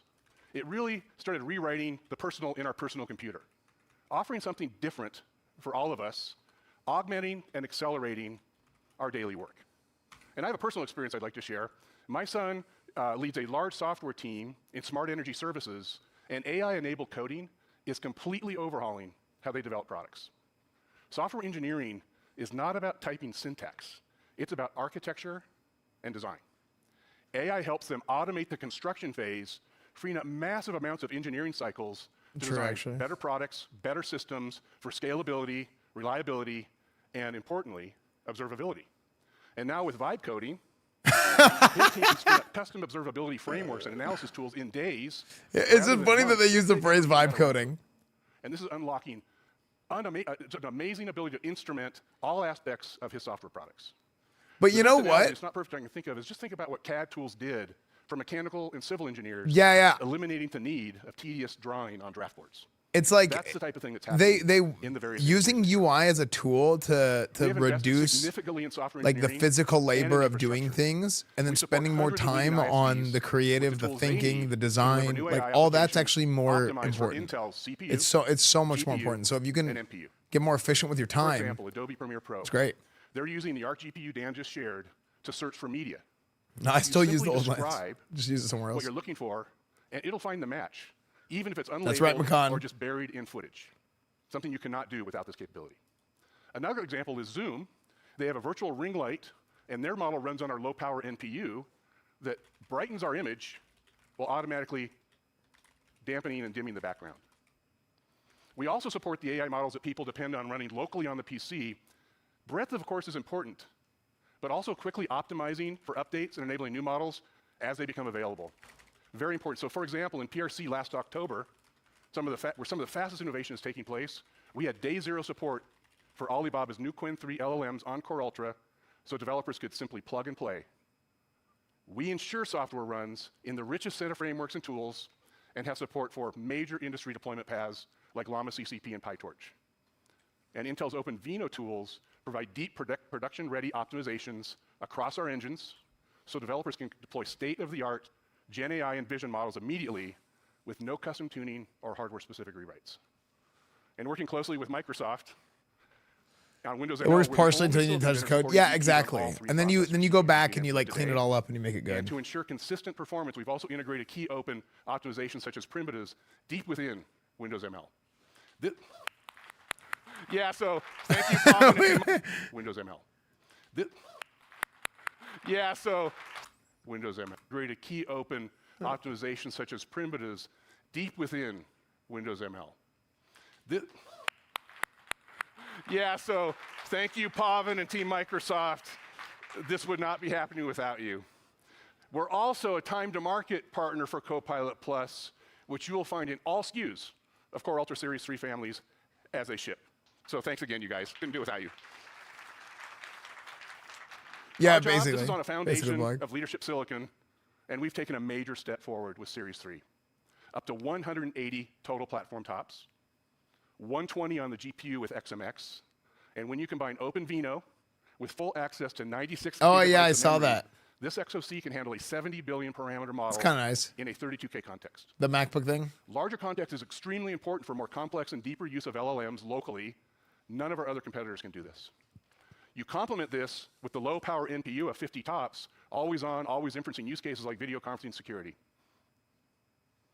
When you put it all together and you look at the stack, we're at the forefront as an industry redefining an intelligence PC stack, where it combines hardware. Yeah, dude, the stream I did with OS, Prime firmware, and everybody was so good. And the infrastructure of local intelligence Prime, for low all level, client everybody there. devices at the edge, including PCs. And like any platform effort, it's only as good as we scale. So let me attempt to do some math.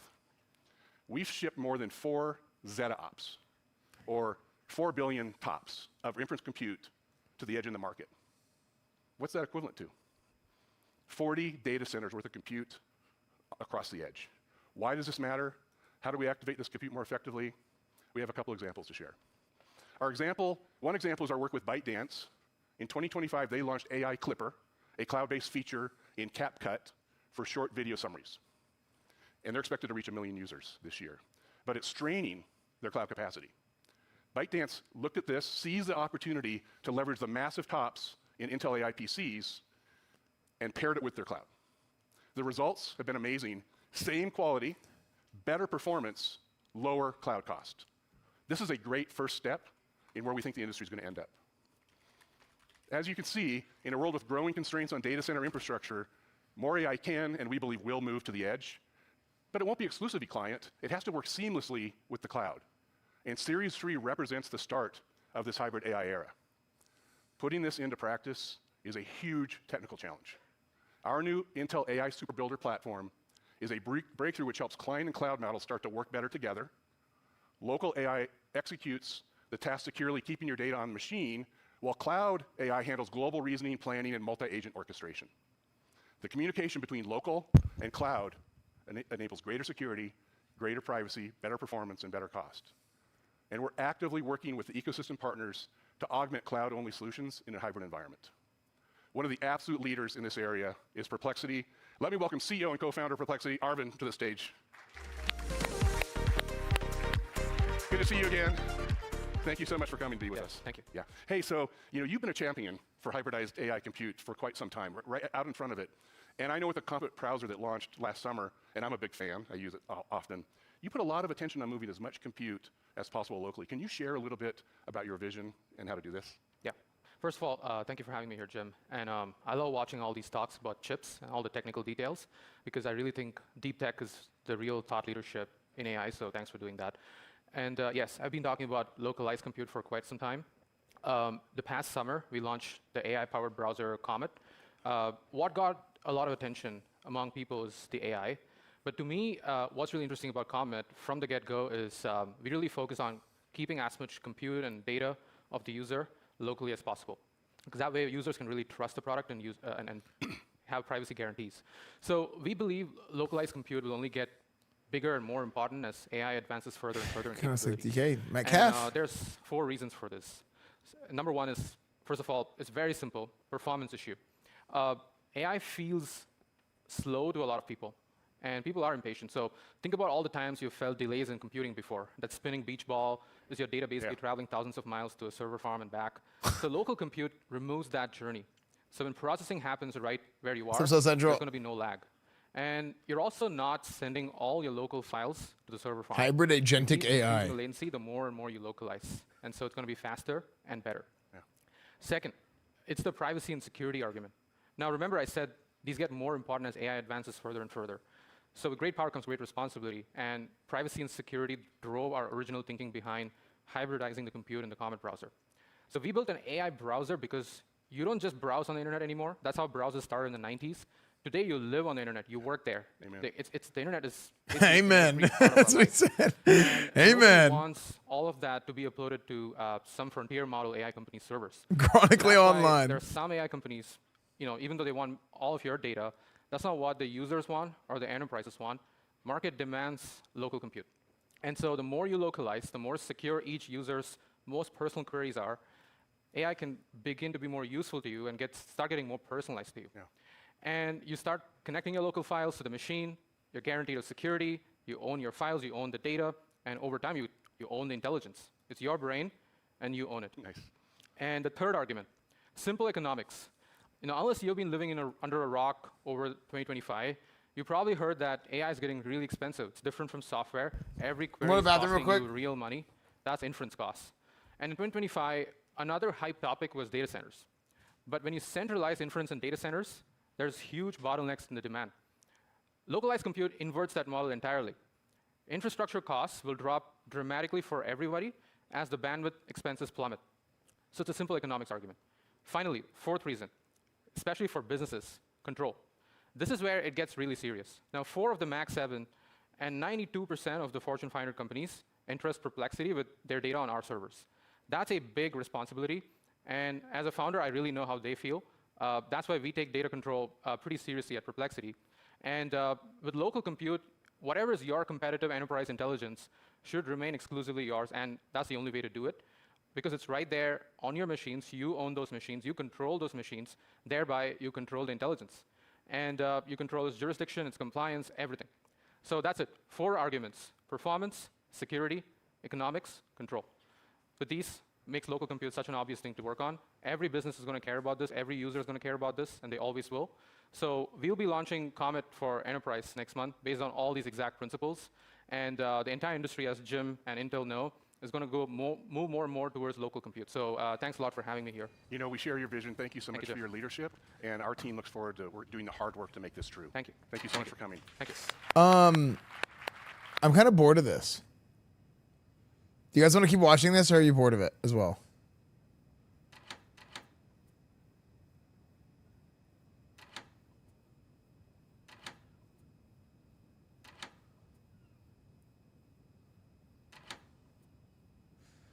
I want to see. I'm gonna start skipping through it just to get caught up and see if there's anything good. Think of it as a close cousin to LLMs. And for example, in industrial environments where automation is used for smart cities and even humanoids, and you'll be able to see one if you're here at the show right back here running Series 3. And to facilitate these Intel Core Ultra Series 3. What is that? with more designs rolling out all year. New processors? Oh, for phones. No, for laptops. We've covered a lot of ground today. Oh, it's over.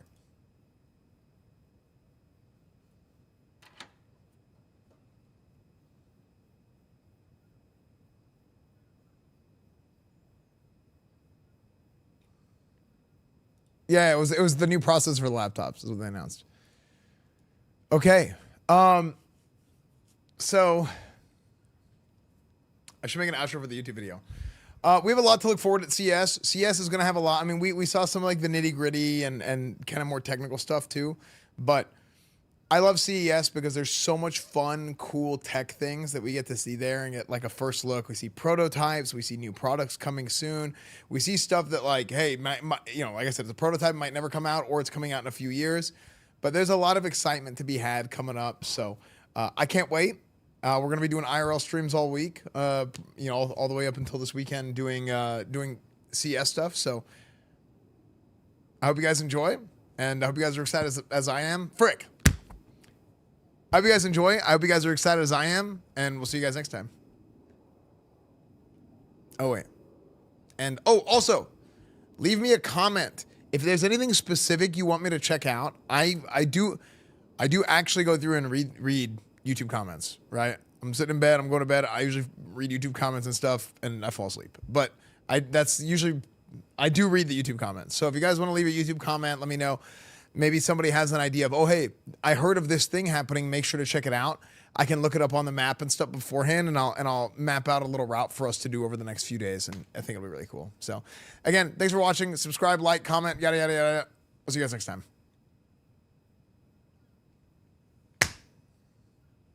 Cool. All right. So on that note,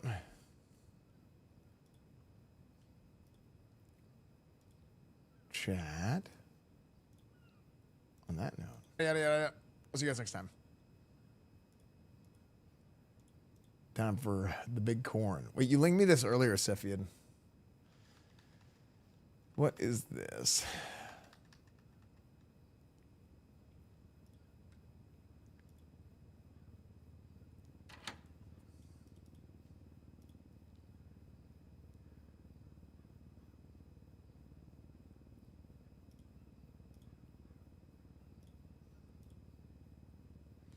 Okay.